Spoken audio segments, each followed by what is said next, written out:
Need an old friend? All this noise. How unruly.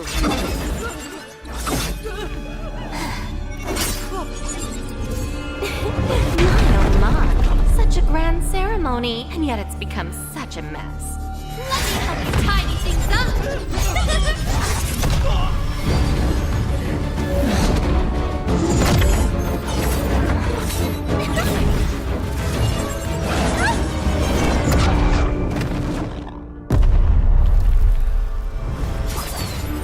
It's almost time!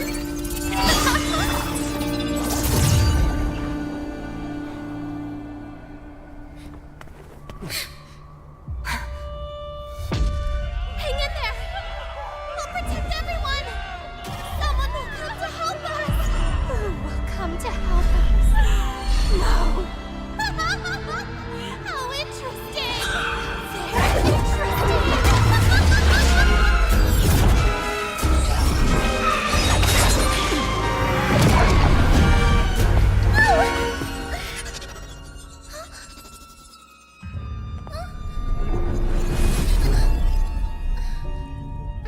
You.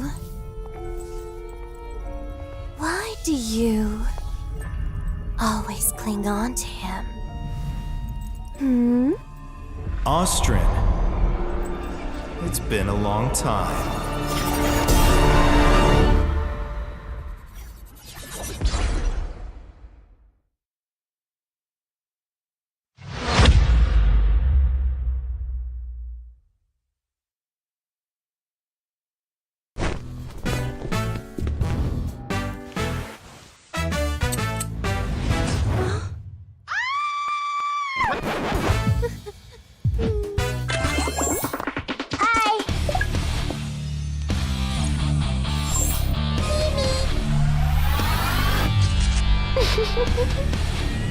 Caught you! Do not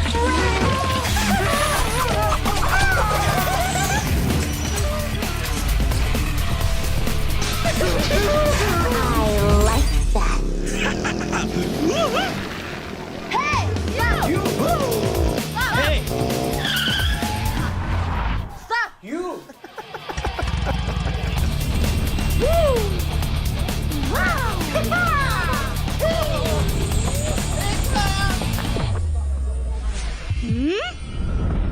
Point!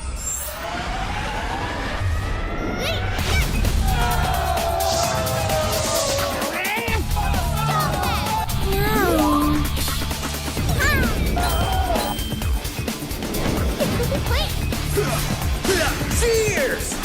The cursed name, Kaiser.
Hello. I'm a spriteling. This world is so strange. Happy people are colorful. So beautiful.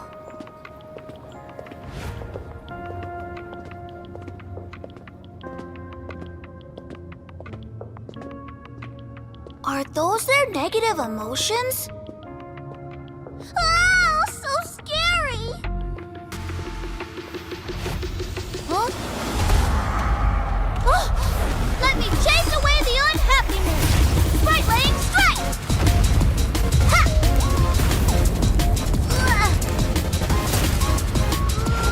Hey!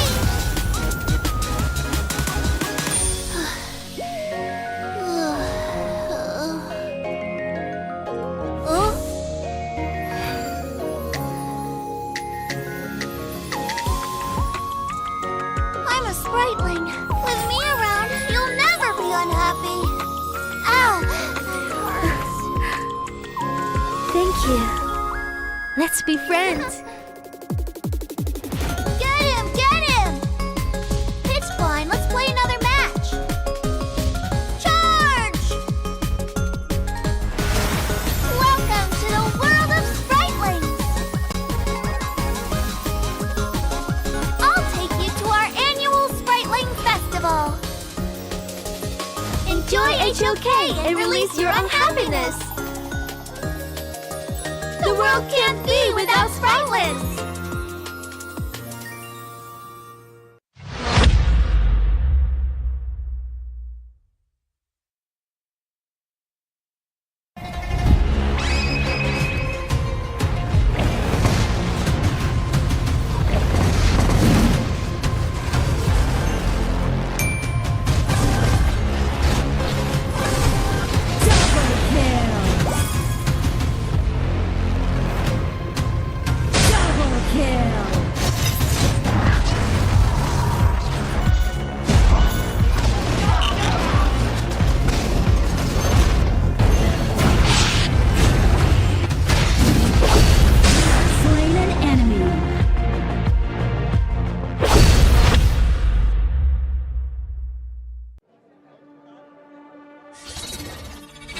Wong, won't you come out to greet an old friend? All this noise, how unruly.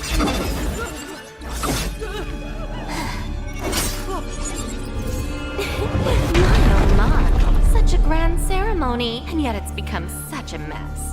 Let me help you tidy things up.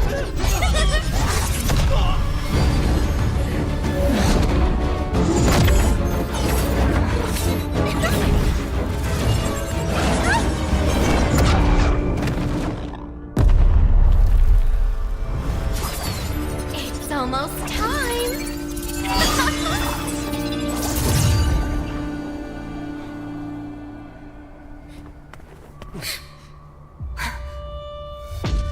Hang in there. We'll protect everyone. Someone will come to help us. Who will come to help us? No. How interesting. Very interesting.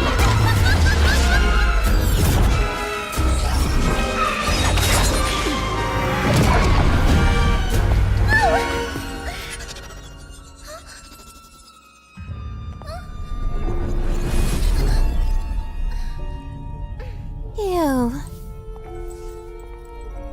Why do you always cling on to him?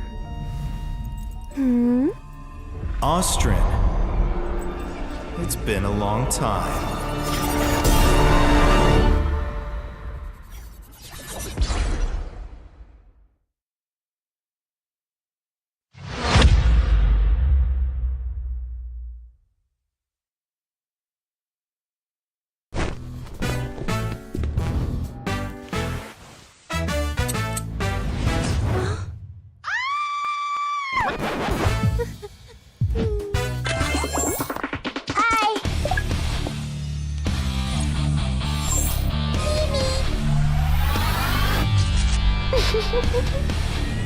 Caillou!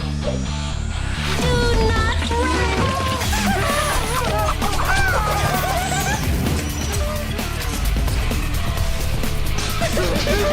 I like that. Hey! You! Hey! Stop! You! Wow!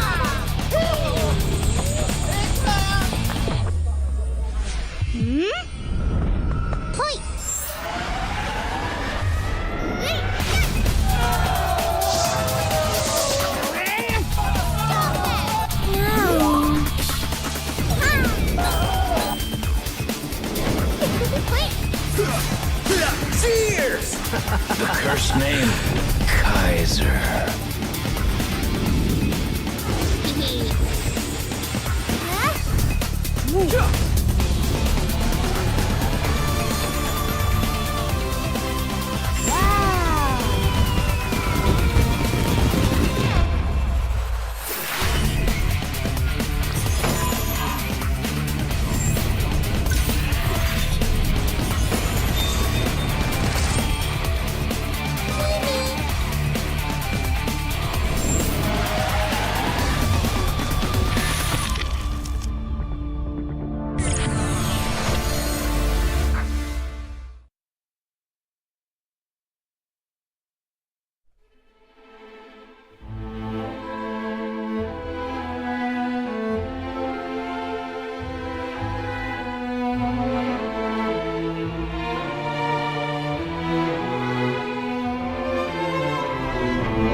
Hello.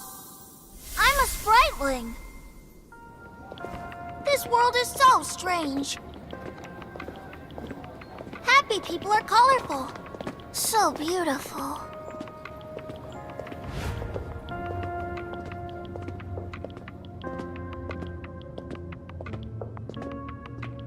Are those their negative emotions? Oh, so scary! Huh? Oh, let me chase away the unhappiness! Spriteling strike! Ha!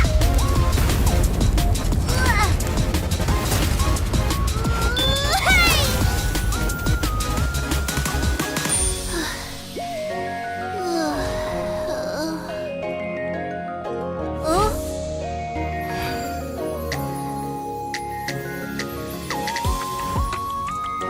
I'm a spriteling. With me around, you'll never be unhappy. Ow! That hurts. Thank you. Let's be friends. Get him! Get him! Pitch blind, let's play another match. Charge! Welcome to the world of spritelings. I'll take you to our annual Spriteling Festival. Enjoy HOK and release your unhappiness. The world can't be without spritelings.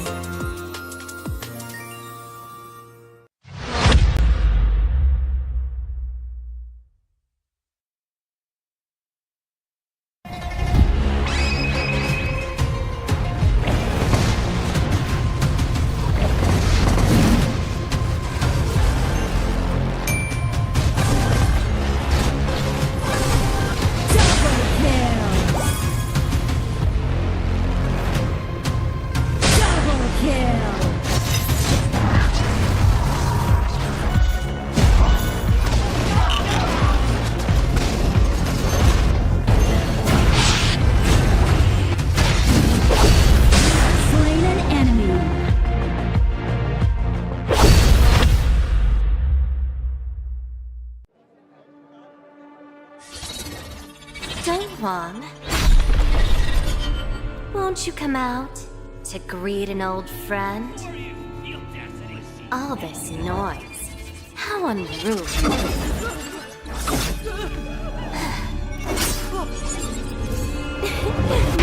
My, such a grand ceremony, and yet it's become such a mess. Let me help you tidy things up.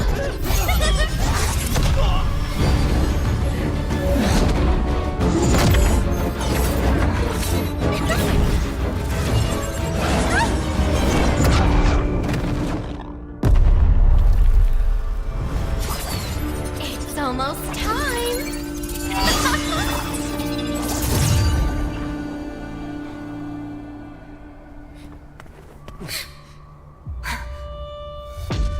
Hang in there! We'll protect everyone! Someone will come to help us! Who will come to help us? No. How interesting! Very interesting!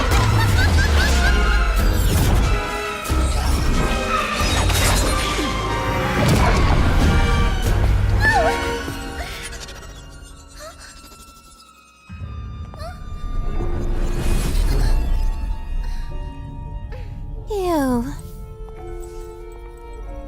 Why do you always cling on to him? Hmm? Austrian. It's been a long time.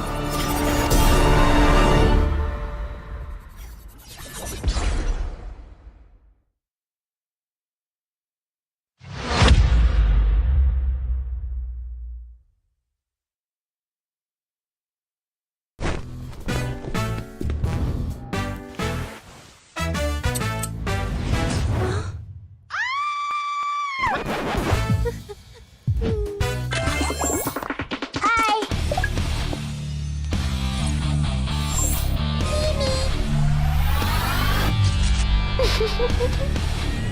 Caillou! Do not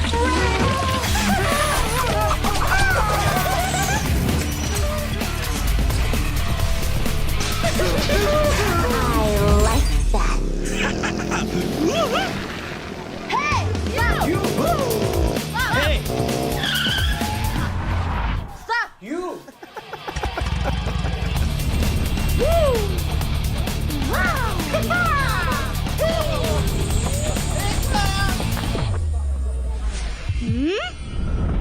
Point!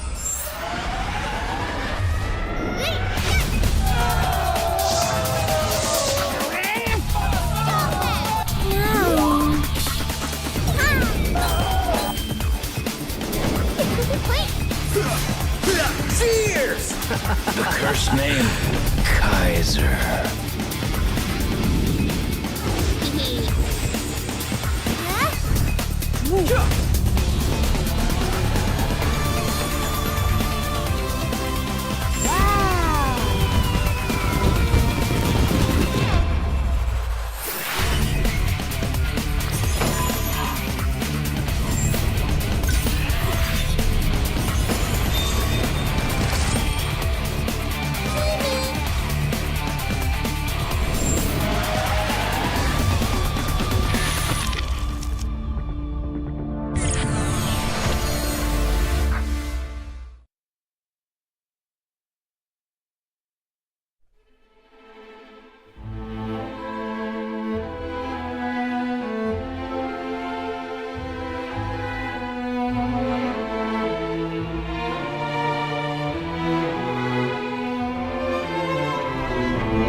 Hello. I'm a spriteling. This world is so strange. Happy people are colorful. So beautiful.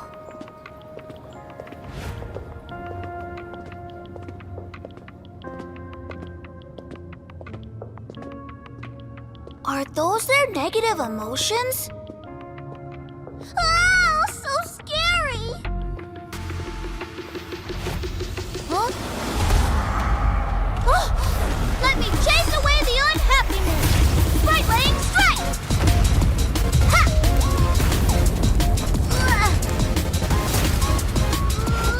Hey!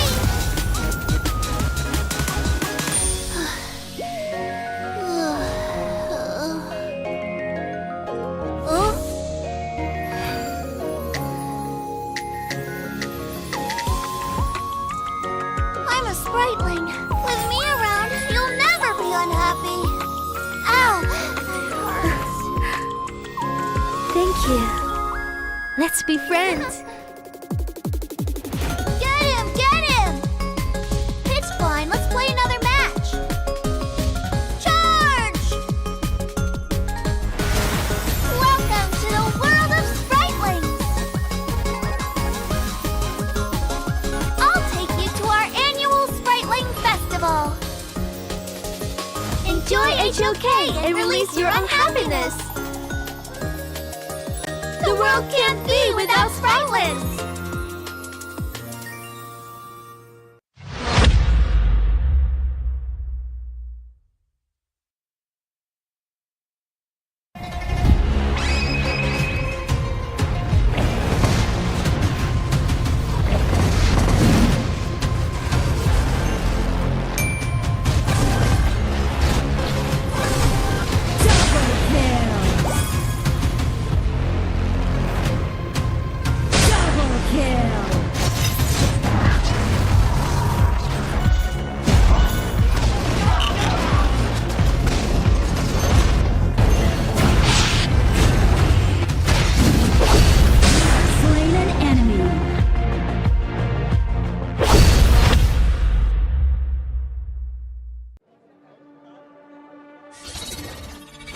Wong, won't you come out to greet an old friend? All this noise, how unruly.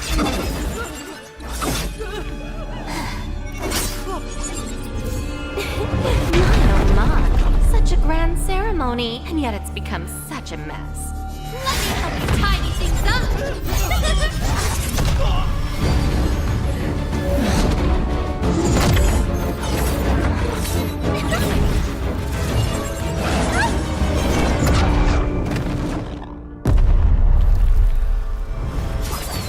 It's almost time.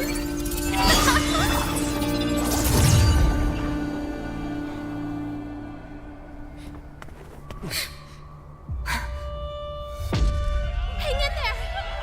We'll protect everyone! Someone will come to help us! Who will come to help us? No. How interesting! Very interesting!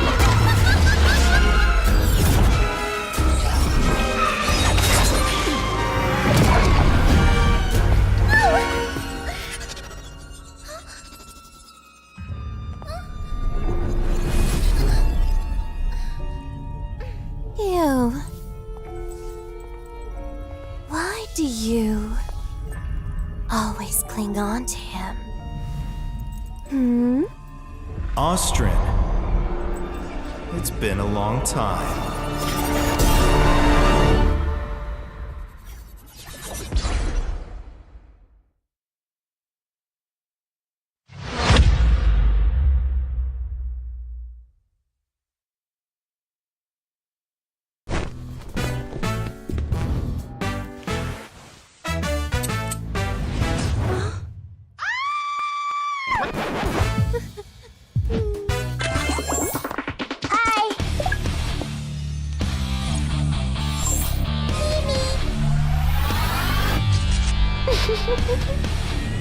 Caught you!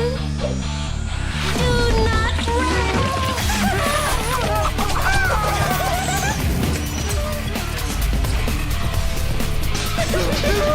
I like that.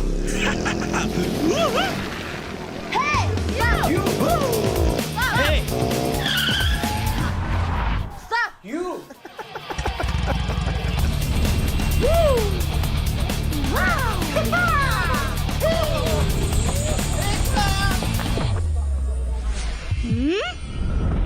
Point!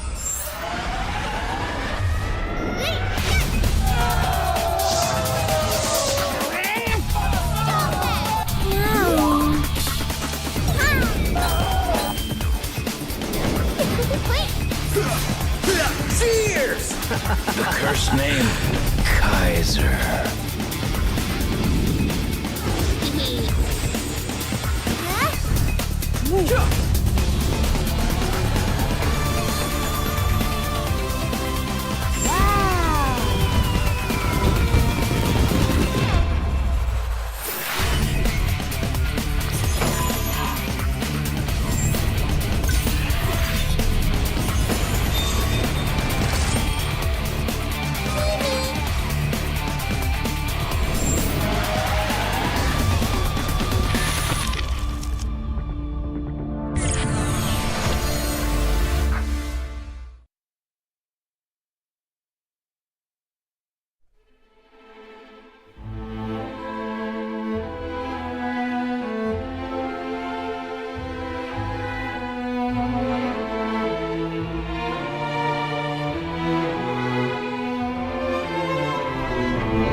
Sprightling.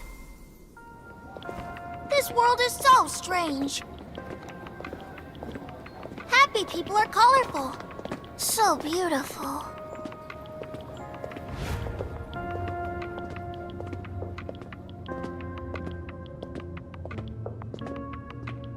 Are those their negative emotions? Oh, so scary! Huh? Oh, let me chase away the unhappiness! Sprightling strike! Ha!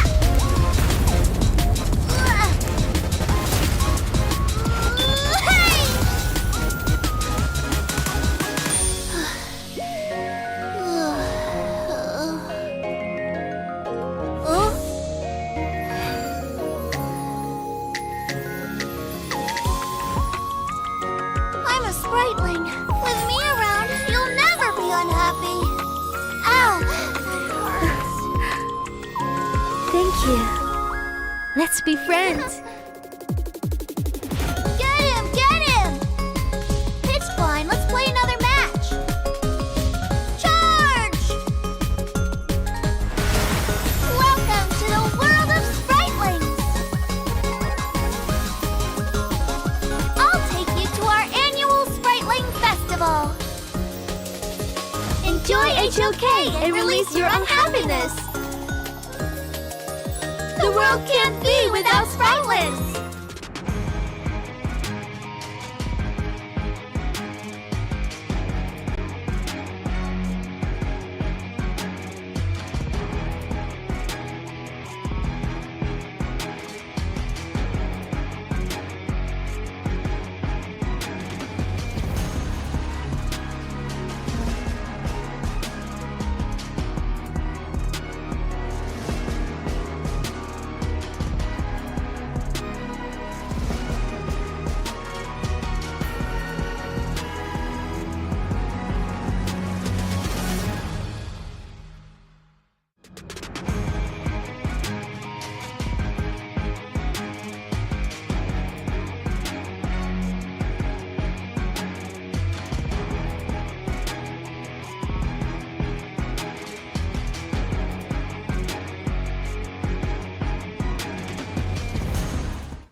Welcome, ladies and gentlemen, to the KPL 2025 Grand Finals. Today is the day number 1 of the knockout stage. My name is Foggy. Alongside of me is none other than your favorite kind of tofu, Mr. Kim Dofu. Kit, how are we feeling today?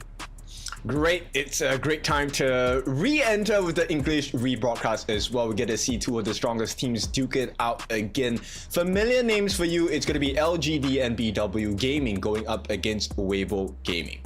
And the storyline between these two teams is not the same, right? Because LGDNBW, they qualified through the Masters group as the second seed, darkly Tudors the playoff. But for the side of WEIBO Gaming, they took the tough route. They had to go to the breakout stage and they had to fight Rogue Warriors, but they decimated them in a 4-0 fashion to secure their slot into this playoff.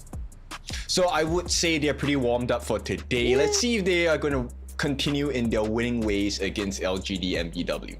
So it's a two-way thing, right? It's like, okay, one is that you can say that they're warmed up. Two is that LGD, they are just sitting at home, sitting at their like boot camp, looking at, so they pick these heroes, they are doing these kind of plays. So it's a 50-50 between two things, but of course, it's the playoffs, it's the grandest of the events of the 2025 KPL. So definitely these two teams coming to this series, they will be coming in with whatever arsenal that they have in that tactics. Alright, so let's lay down some expectations for you today. It's going to be a best of 7 between these two teams, which means we're going to have a total maximum of 7 games. If it goes to game number 7, we will practice what is called the ultimate battle. In the meantime, we'll start off with the global ban pick. So Sagi, what is the global ban pick? So for new viewers, existing viewers, global ban pick is simple. If you have drafted a hero, you can no longer pick it again for the next game. Example, game 1, you pick Pei. Game 2, your opponent doesn't have to ban it, you don't have to ban it. Your own team is unable to pick Pei for the remaining series until Game 7's Ultimate Battle. That's right, and to make it even more spicy, if we head into game number 7, what we practice as the ultimate battle, you get to pick whatever hero you want. This is going to be in the entire pool is going to be reset, but here's the challenge, you don't know what your opponent will be picking. Yeah, you don't know what they'll be picking, and to add on some flavor, it can potentially end up in a mirror matchup because it's a normal match, it's a normal draft. No one knows what you're picking, only the minds of the coaches coming into the series knows what's up. It's like they'll be planning, they'll be counter drafting. A lot of these mind games will be in play between coaches and the players. And we will see a very big difference, right? So we have seen strategies by the coaches where, hey, it's going to be a sprint, a blitz. 4-0, clean fashion, we win the series, we move on to the next day. But then there's also another portion where it kind of is like a marathon, right? You have to run 7 games in a row, and this will lead to certain factors like fatigue or even just overall stress, having lost that game number 6. It's those mental games, right, whereby we always seen the storyline 2-0 at the start of the series, then the opposing team comes in with another 3 points to equalize the series, and then they push it to a 4-2 finish. All these storylines, they challenge 2 things. One, like you mentioned, mental fatigue, mental fortitude, and the second one, being able to play long series means one thing. Your hero pool needs to be on top because that's default 5 bans on towards you every game you go. So as you go into deeper series, it's just going to be accumulating on towards the bans and on towards your team. Yes, so the depth of your hero pool needs to be very deep. It needs to be very solid as well. And of course, the new heroes to introduce, some of them have been reworked, some of them have been newly introduced as well. We're talking about a couple of heroes. Let's see, we see them today. The new Tunshan is one of the supports you might see today, able to perch someone on their back and really bring them into the raging battlefield. That's going to make a big difference in the fights to come. I was quite stoked with Dunshan because I saw one game where the Fatih was on towards the Dunshan, and the Dunshan just flashed in towards it. Not like usually we see like, okay, Fatih's gonna flash in with the spell 1/3 cast and then go in for the dice. But with the addition of a Dunshan, he's just carrying the Fatih and going in towards the backline for those insane AoE output, right? So definitely interesting combos as well coming in for the reboot Dunshan. But one more pick that we need to highlight is gotta be the Chicha. Gotta say, Chicha, you can play in the Clash, you can play in the jungle, you can play in the farm lane, you can triple flex it in towards the draft here. What an amazing hero so far. And very scary potential as well. We are seeing teams decimate others with the use of the Chicha as well. I think it's a very scary hero, especially when you play it correctly. Correct is subjective because I think we have seen quite a few teams try to use this hero differently, right? And I'm curious to see whether these 2 teams will be, number 1, allowed to pick it up, and number 2, if they really do get the chance to play it, how will they use it in their synergy?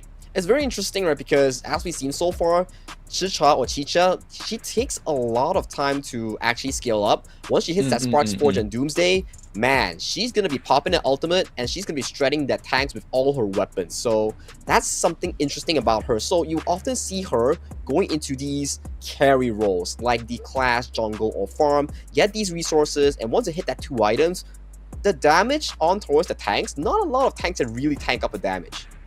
Yes, I think with the new introductions of the rework and the new heroes as well, I think it has really shaken up the ecosystem, right? Especially here in KPL. And I think a lot of teams are trying new synergies, new styles. Of course, we still get the stock standard. We might see the Yang Jian Dolia combination, the Princess Frost Liang. These are all the standard ones.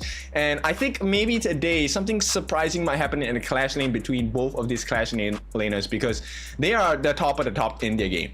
Of course, all the Charlotte, Fatih, all these like hyper carry towards the late game, when you need them the most, they will find those angles to find those back like assassination, especially when teams love to play the Master Luban and Luban number 7 combination here. But all will be shown in just a short moment as our teams are getting geared up to step into the stage to show us this amazing best of 7 series between LGDNBW and also WEIBO Gaming.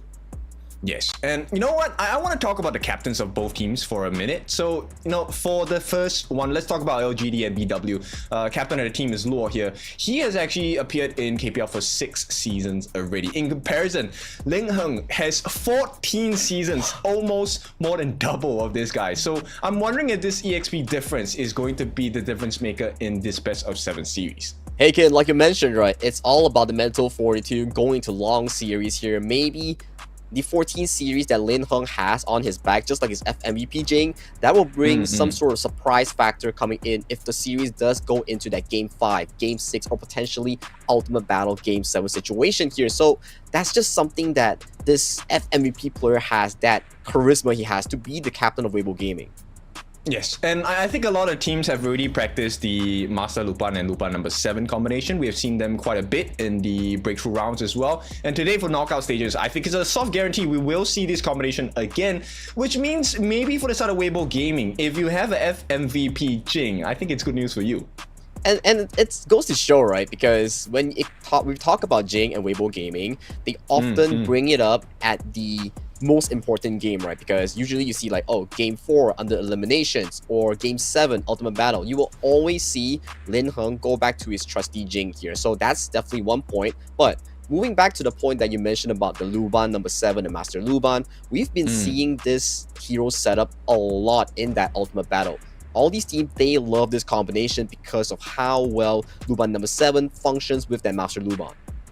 Yes, and it takes quite a bit of work to get to the backlines, right? Because you don't only have to deal with the front lines of the composition. Most of the teams will actually pick up a huge tank in the form of the Kaiser, maybe even the Organ as well, to help protect the backlines, right? And then you have the mobility of Master Lupan. When he jumps, he gets his powerful storage, able to actually kind of bait and trap you as well. He can come over to your side, catch members off on your team, and then have just Lupan number 7 shred you. And that's going to be one critical moment that we're waiting for in this particular combination.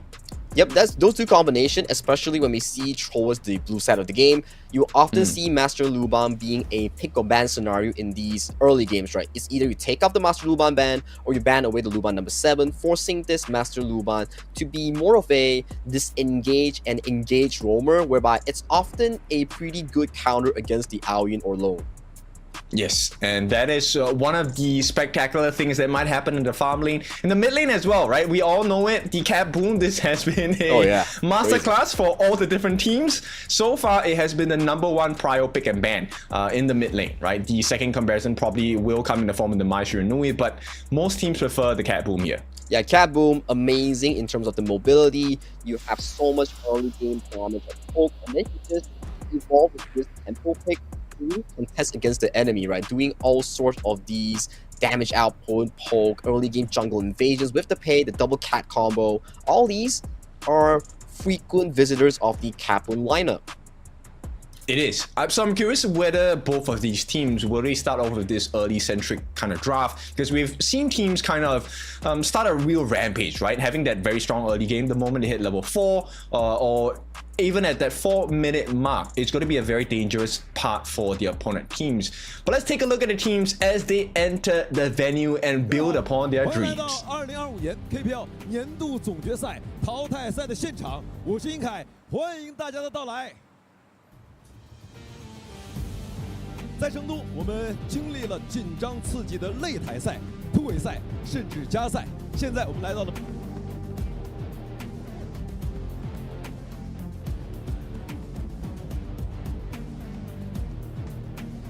幕战，两支战队到底谁能够脱颖而出，拔得头筹呢？首先，让我们用热烈的掌声，有请杭州 LGDNBW。 And LGDNBW Gaming, this is your first team hopping on towards the stage. They will be coming shortly to represent their team from Hangzhou to claim their prize against Weibo Gaming. Super excited, right? This is a team that is so strong, and I really love the story behind LGDNBW. Now, the question is, look, there is always a great story, but the struggle is real because you're going up against one of the best team. Also, previous season for fall finalists, Weibo Gaming. But LGDNBW is the day for them to claim. Exactly the case, right? You will have to go through the few things as well, right? LGDNBW, they came in as the second place in that Masters group, and right now they are definitely going in for that momentum, going in towards the playoff stage. They are looking to really maintain that momentum to really get them even further towards this playoff. Yeah, so we'll take a look at whether they can manifest that reality as we wait for their competitors on the other side as well. So to take the stage, this is a wonderful stage. It's indeed a wonderful stage here. And on the opposing team, Beijing WEIBO Gaming. With the lineup, Zemo in the clash lane, Lin Heng in the jungle, Tingyue as their mid, Max as their farm lane, and Mengxi as their roamer as they prepare themselves to head on to that stage.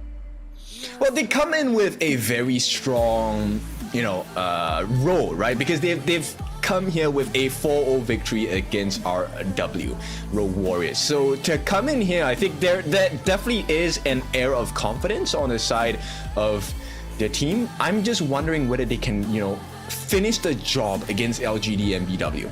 Well, everywhere starts somewhere, right? If they really want to go for that shiny cup at the end of the road, the first job is to beat their opponent today. Whether LGDNBW makes it through or WEIBO Gaming makes it through, that is the success story that only one team gets to move on forward for today.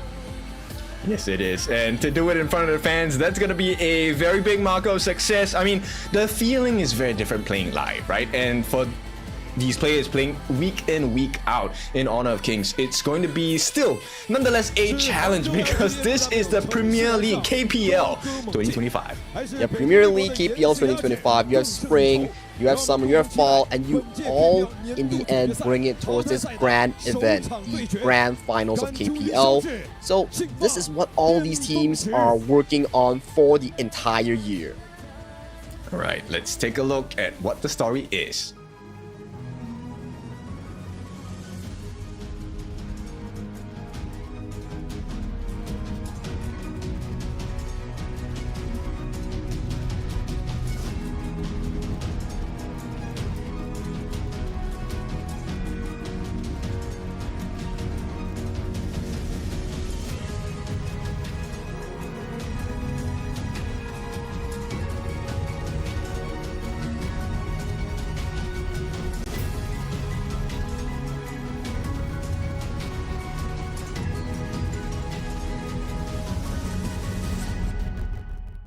You go.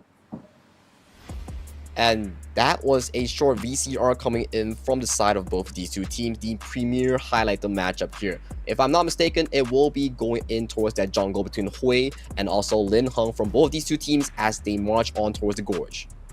It is, and I think this is going to be a very scary matchup because now, when you go to the top of the league in terms of professional play, it's rarely about the one player itself. But let's take a look at each player from each team as we take a look at their journey. Right off the bat, we're looking at the players here. On the first side, we're going to be going on towards the LGD Gaming players here. As we see, they are getting geared up and they are just warming up themselves before the inevitable showdown of this best of 7. Yes, so Xiaojiu is going to be very important in this particular matchup itself. He's going to be supported by his teammate here in the form of Xiaozai, and it's going to be a big challenge because these are not the easiest duo to deal with, and I'm talking about the opponents in the form of the side of WEIBO Gaming here. Yeah, WEIBO Gaming, tons of history behind this team. Like you mentioned, right, they were one step short in the last season here, but this is the grandest of events here as we have Zemo casually just propping up, and this is the man that we're all been looking for as the WEIBO Gaming representative, Lin Heng in that jungle.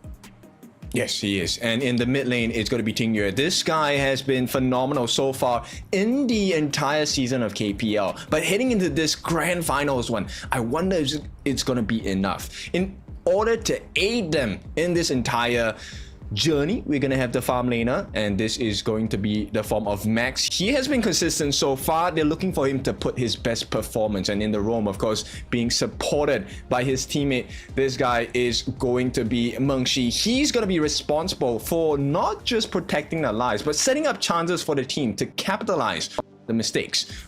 GDNBW. And this brings to the question as well, right? Setting up the game, putting in vision, that's the job of a roamer here. And we've often seen Kong Konger, Sulie, or even the likes of a Master Luvan being the top priority in these bans here. I'm really stoked to see what kind of picks are being prioritized for these two teams. Definitely. I'm super curious as well, right? Because there's so many ways you can run down this particular route, and it can come in the form of the early game. Do you want to go for more CC? Do you want to go for more burst? Do you want to play for that 4-minute tyrant? Do you want to play for that 10-minute tyrant? In KPL, I think most teams will wrestle over that 4-minute mark, but then the rewards that come off of winning the tyrant sometimes may not be worth it. It's a progressive player, right? Like we have, okay, 1 minute and beyond. We always have like the spike tail beast towards the farm lane, all these fire beacon towards the farm lane. Then towards the top side, you have the dimensional sprite. Then you move on, rinse and repeat for the 1 to 3 minute. Then the 4th minute, that's where you fight for the tyrant, fight for buff invades, fight for all these lane objectives. That's how you progress your lead even further here. So first team fight, it will come very soon if both of these two teams are looking to eagerly contest for those neutral objectives. Yes, I'm super curious about how this series will go, because as we know in KPL, right, we don't really get too many instant kills, first bloods that quickly in the game, right? But once the kills start happening, then it's going to be a flow of movement from both teams, because they need to wrestle for that financial control. They need to wrestle for control of the map as well. Like you mentioned, right? Financial control. And how do you actually push on for that financial lead, that gold lead? It is to take away these jungle resources from your enemy. It is to make sure your enemies miss out those minions, miss out those gold. That's how you slowly but surely build an advantage in that gold lead without even getting kills in Honor of Kings. Yes, and you know what? We always focus, hey, gold lead needs to go into the farm lane. Not necessary, right? At this stage of the game, sometimes it really is the difference in the minor matchups. Like we've seen teams where they've taken a less expensive mid lane, right, in the form of the Princess Frost, and they win against like even a Cap Boom, simply because there's a financial advantage, but also because there's a level advantage. So there are so many things to fight over, but more importantly is, can you gain control of the Gorge? And talking about control, it always falls into these players, especially the trio matchup between jungle, mid, and also roam. For the side of LGD, we'll be looking at classic, spray, and also cell dive to really control the map for LGDNBW. For the side of Beijing WEIBO, we'll be looking at Mengxi, Qingyue, and Lin Heng. Both of these two teams, all these 6 players, will be contesting that early forge to really solidify the confidence for their clashing and farming.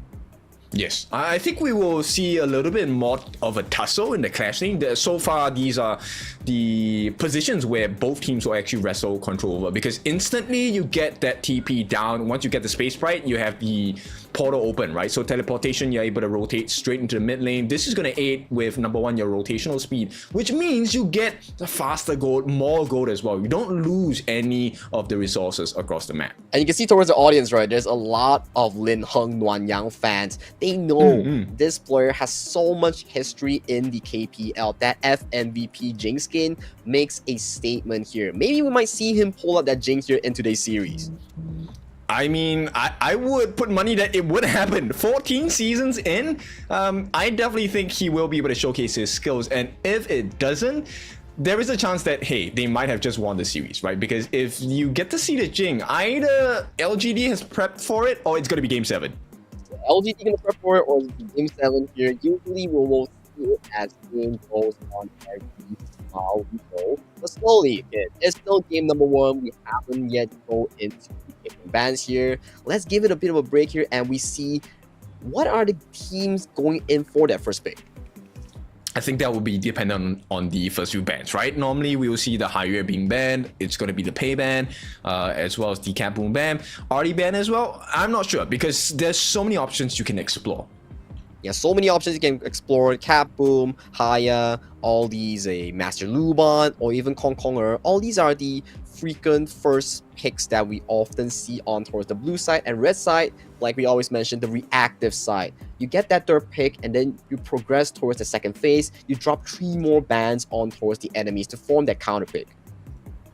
That's right. I'm just curious how they're going to play this early game. I think we might see Cap Boom in the first game, right? Some teams have opted to not go for it, which I think is a great decision, because you then open up the pool, which puts a little bit more stress on your opponent coach's mind, because then you have to really consider, hey, there might be some things that might swing against us. Yeah, something to really swing against it, like for us, it's always starting off between the two brains of the teams, right? For LGDNBW, you're looking at Coach Moran. For Beijing WEIBO, you're looking at Coach Lin. So first step before we head into the gourds, it's gonna be that pick and bans. It's gonna be that long game we talk about. How we're gonna plan the draft, how we're gonna plan the game 2, game 3, game 4 when the global ban pick starts pressuring you. That's where the coaches play into the effect more and more and more.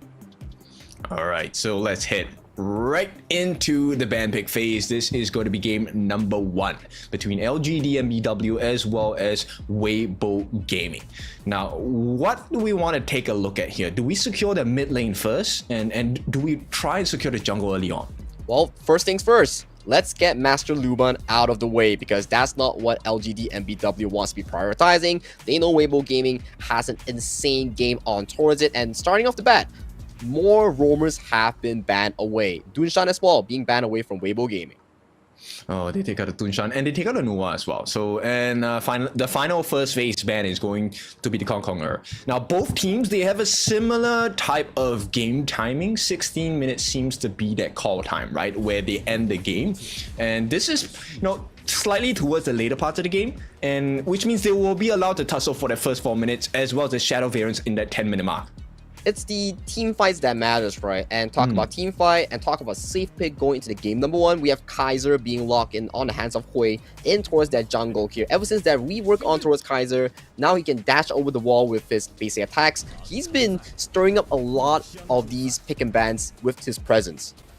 Okay, but WEIBO Gaming, they come up with a great response to Sulia as well as the Channel. So Channel, of course, able to play from range, has the Soul of the Wolves to help him out in the wave clear as well. But the Sulia setup with his ultimate, that is the one that is really concerning for the side of LGDNBW Gaming. And it seems to me that they are trying to set up for a Diadeer Arlie combination. But hang on a moment though, it will be that Goya to match that laning prowess here coming in from that Channel on max.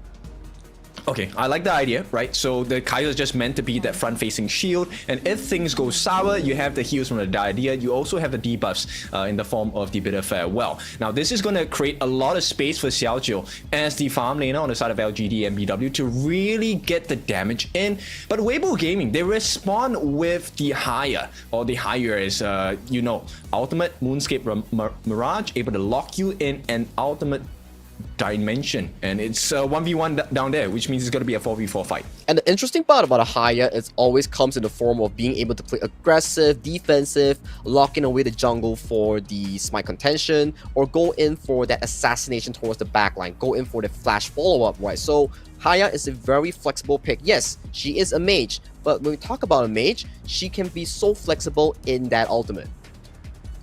Definitely, because she can actually act as a pseudo support, right? Because she actually takes away another team member on the side of LGDNBW, which might kind of swing the fight in favor of WEIBO Gaming. But we need to take a look at who this jungler is.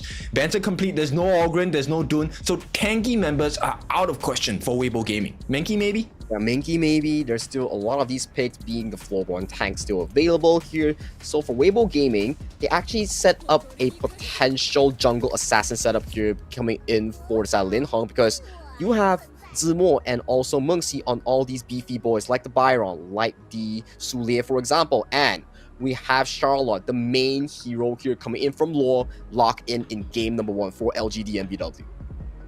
So LGDNBW putting one of their best cards available, right? This is his, and direct translation, his best hero all the way. Let's see if this is going to be a big difference maker for the side of lore. Wait, that's an Angela being locked in as well towards the mid lane for classics here. So that's definitely an interesting one coming in from LGDNBW here. We don't see it a lot, but when we talk about all these singular burst lineup here, we have only one reliable tank of WEIBO Gaming here. And what better way of bursting it down than Angela being locked in? Yeah, I think it was also a deterrence to pick up the Mankey, right? Because he would actually be shredded by this Angela, by classics in the mid lane. Now, but WEIBO Gaming, they finished this up with the Nako Ruru, also known as a true damage seer, able to deal a lot of true damage across, so the Kaiser isn't too big of a problem against WEIBO Gaming. It comes down to both of these two things. Both of these two teams have locked in their drafts right now. For Ting Yue on that Haya, it's down to what you mentioned here, Kin.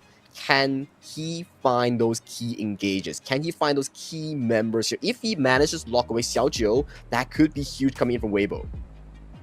Yeah, true. And at the same time, Monkey is also a pretty dangerous target, right? LGDNBW, they can't afford to really group up, which in this composition, I feel like LGDNBW, they don't really care because you have so much mobility, number one, in the form of Xiaojiu on this Gerya, and you also have Law on the Charlotte. So they're going to be re-flanking you from all ends. Yeah, flanking you from all ends here, it comes down to the question whereby WEIBO Gaming, can they withstand the all-angle flanks, or can LGDNBW find Max in those exchanges here, find Lin Heng in all these jungle fights here, because if Lin Heng and Max gets going, that's going to be a lot of damage for that singular tank Kaiser to soak up on towards the jungle of LGDNBW. Actually, I like that you brought that up. Like, there might be a lack of damage, right? If you take out the side of the channel on the side of WEIBO Gaming, then where is the damage going to come from? You can depend on Lin Heng, but he's pretty squishy as well. Yeah, he's pretty squishy as well. He does do AoE damage here, but this is KPL. The carries won't stand together only in those few short moments. Maybe Lin Heng can find that assassination angle. That's just a maybe here, but the coaches shake hands. Coach Moran, Coach Ling, both of them are set for game number 1 between LGDNBW and also WEIBO Gaming. That's right. Let's see. Game number 1 normally sets the tone, and just a point for you guys, if you see a border around the hero, this means that this is the signature hero of that particular player on each team. So right now, LGDNBW Gaming has put up one of their best Charlotte players on the board. Let's see if this is going to be a difference maker, because if he's able to touch Max on the backline, this is going to be a huge cause of concern. At the same time, taking out Lin Heng in those wrestle and tussles for neutral objectives, that could be huge. Yeah, that could be really huge here, especially when we talk about clash lanes. They are often coined as one of the playmakers going towards the late game, finding those backline assassination, providing these access coming into these teams here, but that is for them to show in this game number 1. All right, so game number 1, I think the initial rotations, like we mentioned before, it's going to be a very hard tussle at the top side, right? The clash lane, that space right, I think it's definitely going to be very important for both teams to make sure that they get, I think more for LGDNBW rather than Beijing WEIBO Gaming, right? Because the movement ability, it's going to be from Tingyue. And LGD is WEIBO. Let's go.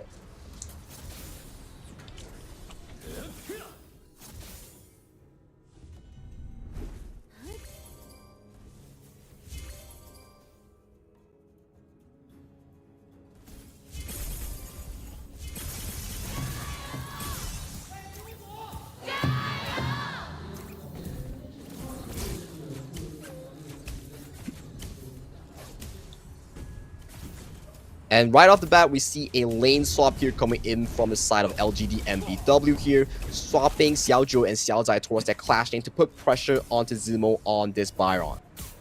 I mean, they definitely need to wrestle for that, right? Because I think it's important to get that initial rotation. But at the same time, WEIBO Gaming, I like this first play of the game that they did, right? So not only did they funnel more farm to Lin Heng on the Nakoruru, they also made sure to check the buffs as well. So this is going to be valuable information for the side of WEIBO Gaming.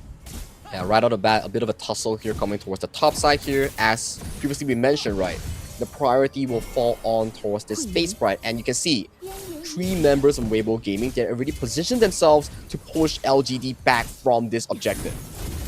Right, so 18 first bloods in comparison to the 11 on the side of LGDNBW. This is a stat that's a little scary. WEIBO Gaming, this is a cause of concern. The numbers have come, and this is going to be the first life on the side of Monksy. Does he have his passive? No, he does not get taken down at this point. 4 members, so the numbers advantage working out for WEIBO Gaming as they survived this first initial movement. But LGD, this could be huge for them. Hui here, this is going to be safety first as he backs off. That's a beautiful flank here coming in from the side of Hui here, forcing out 2 key flashes here on towards Tingyue and also Zemo. And right now, even on the hands of Mengxi, there's no more passive coming in for the Sulie. Alright, so that is going to be very big of a difference, right? Because actually, if there are no kills, no losses, I feel like WEIBO Gaming kind of lost that first exchange. They had to commit the flashes for Tingyue and Zemo as well. Yeah, exactly, right. So right off the bat from LGD is looking extremely good here, and you can see Law here, just getting a bit of poke on towards Zemo here. Zemo, he doesn't have to flash. He cannot play aggressive in that laning phase. At the same time, I think he'll also find it very hard to kind of stack his passive, right? Even for the extra rebate on life with his passive itself. And you can see Classics here looking for a cheeky camp setup here on towards Zemo here. If Zemo, he's not careful here, he might get caught out by a Blazing Brilliance combo by this Angela. This is why KPL is so scary, right? They played with the vision that is so well done. Okay, he did show on the side of Classic, so this means that they know that Zumo is in a little bit of danger. But at the same time, this is information, so WEIBO Gaming commit 3 in the mid lane. Committing 3 in the mid lane, funneling more farm in towards the lane hunk here. We keep talking about how gold sharing works here. So when you have jungle and also roamer item present in the same lane, the gold funnels towards to whoever last hits the minions here. That's why it's very important for the roamer and also the jungle to be present during the minion wave. Okay, we are at the 3.5 minute mark. This is going to be a very important timer for both teams. They would try not to take a bad fight, right? And LGDNBW Gaming are already primed for this position in that 4-minute tyrant. Yeah, you can start to see the priority here coming in, right? If you're a tank jungler,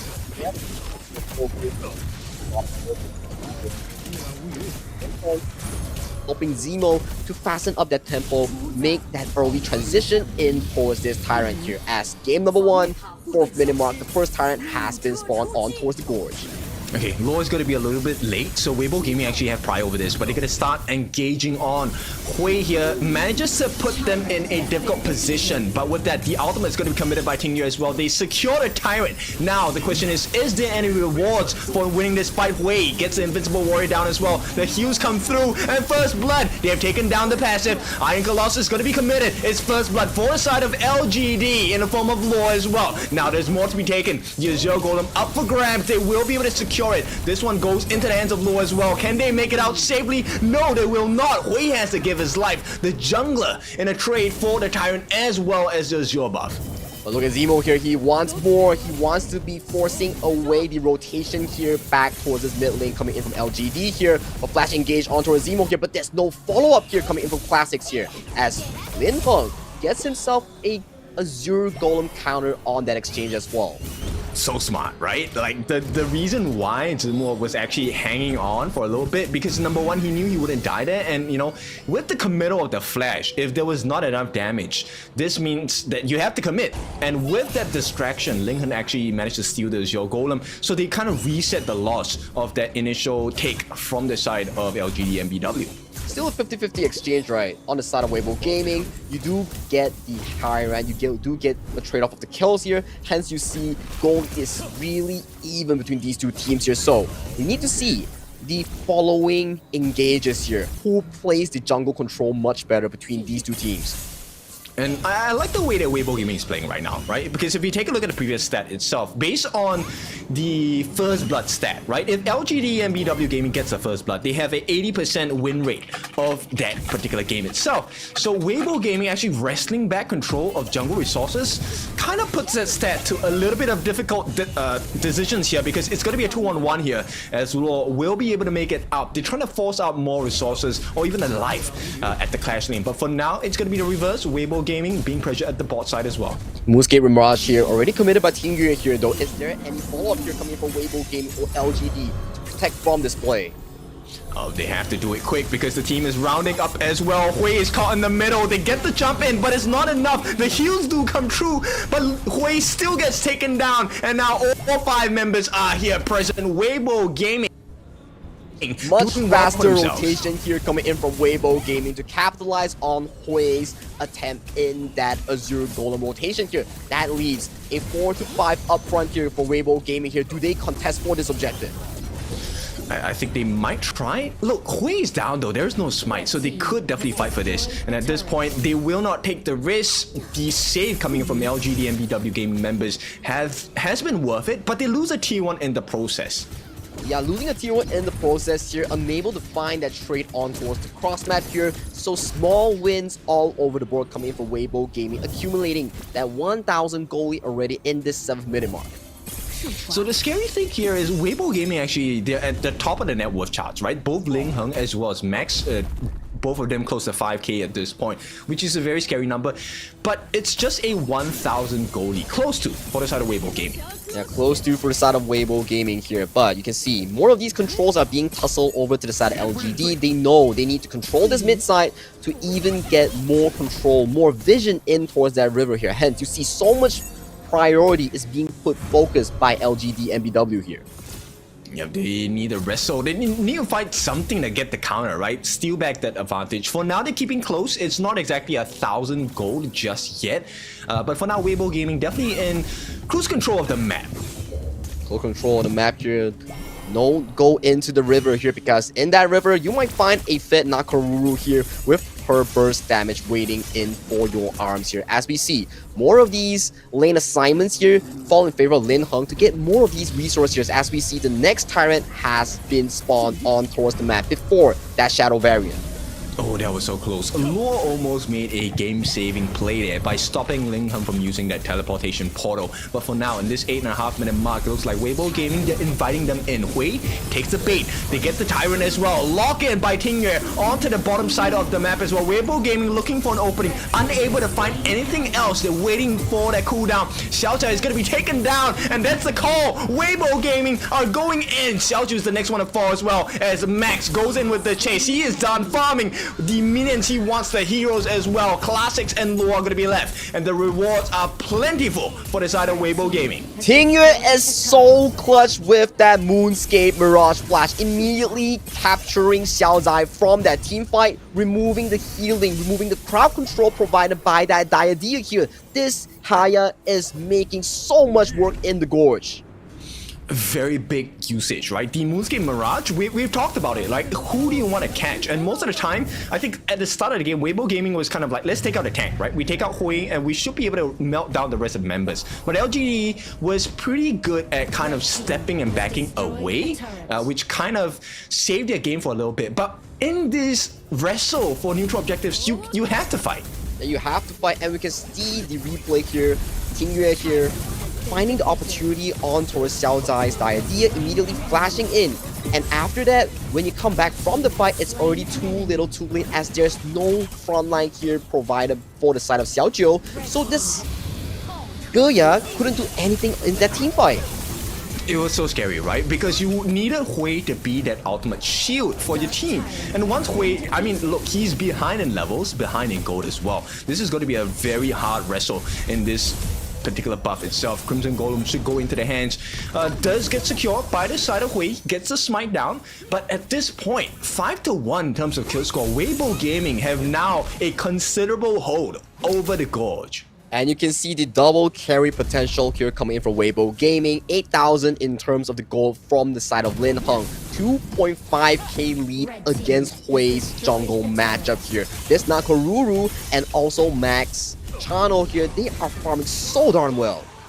It is, and the scary thing is because Max has so much freedom, right? At close to 8,000 gold, he potentially melts, I think he melts everyone on the side of LGD Gaming. So this is a cause of concern. LGDNBW, they need to find a way to hold off this game. It will be difficult because Weibo Gaming riding that 4.7k, 5,000 gold lead with that Shadow Tyrant buff. They can just rinse and repeat, get all these outer turrets here, and then go back for their jungle resources, and then visit that Shadow Vanguard, and then go for that game-winning push here. It is looking so grim for the side of LGDNBW.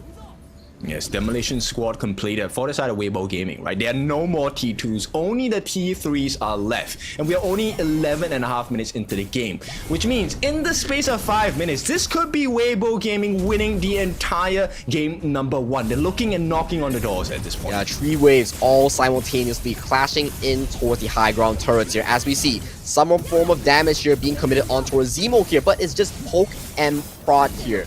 More of these jungle resources fall in towards the pocket of Weibo Gaming before they go for their Shadow Vanguard, force LGD to fight them in that river. I find it so difficult because LGD, you're expecting Luo to be able to make those plays, right? You want him to dive on the Max. There is a potential that Luo can get rid of Max very quickly if there's enough backup. But then this is where Tingyu as the higher is going to be a huge problem because you essentially lock that member away and Max gets out of jail for free again. Yeah, Haya, this pick, so flexible. You can lock away Hui, the singular tank, forcing the side of LGD to not have a big line for that mark for the mid. And you gotta want this. This could really soak up the higher damage. It can't be Xiaozha, it can't be Luo, it can't be Hui here. So who realistically will have to handle this higher? I don't know, it doesn't feel like anyone is capable at this point because the goal lead is too big, and right now T3s once again, they're knocking bit by bit. WEIBO Gaming are kind of shredding those T3s, and here comes the next final challenger, Shadow Overlord in the mid lane. Shadow Overlord in towards the mid lane here. 3 more waves of Shadow Vanguards are simultaneously marching towards the high ground here. What is the call here, WEIBO Gaming? We might see Mengxi go in for that engage. Yeah, we haven't seen his ultimate just yet, but here we go, initial engage by Tsunoa as well. The dive comes in from Mengxi, uses the flash, they get the T3, but it's not looking good for the side of WEIBO Gaming. They have to be a little bit careful, but with the take on Wei's life, the doors are right open for them. They can take out Xiaozhu as well, another T3 taken out, and all in desperation for the side of LGDNBW Gaming will not matter because game number 1 goes to WEIBO Gaming. Clean game coming in from the side of WEIBO Gaming here. With that key, concise team fight, they take the win with that 8-minute mark team fight. It was so darn clean coming in from WEIBO. It definitely was, right? It's so difficult in that situation because we kind of see the strengths on the side of WEIBO Gaming, but then we don't want to take away the value of the draft that comes out from LGDNBW Gaming. I think they had a pretty decent draft, but because of the major goal difference, they couldn't realize the potential. It was the start of the game, right? I think at the start of the game, the first 4-minute mark, it was looking really good for LGDNBW because they were forcing flashes, forcing common spells, forcing the Sulie passive so darn well in those exchanges here. But moving towards that 8th-minute mark when Geya, Tingyue found that assassination on towards the Diadeer, that's when everything went south for the side of LGD. Now, I think that was one of the pain points. The second pain point was also that Hui, I feel like this was in his best game, right? As a tank jungler on the side of Kaiser, he actually got taken down quite a few times. And because there was a gold gap, itemization gap, a level gap as well, he was not the tank that LGD needed him to be.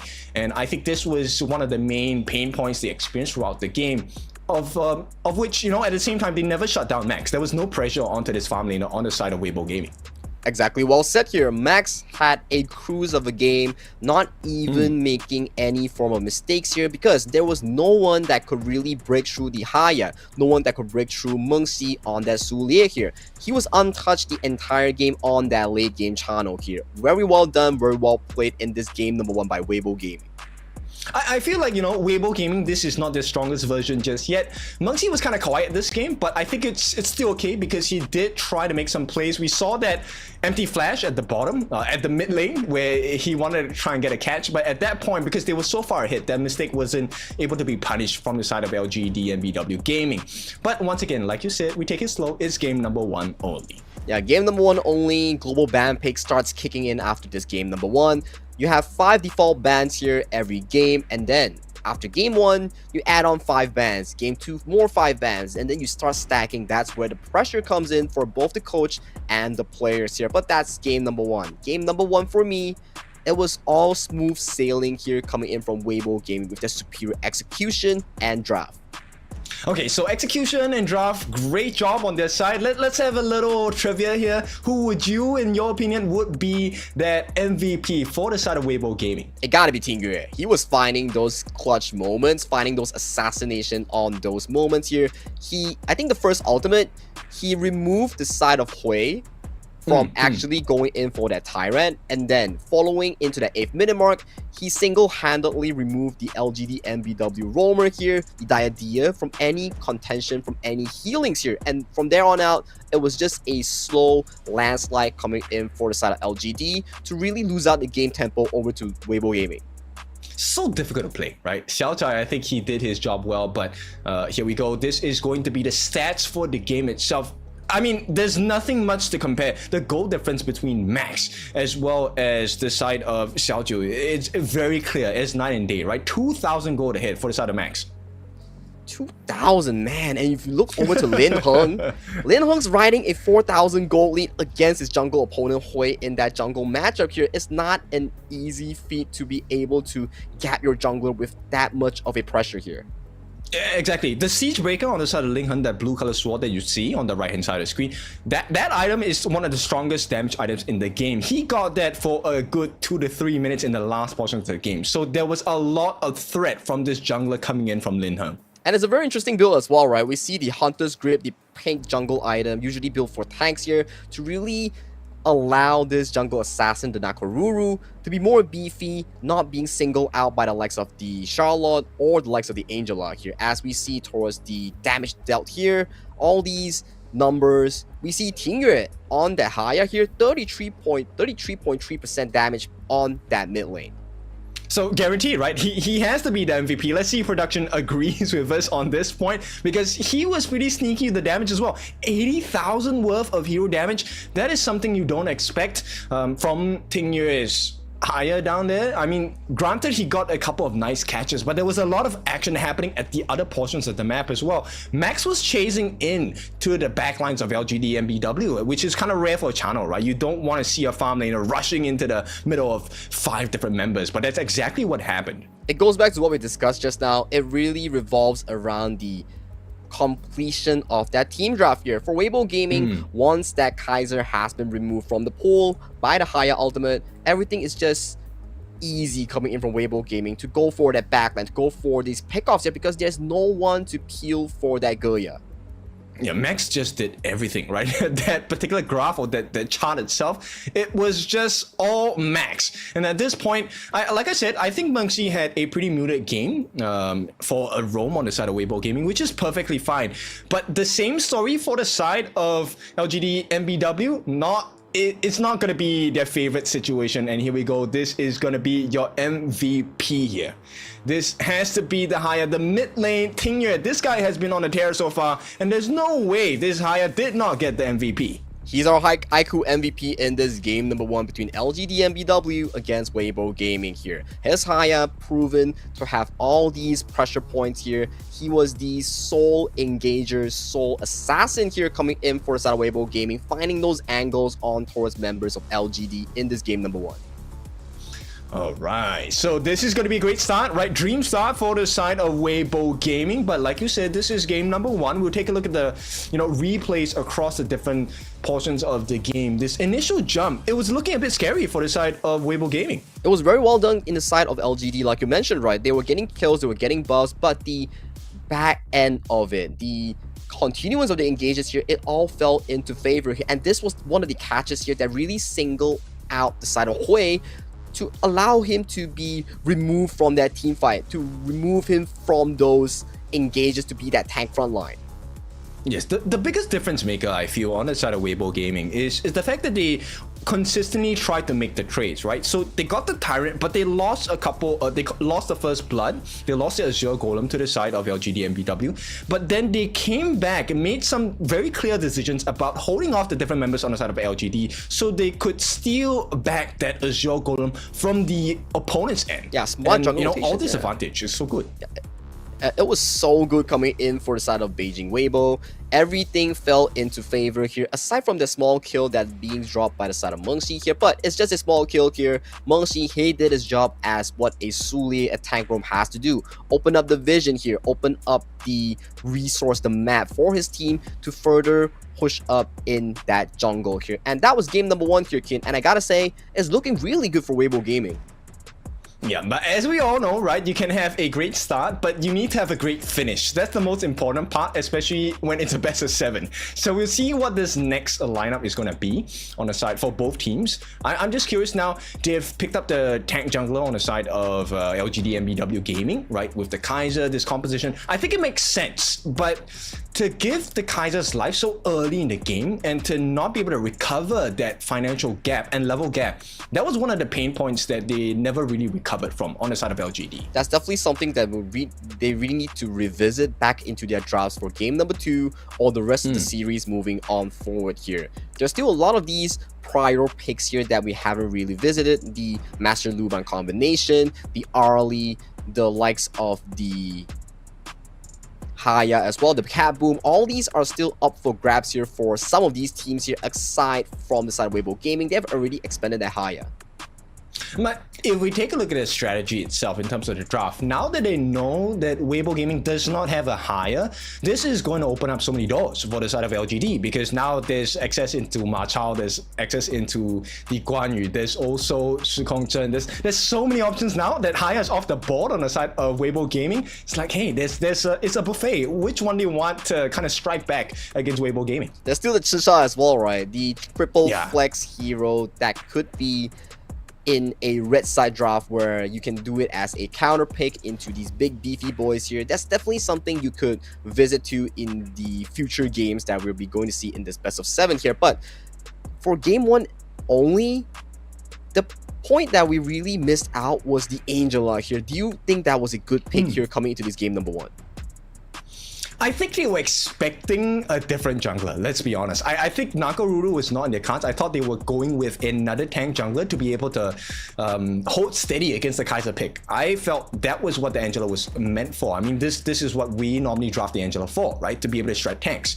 The Nakaruru is actually very hard to play against when you're Angela, because she's so mobile, you can't really land your skills. If in the pressure of the moment, it's so hard.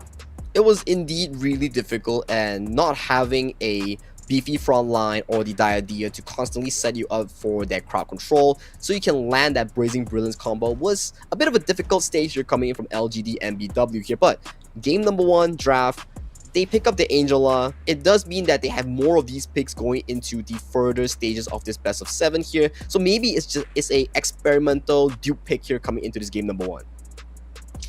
True, but at the same time, they did expand one of the signature heroes, right? The Charlotte for the side of Law. I think he did really well. There were a couple moments where he actually tried to hold Ling Heng back. There was one moment at the top side of the map where Ling Heng was just about to TP, and he got gone on by the side of Law. I thought that was it. That was going to be a Tyrant secure for the side of LGDNBW. Unfortunately, Law was not able to stop the TP, which then once again allowed that situation number 1 for the Tyrant to happen, and Ting here to get his hands onto his Roma Xiao Zai.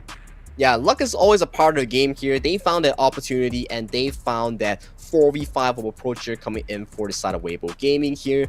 It was all eyes on towards Ting Yue to find those engages here in that game number 1 here. That leaves the pool really back into the focus of the Kong Konger, the Master Luban, the likes of the Cat Boom. All these are still up and available for these picks here. And also, when we talk about global ban pick, when games go into game 5, game 6, game 5, game 6, you will often see all these hero player specific picks like the Jing pop up because there's lesser counters in towards that pool.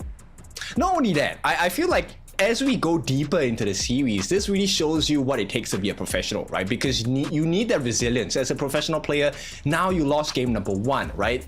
Both teams definitely entered this series with the mindset that, hey, we want to take the lead, we want to take the charge. Now that LGD has been dealt with this card, how do they recover? How do they come up with the mental fortitude to be able to tie things up and then hopefully go on to take more games against WEIBO Gaming? I think the first step in towards this grand scheme of things is to really look back towards the draft. Okay, what did we really do wrong? Is it team fight? Is it a misposition here? Is it really because of draft, or was it because of execution here? Then you go into the likes of fixing the solutions, finding the solutions, right? So potentially it may be due to draft, it may be due to execution here. It will come down to their performance in the following games.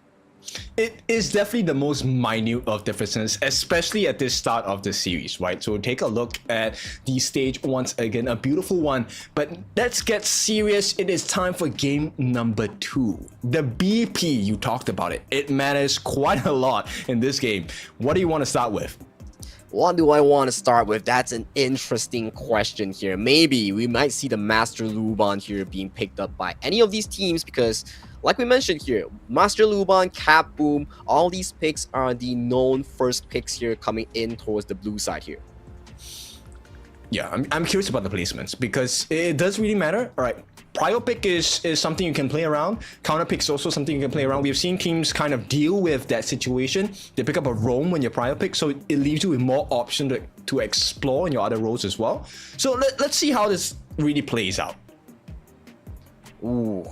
Last game we had a tank jungle versus a jungle assassin matchup here, and it really felt in favor of Lin Heng in that jungle matchup. He was having a field day in towards that jungle. He had like what 5,000 to 6,000 gold lead here. So for this game number 2 here, that on your screen are the default bans here for both of these two teams under the influence of global ban pick, as we head on towards the pick and bans for game number 2 between LGDNBW Gaming and also WEIBO Gaming on the blue side. Okay, so they get prior pick, right? So WEIBO Gaming, now this time, when they're on the blue side, they have a 64% win rate. LGDNBW, higher than their previous side on the blue side, they have 71. Now, let's see how this is going to play out, because WEIBO Gaming has been breaking the stats today so far, right? LGD, known for winning the games when they get the first blood, did not win game number 1. And they're putting back into a default, right? WEIBO Gaming banning the Haya and Sulia that they have found success with in game number 1. For LGDNBW, more of these focuses here are being put on towards the shoulders of Lin Heng, banning away the Kaiser, banning his signature Jing as well in these exchanges here. That leaves the Cap Boom, the Master Luban up and available for WEIBO Gaming. Okay, but it has to be a guarantee they will get the Luban combination, right? So Luban number 7, Master Luban definitely is going to be prio picked here. And with that being said, will they change their minds? Because there's still other combinations they can go for. Indeed it is. So oftentimes, if you leave the Master Luban on first, you could often think like, okay, do we want to take on towards the journey here, fight the main hero here coming in for the side of classics? Mai Shiranui is locked in for him in this game number 2. Okay, this again is his signature hero, and LGD going to expend another one, and hopefully to tie the series up. But WEIBO Gaming, if something interesting, they take the Lung as well as the Yangjian. They ignore the Luban number 7. It's a very difficult setup here, right? Because LGDNBW, you know from that first 2 picks, they're not allowing you to scale towards that late game here. They want to play fast here. Hence, you see DRNG, strong laner here, Mai Shiranui, fast tempo, map rotations here, and then the pay. All these, they spell one thing. They want the game to be even quicker than game 1. Yeah, very fast paced. I like this idea from LGDNBW. Now it's really about that execution. And they straight away, they ban out the big burst potential, right? Chang'e is going to be taken out of the hero pool for the side of WEIBO Gaming. Very adept at close range combat. Very adept at good burst as well. But not only that, they take out the Shi, which is primary for control. And no Cap Boom as well. WEIBO Gaming, what are you left with? Ooh, potentially the control mage, right? Potentially the Princess Frost, the Lady Zen, all these are still up and available for the grabs of WEIBO Gaming. There is still the potential of the Yu Huan as well here, a counter burst tactic against the likes of the Mai Shiranui. And it's taken away! Oh no! LGDNBW Gaming, this is one of the most hardest draft to play against. Essentially, they've cut off every single lifeline on the side of WEIBO Gaming. But WEIBO Gaming, we know them. Let's see what kind of creative strategies they can come up with. There's still potential to Nua as well if they really want to play towards that late game potential here, but it is the Xiao Qiao being locked in for the side of WEIBO Gaming here. This leads into a question here. Ooh, Chicha as well here. We're looking at a triple carry composition here being built in by WEIBO Gaming here, and LGDNBW. Your team composition, there's no late game up until the final pick here. Yo, this is greed, man. WEIBO Gaming and LGD Gaming, they're going for greed. I like this. This is going to be a very kill-heavy game, right? There is no way, because the moment you get that first blood, you have to push the advantage. Both drafts thrive on having huge advantages. And this goes to a question here, right?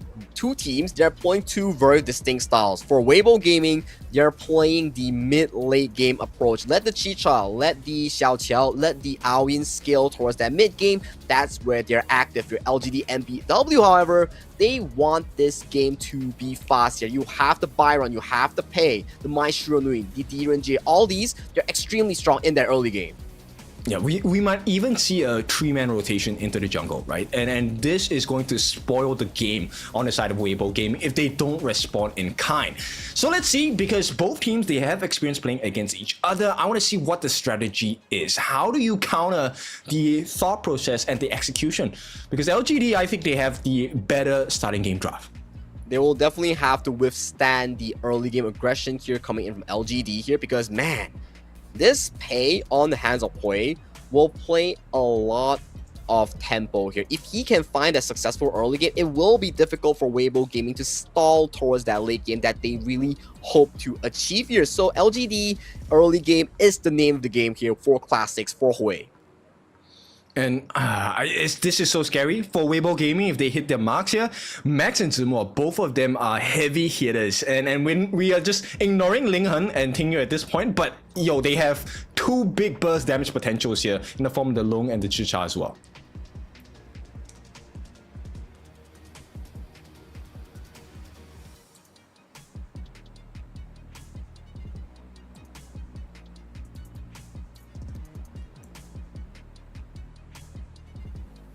Okay, and with that, it's going to be a tough situation. I'm curious to see how the growth is going to be like for both teams. We're hoping for explosive game coming in as we head into game number 2. This is going to solidify a lead. Yeah, WEIBO Gaming drafting a mid to late game team composition here. Can they withstand the early game aggression here from LGDNBW here? This is game number 2 for this best of 7 series. And we should be hearing the crowd cheers in a minute here, because look, this I think this might be the most exciting game so far. Yes, it is just game number 2, but the draft is really insane. It is 2 sides of the same spectrum here. Mid-late game versus super early game aggression that's being drafted by the side of LGD here. But before we go into the game, let's hear the crowd once again.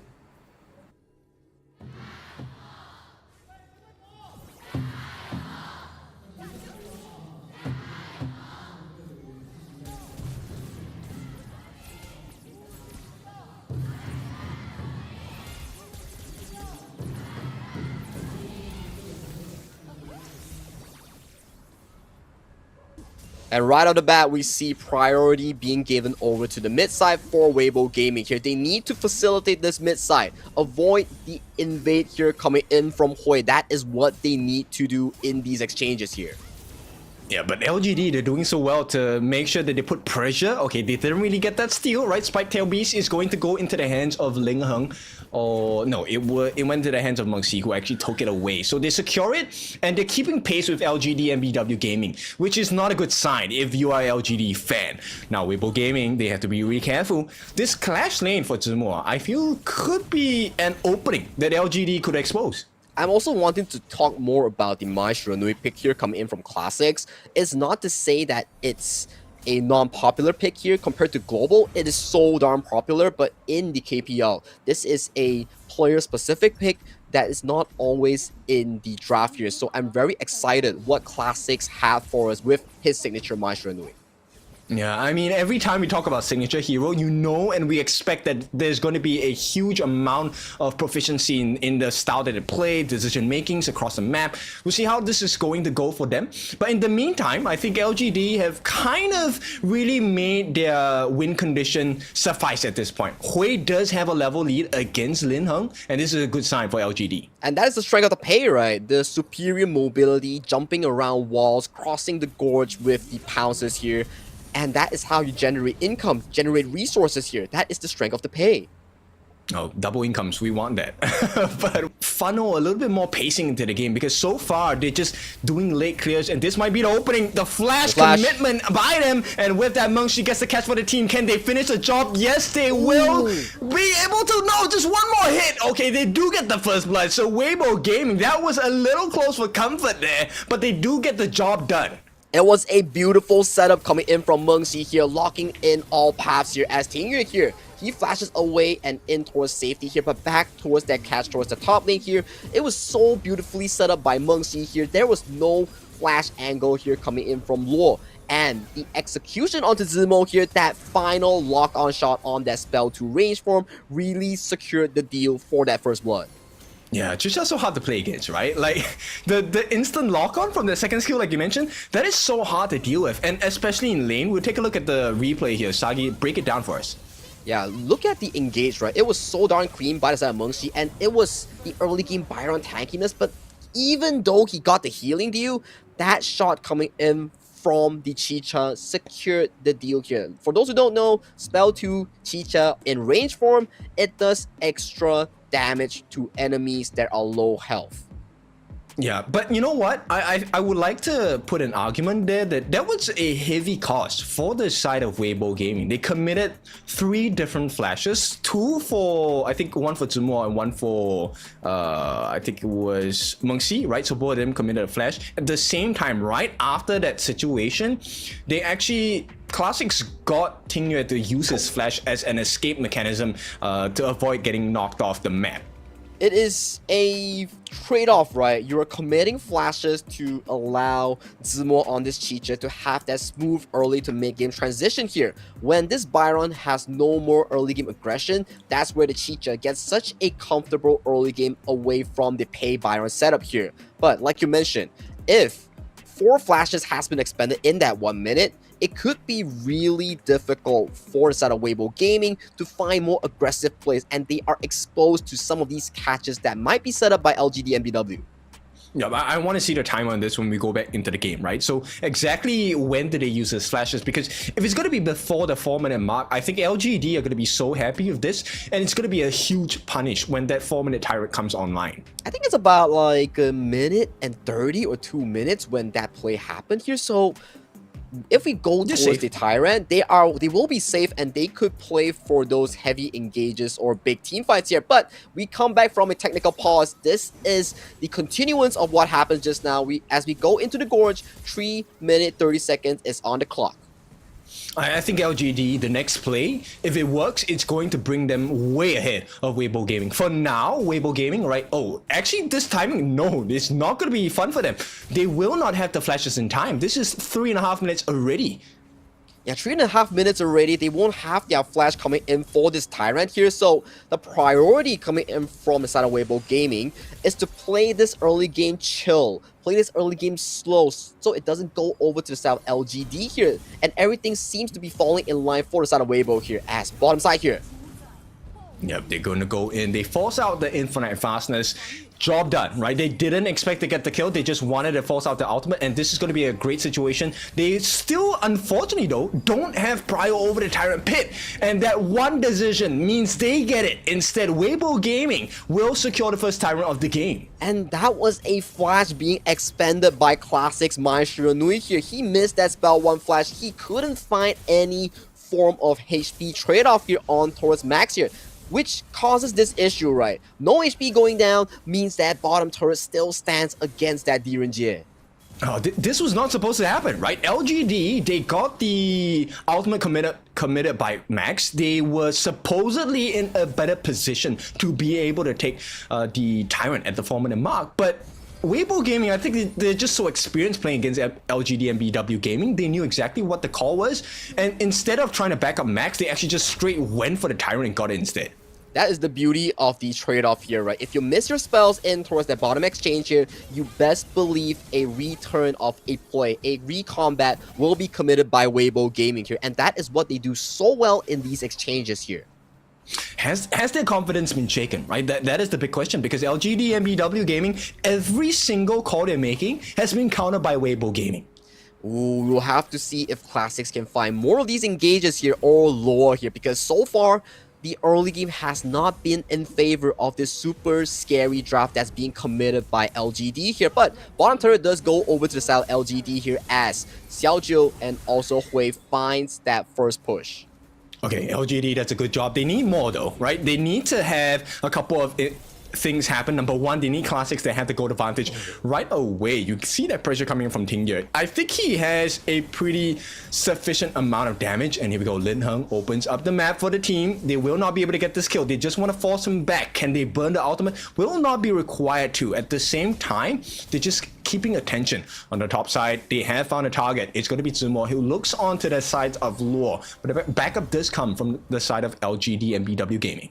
But it's so tanky here. This Byron has skill towards the mid game. He has that Pure Sky, potentially has that Boots of Fortitude as well here. So not an easy target here. He could stall so much time before LGDNBW comes into his assistance here. So definitely not a target you want to be facing off in a 2v1 matchup.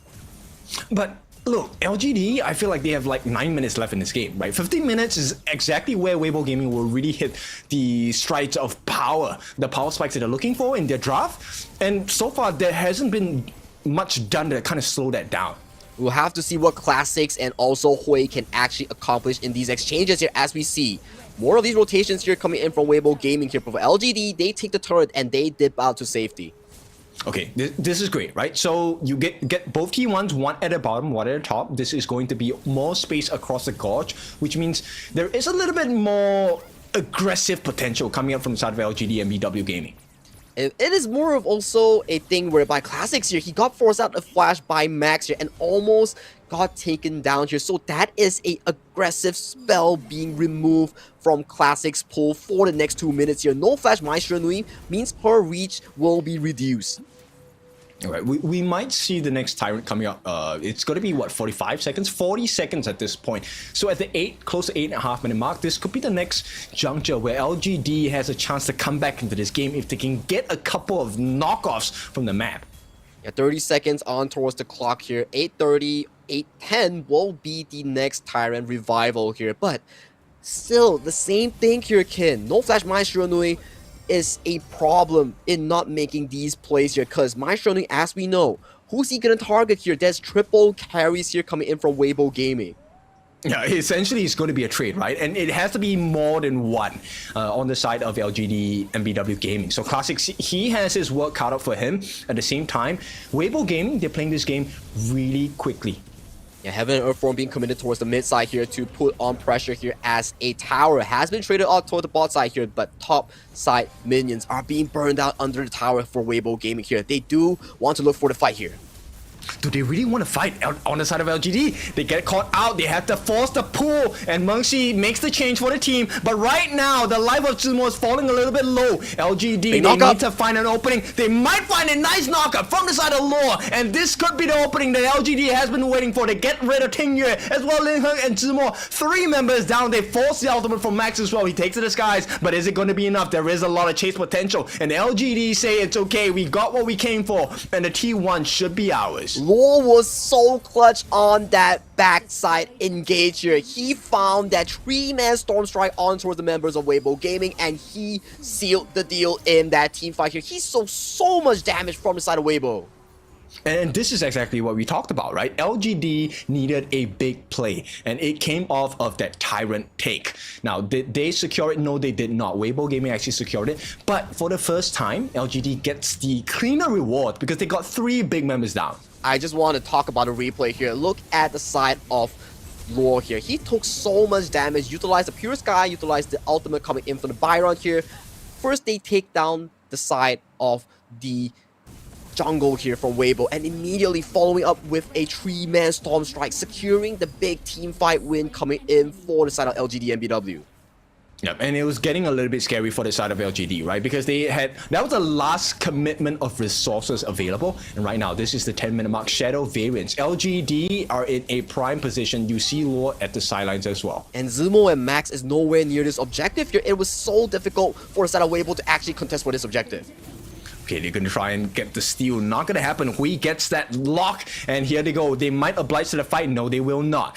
WEIBO Gaming, they know what's at risk. They back off. Yeah, very good Rider wins here coming in from Max to disengage that flash. Engage here coming in from Classics here. So there's no follow-up here coming in for the side of LGDNBW here. But they do secure that Shadow Tyrant with that 3,000 gold lead in their pockets. Okay, it's a great lead, but the timer's ticking. They need to do more. If they can get a T3 here, this is exactly what is going to help them transition into the later parts of this game. Yeah, they need to get more and more of these gold leads, stack it up to the 5-6k, force WEIBO Gaming to fight them at the Shadow Vanguard in towards the top river here, and then potentially look for that game-winning lead that they desperately need in this game number 2. Yep, look at the gold on the side of LGDNBW gaming players. This is exactly what you need from their competition, right? Huge lead on the side of Hui as well as Classics. And you go, they start knocking on the doors on the T3. Can they find the opening? Will not be able to do so because the riding the win is going to be available from the side of Max. Pushes them back. They survive this initial aggression, but LGD, they're going for more. This is a lot of free poke damage. And if you check out the item build as well, right, for the side of LGDNBW, their carries are not necessarily squishy as well, right? You have the Frostguard Embrace, the Hunter's Grip being committed by the side of Hui in that Pei jungle, a semi-tank Pei. And for Xiaozhou's Direnjie, you have an Ominous Premonition and a boost of 42 already here. That's a beefy Direnjie to deal with. Yeah, very hard to deal with, right? Which means Tingyer needs to hit those markers, but he's not going to be close enough. If he does, then he's putting himself at risk of Luo, Hui, as well as Classics, all of whom will be very happy to see Tingyer in their sights.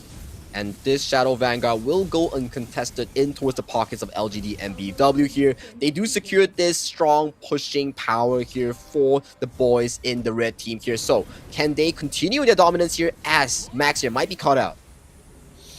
It's going to be a difficult situation for them. They get the Shadow Overload summon on the top side as well. This is going to be a T3 guaranteed for the side of LGDNBW Gaming if they play the cards right for now. And they will secure it. This is going to be an open wound on the top side for WEIBO Gaming. The timers are kicking in, coming in for the side of LGDNBW. We talk about the need of them to find those success stories in those team fights. They saw the reward and they find a big lead right now in this 13th minute mark. Yeah, 12 and a half minutes. They actually break down the defenses on the side of WEIBO Gaming. They're looking for the knockup. Going to be hitting, but it's not going to be enough damage. And right now, LGD, they need to close the game fast. WEIBO Gaming, they're trying their best to hold on. They do hold on. They only drop one high ground towards the top side here. 40 seconds will be the next respawn on towards the Shadow Tyrant in that bottom river here. More of these items are being completed by WEIBO Gaming here. Zimo just freshly picked up his new item, Daybreaker. Alright, they're looking for an opening, unable to find one, but here comes the flash from low as well, gets a nice knockup. Can they get the backline? They do get rid of Mengxi. That's gonna be great because the save will not be apparent. He did not use his frigid charge as well, and there's more to be at LGD. They find their target, they get him down. Zumo is the next victim of the aggression on the side of LGD, and this could be very well game set if they get one more kill here. Linong, the jungler, will not make it out, and game number 2 is safely, for now, in the hands of LGD. As the next Vanguard is going to be in place. They're chasing in. Tingyer is not going to be able to survive, and game number 2 is tied up. LGD wins this one. LGD, despite a quiet early game, they found the key mid-game team fight thanks to the side of Law on that Byron. And in the later stages of the team fights, it was Classics finding engage after engage to disseminate the side of WEIBO Gaming's lineup here. It was all in the story of the faster game tempo coming in from LGD.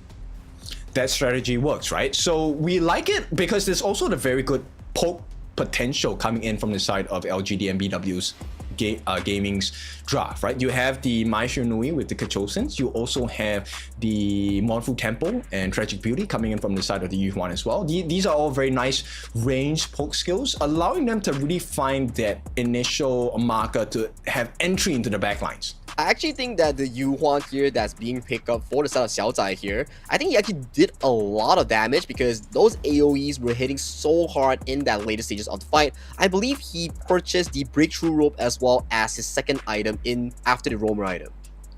So it's not just Magic Pierce that is available for the item, it also gives you HP. So it was very difficult because you were talking about it, they are actually tanky on the side of LGDNBW Gaming, and there was no opening. The timers were not fulfilled on the side of WEIBO Gaming just yet.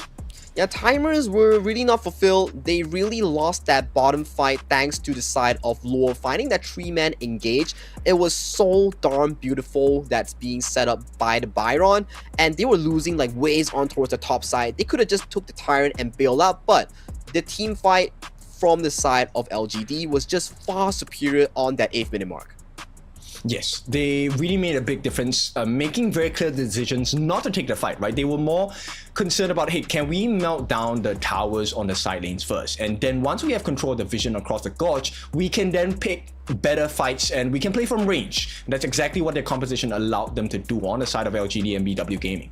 Yeah, LGD, like we mentioned, right, wasn't the most fantastic early game. Classics weren't able to find those side lane ganks, those silent setups here. But moving towards the mid game, that Tyrant, the team fight that they really made up, it was so darn beautiful, allowing them to set up that 10th minute lead into that Shadow Tyrant, and then finding these outer structures, moving into that Shadow Vanguard, rinse and repeat, and then they were rewarded with the game 2 victory here. And I gotta say, it was splendid stuff all around the board here for the side of LGDNBW. Yes, I mean, this game, no chance. For me, it has to be Lore, right, as the MVP. I think he made very big plays in the game for the side of LGDNBW Gaming, and definitely was one of the core reasons why they were able to kind of just wrestle WEIBO Gaming, put them against the wall, and not allow them to come out of their corner. Yeah, they didn't really allow WEIBO Gaming to scale into fruition here. You can see Max is 0-0-0 on towards that Ao Yin Long here. He didn't really have a lot of time to really shine. It was always LGD finding pickoffs after pickoffs, making the game a 4v5 attempt up front for the side of LGD. And look at it, double protector Cuirass for the side of Xiaojai, who's in the middle of your screen on the Yuhuan 2-0-5. Like, the amount of tankability that is Yuhuan offered, pretty sick, because WEIBO Gaming, I think they had a lot of physical damage to the Yangjin as well as the Long. These 3 physical damage, the fact that Xiaojai was able to soak up quite a bit of damage for the team allowed them to really be more aggressive without being punished. And let's take a look at the statistics here coming in towards this game here. Xiaozhou still dealt a lot of damage on towards that DRNGA here. It was him with those tokens, shredding the front line and back line on the side of Beijing WEIBO. And you can see on your screen here, it was that 8th minute team fight near 9th minute. They took that 3-4-0 and they pushed the lead to that game-winning lead. Huge difference, and this one really was look, 80 seconds worth of control offered by this Byron in the form of Lure here. That was a big difference in making the game so much more difficult for the side of WEIBO Gaming. I think the draft made sense for the side of WEIBO Gaming, but they needed a lot more time, and I'm not talking about, hey, 2-3 minutes. They needed to go very deep. They needed to be like 5th and 6th item full slotted, and then they can take on a big team fight that's being set up by LGDNBW. But you can see on your map here, Xiaozhou's stats is just crazy here, covering almost everything in this chart. Yeah, very difficult to play against this guy because, and this is where, you know, the turrets are so important, right? LGD made that initial decisions. You see the butterfly effect from there, where we take a look at, hey, one decision changed the outcome of the game, but the one that really made all the different plays in the game, the MVP. Well, it gotta be him. It gotta be. For this game, LGDNBW, all these plays, it came from one person, and it gotta be the man on the Byron, Luo. He was phenomenal here. He soaked so much damage, 31.5% damage taken is the name of the game here, with a KDA of 0, 1, and 7 here. Later on, if we go towards the replay here, we will show you which insane play that he really did to really secure the game for the side of LGDNBW. And bear in mind, just a reminder, this guy was the person who got first blooded in the game, right? So it looked like a horrible start for the side of LGDNBW Gaming, but the recovery coming out is all because of Xiao Luo, also known as Luo in this game. Yeah, Luo really had a slow early game like classics, but as we scale in towards that mid game here, this is the key fight that we talk about here. He was soaking so much damage here, proccing that ultimate here, staying alive for the rest of it, stacking up his red bar here, flashing in for that 3-man knockup. Look at his POV here, so beautiful. It was so insane because at the same time, Mengsi actually pulled his jungler back. Ling Hun was caught in that skirmish as well. That is just crazy stuff here coming in for the side of Xiao Luo here. He found that moment and it was so darn on point here. This is a beautiful setup here coming in for the side of LGDNBW here. As we see moving on towards the later stages of the game, it was just, once again, Luo finding that backline engage on towards Team Yue, forcing out the flash, isolating Mengsi in that exchange. Yeah, and one thing that I really note is I think Xiaotai really put a lot of efficiency into his kit, right? His ultimate. But let's hear what the players were talking about. 我摸龙上蓝圈绕，大手站住，大手站住点。哎，我去走吃上，5秒大倍，能等我大倍，等我大兄弟，左边有个大，兄弟能不能等我个大招，没到。哎，能看啊？哎，跟他打。哎，我拉走，我死不了。哎，没上火，接他。吃他。别闹他了。杨戬，靠我，4个。跟他打。哎，龙我能赢。他没上火，龙没上，晕到了。我跟不了。龙交大，兄弟。有排吗？急爆了，可以往前顶啊，感觉。有排，大师。慢慢打，没事。废了2个。死了，可以慢慢打。中高，兄弟看我。中高，可以打一波，有机会打一波。来，点打。吃他。我先把塔点，我点塔了，兄弟。我也没抢了。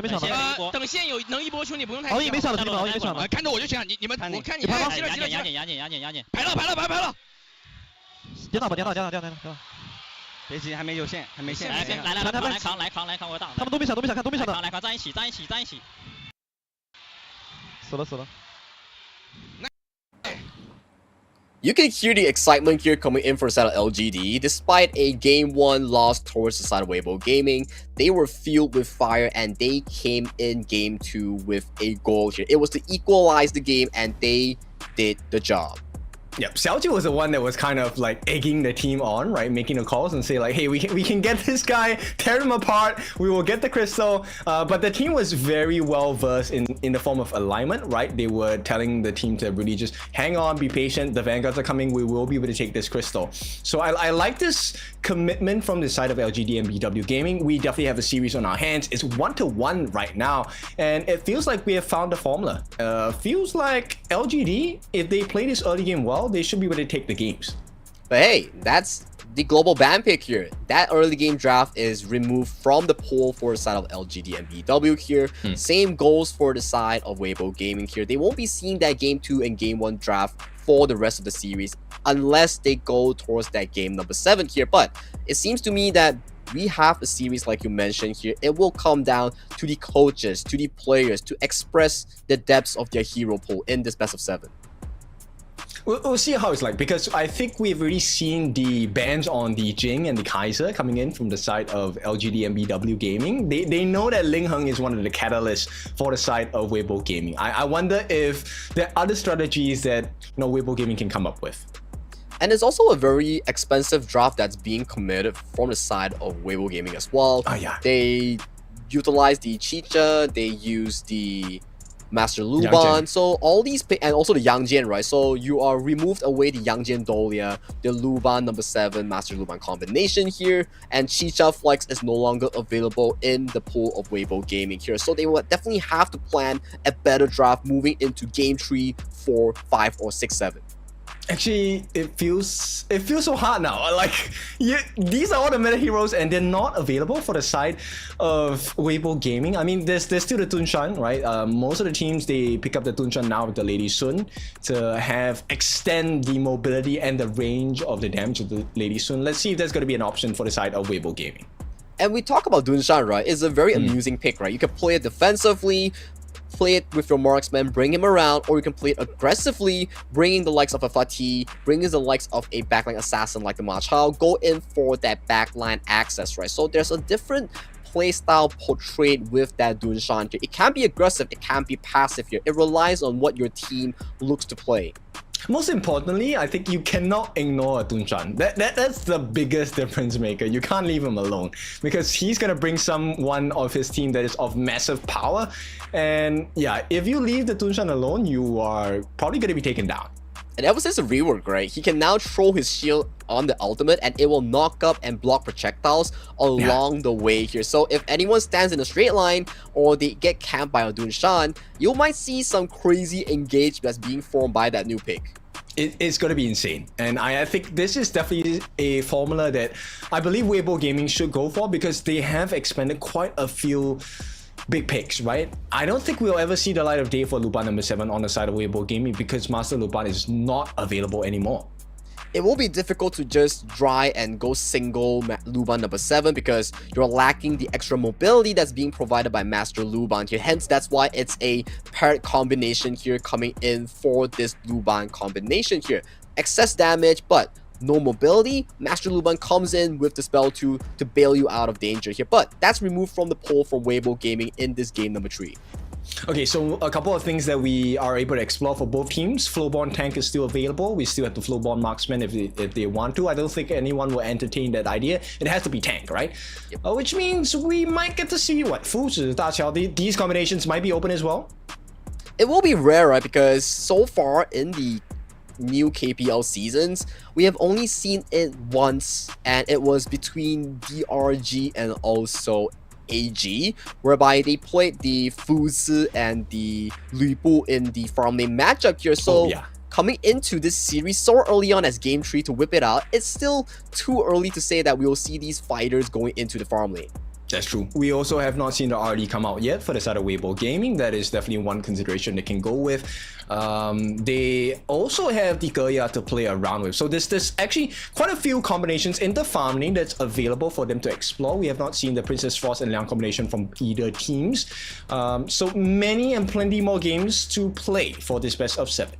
It will be a long series for today, so grab some food, grab some drinks, sit down and enjoy the show, ladies and gentlemen. But we are getting ready for that game number 3 draft as the players are getting warmed up and they're getting a bit of fruits, as you can see later on the screen, to prepare themselves for that game number 3.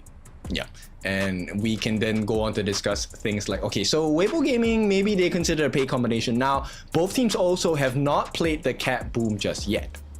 Yeah, Capcom is also one of these very strong early game tempo picks, right? If you scaled well towards the early game, you find those success ganks, you find those success pokes, you can really force out the enemy without them taking a full-on team fight here. So that is something Capcom does extremely well. Zone, poke, and burst. That is all in the favor of a Capcom here. And the potential counter of the Maestro has been expended by LGD here. Maybe that's something that WEIBO Gaming wants to pick up on that first pick.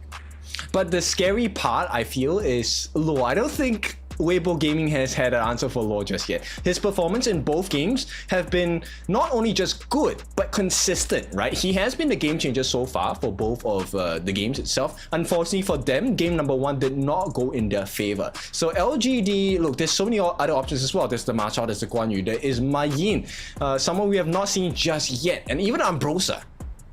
Oh yeah, these picks are definitely something to really show off on towards the clash lane here. Charlotte has been expanded for the side of Luo here, so maybe we can see more of these playmakers like the Mayin, like the Dharma, Guan Yu. All these are the top picks here coming into the KPL clash lane pool here, and also the Fatih, right? So plenty of heroes left in that clash lane pool here.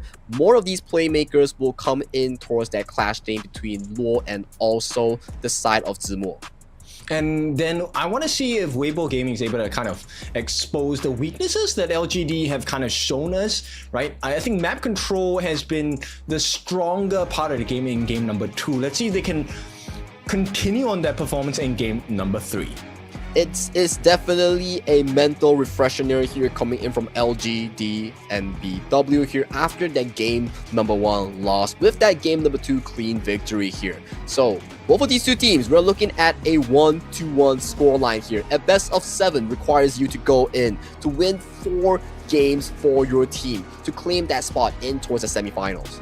Definitely. Semifinals is definitely where you want to be at. We'll take a look at the players once again. This is going to be Lin Heng as well as our class laner, Law. Yeah, as we take a look at, yeah, captain versus captain. This is your 2025 KPL Grand Finals, day number 1 of the knockout stage. We'll see. The fans are all waiting in anticipation. Us as well for our online friends. I mean, if you're there in person, that's great. Hopefully you feel the ambience of the stadium. Now, this is going to be a difference maker once again because both teams neck and neck. This one shows who pulls ahead closer towards getting that 4th win in this series. Yeah, every game matters, right? Because you are stacking wins on top of your opponents. You are also simultaneously reducing the amount of heroes allowed to be picked due to the global ban pick here. So as we go into the deeper stage of a best of 7, game 5, game 6, that's where the true mental game comes into play here. Hero pulls unless you're getting stressed out, you want to be able to step up. You need that star player. Yes, definitely. We always need a star player that is able to withstand the pressure of the games, right? Because the series, best of 7 series can go long, and fatigue definitely will play a part. And this only adds on to the difficulty provided by the global ban pick format. We'll take a look at how both teams will draft for game number 3. I can imagine some of these bans will fall onto the favor of the Cat Boom, the Master Luban. All these picks needs to be removed from the pool from both of these two teams here, because that's something you do not want to be giving over to your opponents. It's really scary, right? Because then, look, they've already expanded the higher on the side of WEIBO Gaming. This one is a really tough one. I'm curious what Coach Lin thinks on the side of WEIBO Gaming. Yeah, Coach Lin, Coach Moran, both of these are your top tier coaches in today's series here. That's represented by the IQ 15 as we march towards the game number 3 between LGDNBW and WEIBO Gaming, as LGD takes on the blue side with WEIBO on towards the red side. Okay, so WEIBO Gaming want to revert back into the counter pick side. They have an 80% win rate on the red side. I mean, I would want to be on that side as well. Well, it really goes to show, right? Because these win rates, they come from the Masters group against the Elite group. So that's something we often say that, WEIBO Gaming, they qualify as the 5th seed of the Masters group, but they are also 5-1 in the standings like LGDNBW. Yes, and this is where we really get to see the test of quality, right? Stats are stats, but we need to see you perform on the Gorge. And we can see some of these fans here holding out their fan signs here, cheering on for their favorite players here. We have LGD fans, we have WEIBO Gaming fans hungry to watch the next game, which is game number 3 of the series, but we do get Dunshan locked in for the side of LGD here. Okay, this is a great start, right? Very tanky, very mobile. It helps to extend the strength of your composition on the side of LGDNBW Gaming.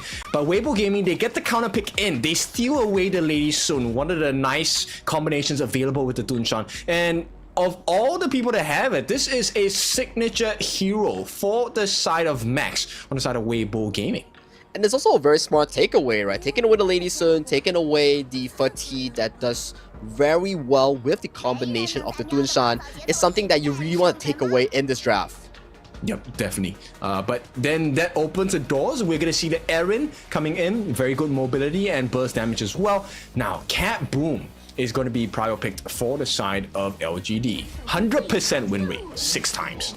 Wait. This is a fight between the two players here. The marksman role will be a big importance in this series. We're looking at Dunshan Eren combination here. Eren pops the ultimate and Dunshan just kites around the enemy team with his mobility here. And then you have WEIBO Gaming drafting that Zhenren with that Lady Sun combination here. So both of these two teams, they're looking to play for their farm lane.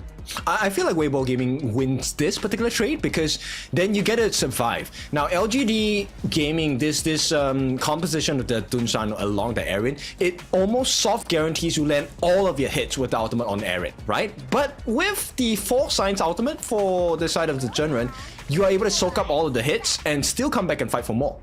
Oh, we're getting another Angela pick here, potentially coming in from the side of WEIBO Gaming here. That's a hover that's being done by Max 14 Yue, and it will be locked in as their mid lane for WEIBO Gaming in this game number 3. I think it's a good pick, right? You want to be able to deal with the Dunshan. At the same time, when you use your Blazing Brilliance, the ultimate on the side of Angela, you are CC immune, so, you know, the Dunshan won't be able to throw you over his back. But LGD, they say, if you're not going to move, we will move and go into your backlines, the Ma Chao and Dun. This is a very scary composition. So much frontline that's being generated by LGDNBW here. You have the Dunshan, you have the Dun as well. The double Dun combination being locked in for them. And then in towards the late game, you have Ma Chao and also the Eren here being set up by LGD here. On the side of Beijing, WEIBO Gaming, they do lock in that Kaiser. Another beefy boy for WEIBO to really escalate that frontline situation for Max on this Lady Sun. Yeah, this is a war of attrition between both teams, right? We're gonna deal a lot of damage. Can you survive it? And if you do, there is a very high chance that you take that fight in that exchange. At the very least, LGDNBW, they have a secondary carry in the form of the Ma Chao here. But for WEIBO Gaming, if Max really falters in these team fights, that could be a huge blunder here coming in for WEIBO Gaming, because they solely rely on this Lady Sun's late game. I mean, we will place hope that, you know, Zumo is actually able to back that up as well on the other sides with the flanks. But we'll see, right? Every single game is different because there is a potential for different factors to come into play. Now, with the new reworked Dunshan, is it going to be the difference maker for LGDNBW Gaming? I'm definitely stoked to see the Dunshan Aaron combination here, bringing the Aaron, bringing the Cat Boom, go and poke the enemy here. First, you bring the Cat Boom with your spell 1, bring him over to the enemy team, throw these Cat Bombs on towards the enemy team, then you look for the execution, carry the Aaron for that backline assassination, just like what they did with the Dunshan and also the Fatih combination. Agree. And actually, you know what? Taking a look at the drafts and compositions for a second time here, I think LGD has a very great poking game, right? You can actually throw the javelins and damage WEIBO Gaming from range. You have the kitty bombs as well coming out from classics. But on WEIBO Gaming, you only have the rolling raid and frag grenades, right? Nothing else you throw is going to be that big of a difference maker. Maybe Tingyue gets a couple of Chaos Cinders, but that's about it. Yeah, that's about it. And it comes to question here, can the Dun realistically tank the burst coming in from this Angela here? As we go into game number 3 between LGDNBW Gaming from Hangzhou against WEIBO Gaming from Beijing. As we listen to the crowd one more time in this game 3.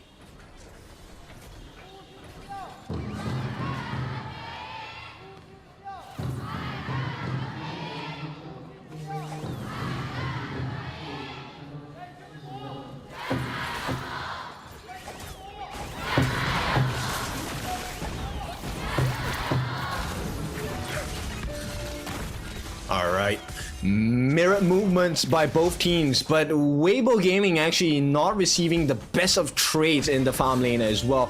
Meanwhile, in the mid lane, seems like all is good at that point, and WEIBO Gaming, they will get the Firehawk here. Ooh, securing the Firehawk and getting additional gold with the passive glittering gold of the Zhenren here. Definitely a comfortable early game here for the side of Max with that Lady Sun. They also get that initial Tuskboar camp. So Tingyue actually, just getting a little bit of advantage for his team. And let's see if that difference is going to be the one that changes and amplifies the growth on the side of WEIBO Gaming.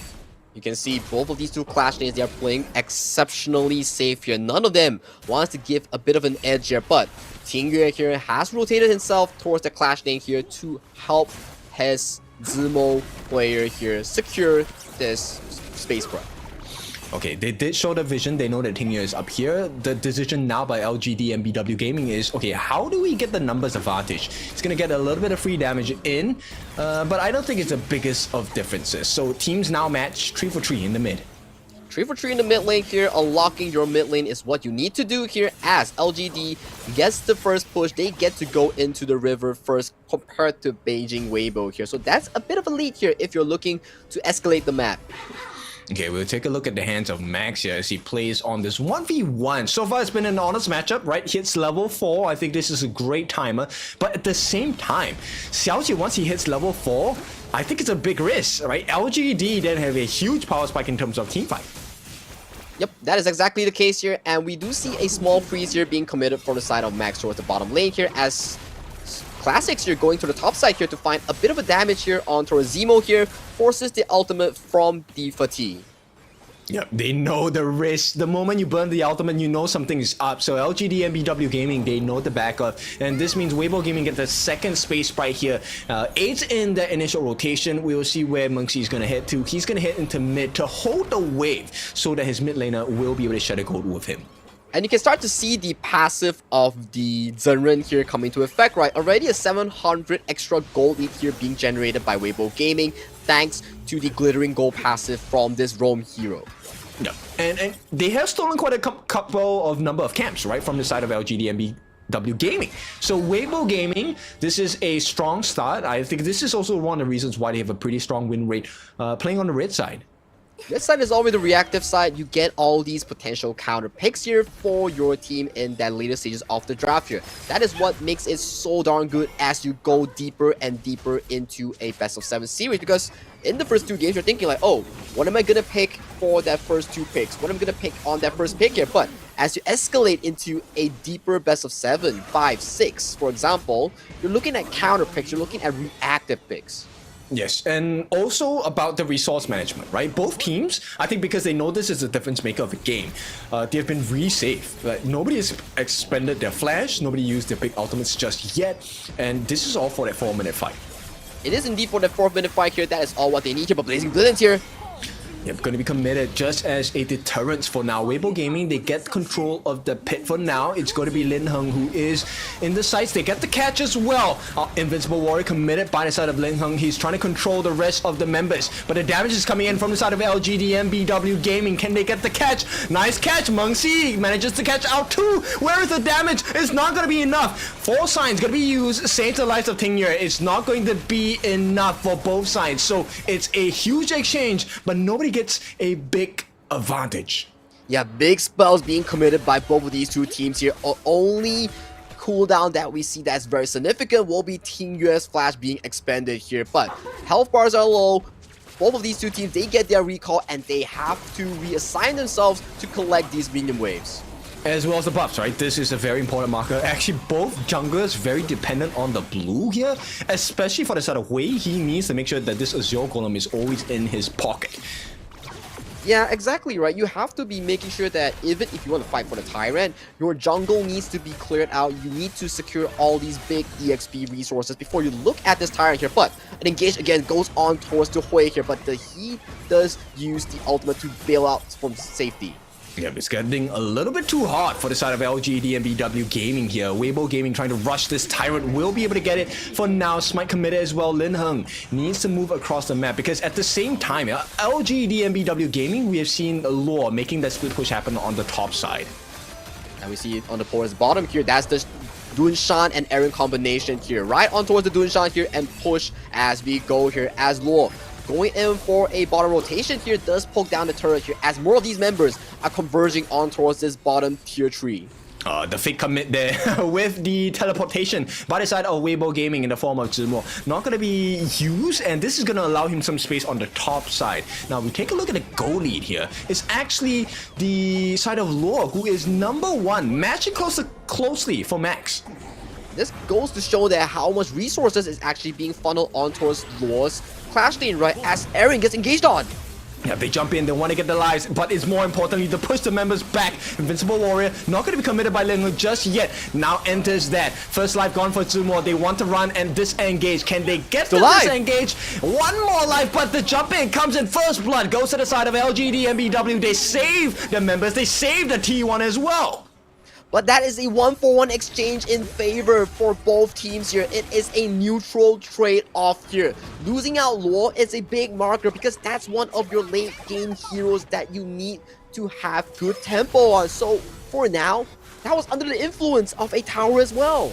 Yeah, they slowed the game down for the side of Law. I don't think he's going to be overly disappointed with that. I mean, they got a couple of nice ultimate usages. But let's take a look at the replay here as the initial engage was Mengxi on towards that Aaron here, forcing away the flash, setting up Zimo into a very deep situation under the first tower of the side of LGDNBW here. Using 3 stacks of spell ward, escaping towards safety here, allowing Classics to find that flash execution here. But on towards the front side, Law does get bursted down by Max on that Lady soon.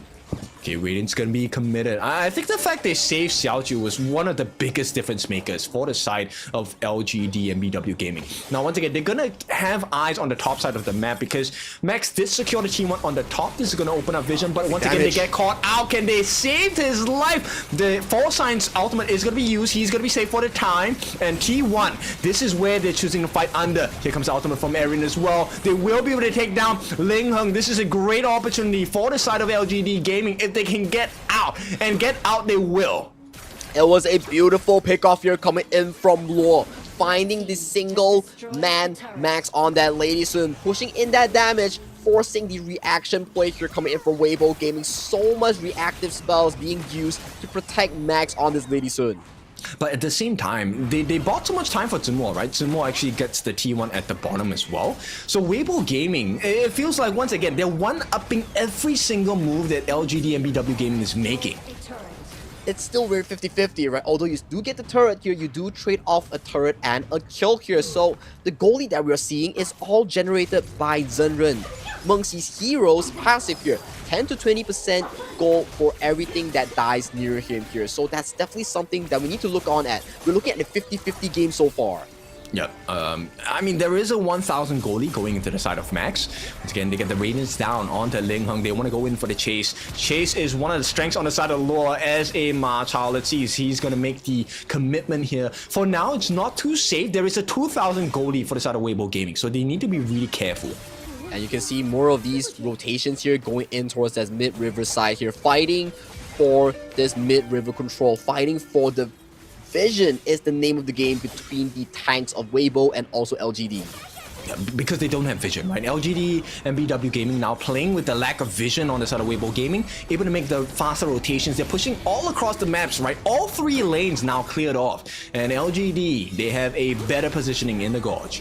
And this is the wave setup, the last wave before all these players rotate to the Shadow variant here. What is the call here, WEIBO Gaming? You are at the flip side of the map here. Is it to contest for the Shadow Tyrant, or is it to shake the hands, go for a 50-50 trade on the Shadow Vanguard? I mean, right now, LGD have the prime positioning. They will look for an opening, looking for the catch. So far, they're tanking it all through. You see the value of Xiaojia in this particular composition itself. Max takes a little bit of damage for now, but it's going to be interesting because right now, WEIBO Gaming being caught on the back lines, the dive coming in from Luo, but that's a lot of damage onto Hui. Classics as well, taking a huge chunk of health away from his life bars. They have to back off. They have to back off for LGD. They have to attend to that top minion wave here that's being burned out by the turret here. That is gold being lost in these exchanges here. So far, in terms of the match state, is looking to be in favor of WEIBO Gaming thus far. Yes, but LGD, they make the call. They want to dive in deeper. They start this 10-minute tyrant, but the backup does come in from the side of WEIBO Gaming. Max, as well as Mengxi, coming in, looking for the catch as well. Not gonna be able to find anything of value at this point. Tingyu is falling a little bit low, but WEIBO Gaming, they're sticking around. Classics, key poke here on towards Tingyu and Max, forcing them away from that objective here. But the objective of the Shadow Tyrant does get removed here. It does respawn and it does regen its health. I mean, we're talking about this. The poke composition and poke potential coming from the LGDNBW Gaming is the difference maker so far. And maybe they have found a target. Zimo is now caught in the middle of 5. But the turnaround does come in. They burst him down. Hui is out of the fight. And a secondary kill comes in for the side of Max as well. 2 members down for the side of LGDNBW Gaming. And they have lost it. This tyrant is going into the hands of WEIBO Gaming. It was looking initially good for Sao LGD here. Zimo was caught in no man's land, but he found the re-engage, slicing Hui. That's being overzealous in those exchanges here. Xiaozai was nowhere near on the Dunshan to bail this Dun out towards safety here, allowing 2 quick kills and the Shadow Tyrant to fall in favor of WEIBO Gaming here. That's a big win for WEIBO. Very big, and I'm gonna add on, Mengxi did not use his ultimate, so there is another potential they can take a big fight once again.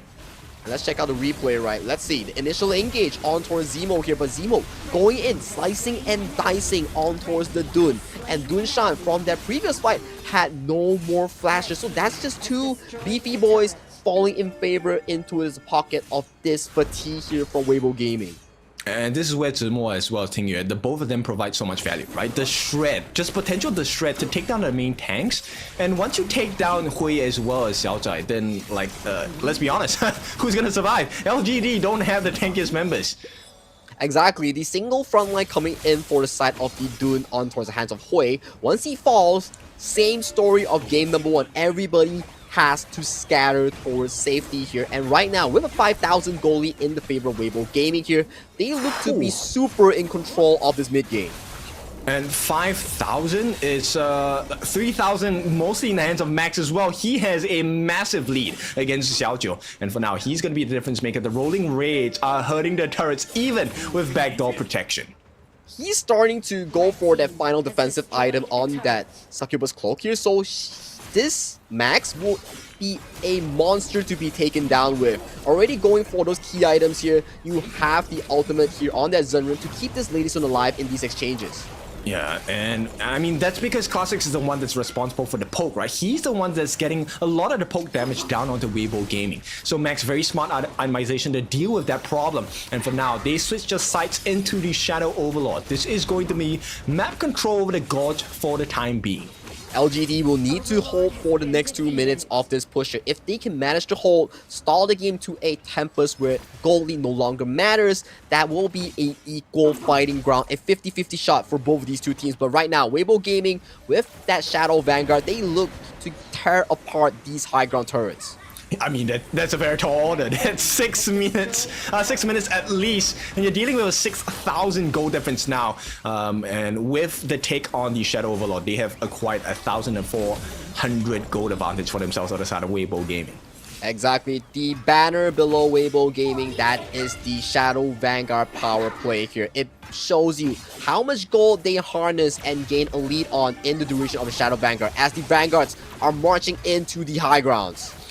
This one is a tough defense ahead. The T3s will be taken in quick succession for the side of WEIBO Gaming as they look for an entry point on that middle side of the map. Can they find that opening? The jump in comes in from Mengxi, gets that frigid charge down. Can they get the damage in? Zimo activates his ultimate as well. Can they get the damage in? The backline is exposed though, and with that, Law makes a difference once again. He made a difference in game number 2. Can he make it here? And it feels like it is going to be the case. Hui as well, Xiaozai does take a fall, but they make the trade. It's a 3 for 2 as LGD make a save.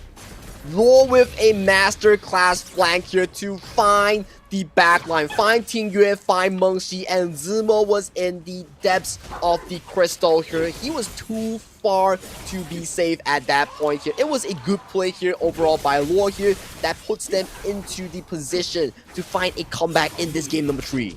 It feels like he's the winning strategy, right? Can they get Law into the backline? So once he does, then WEIBO Gaming get absolutely destroyed.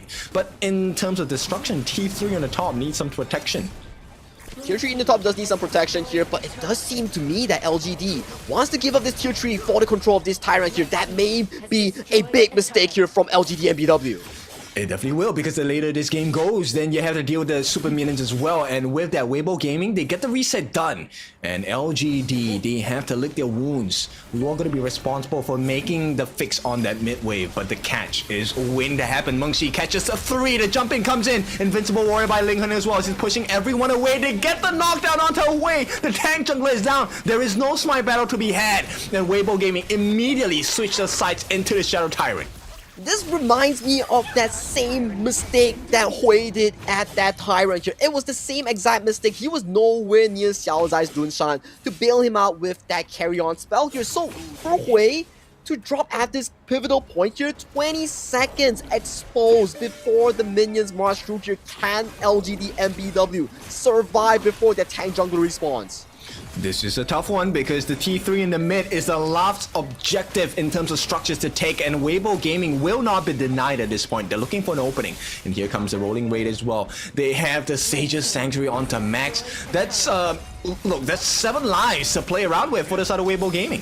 1 Sage Sanctuary, 1 ultimate coming in from Mengxi's Zunrun here, so that's 3 lives that you have to go through if you want to kill off this Lady Sun here. It's looking desperate for LGDNBW. Towers are all down. It's a barren base with WEIBO Gaming setting their sights on this Shadow Vanguard as the final objective to potentially put this game tree to a close. And the crazy part is, you would take a look at Ting Yue's itemization and damage, you feel like, hey, he is maybe 6 slotted. He's not. This is not even his final form yet. And he's already melting the members like Hui down. Now Hui, he is very poor at this point. He only has close to 9,000 gold in comparison to everyone else. And this is the difference maker. And that was a lot of damage here coming in for side of WEIBO Gaming, but the fight breaks through. They want to look for the backline. Xiaoxiu manages to make it out safely, but there is a lot of lifelines to play around with on the side of WEIBO Gaming. Did not have to commit too much. Just a flash from Zimo as well as a smite from Lin Heng as well. And once again, they reset. WEIBO Gaming go for the Shadow Overlord, and this is a quick one. And that is no flash on towards Zemo. That's no flash on towards the Aaron, the prime carry coming in from LGD here. One more engage like that from WEIBO Gaming, that could spell doom for LGDNBW in this final few push of attempts. Yeah, Mengxi just needs to land that third hand, right? Once he latches on, it's over for the side of LGDNBW Gaming. But for now, it is a little bit too early to speak of the demise. As WEIBO Gaming, they plan the next move, but take a look at what Law is doing. Yeah, Law is going in for a proxy here, stopping that initial Vanguard to delay it from converging in towards the base here as he's looking for that final few flanks here. Cat bombs are being thrown on towards Tinger and Mengxi as health bars are going dangerously low.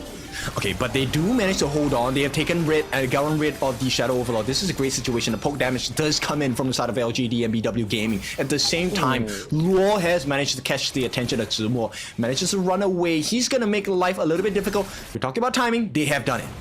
They have done it, but look at the engager! Oh, nice flash. They committed it. Xiaozai, they get the flash, they get the throwback, but it's not enough. They couldn't find it. And here we go. There's a lot of damage. Oh, no.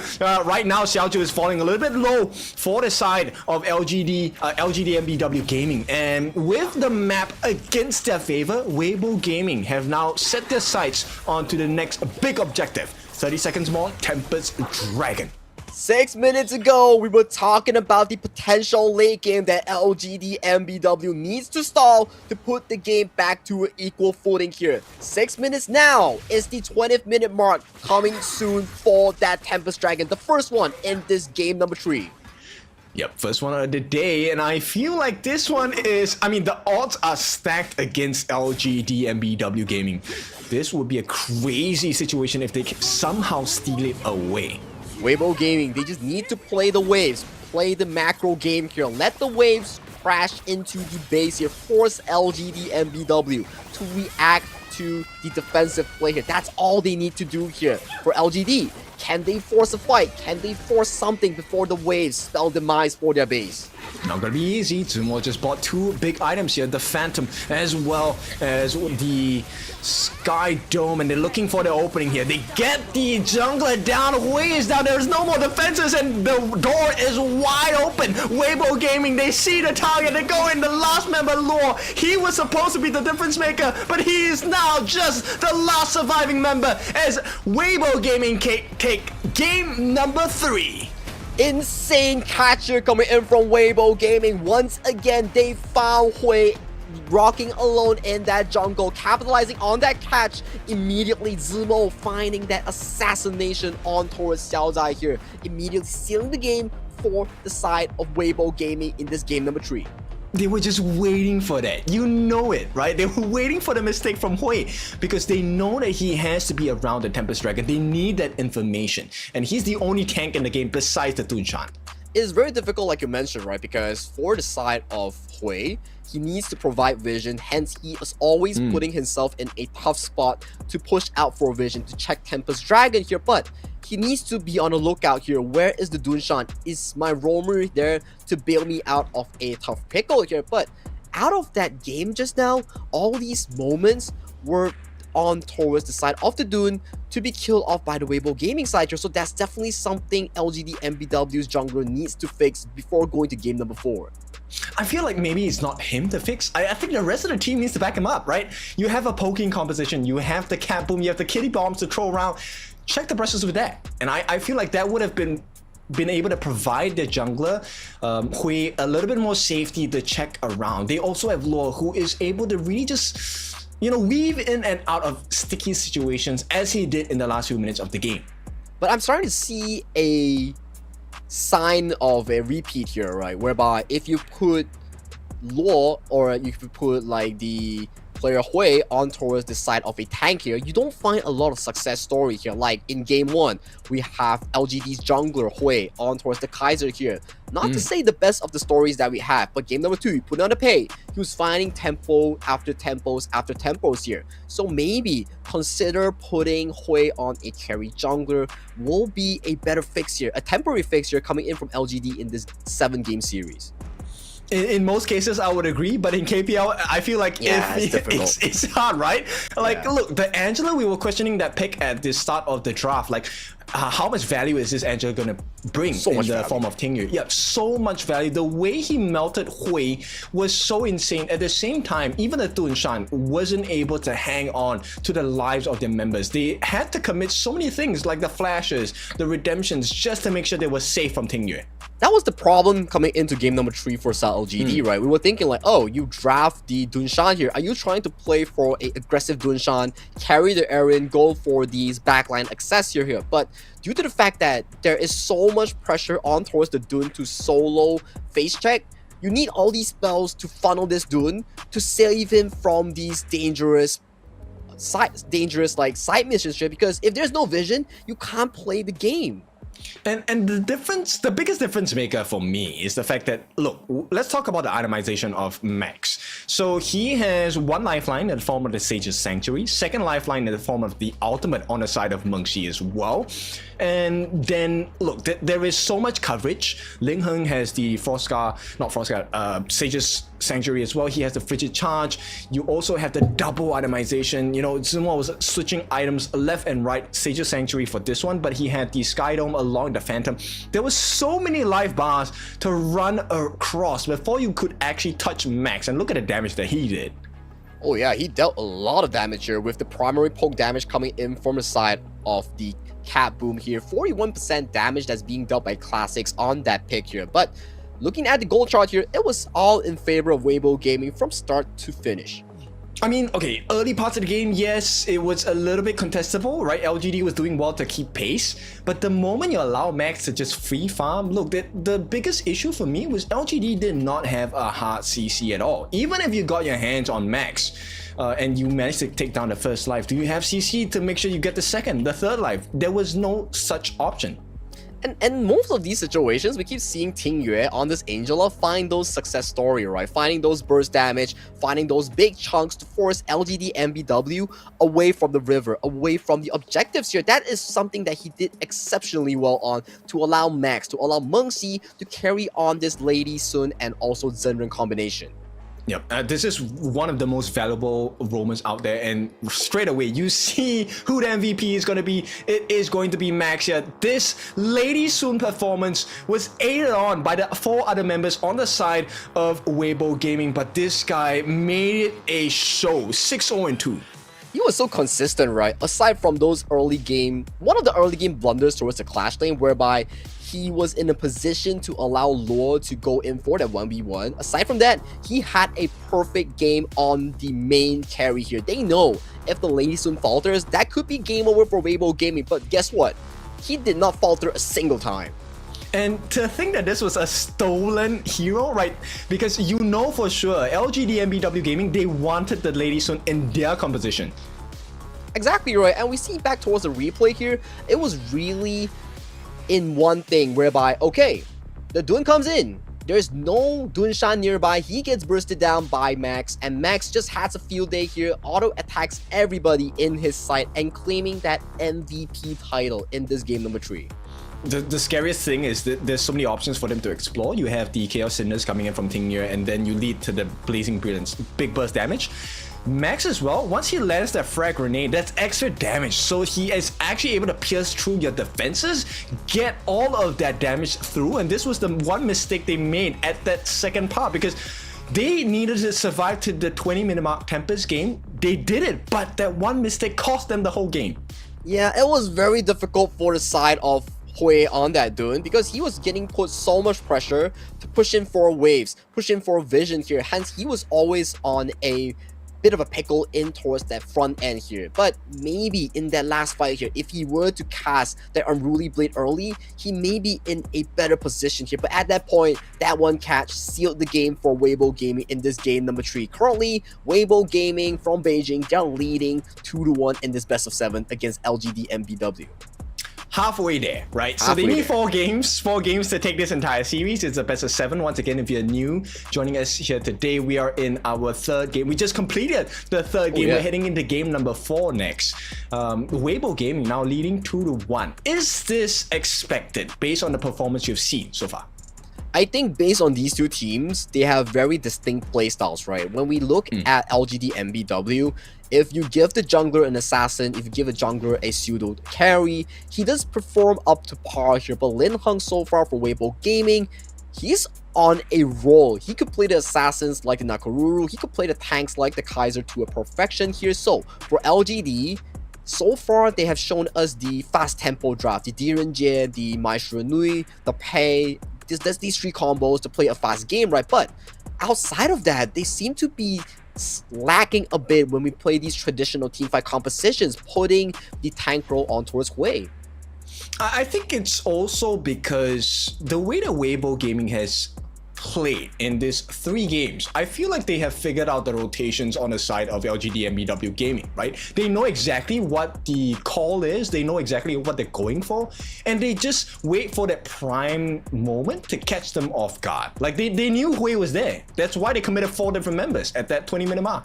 Yeah, Hui's positioning on towards a tank may be not as perfect compared to his success story on towards the assassin like the Pei here, so that's definitely something to be widened and zoomed in by the side of WEIBO Game, because they're like, hey, you don't seem to be able to play a very good tank game compared to Lin Heng here. So let's expose that. Let's play traditional Honor of Kings with the 5v5 setup here. No more big engages here because we're locking you down and forcing you to play all these big choke point fights at the Tyrant, at the Vanguard.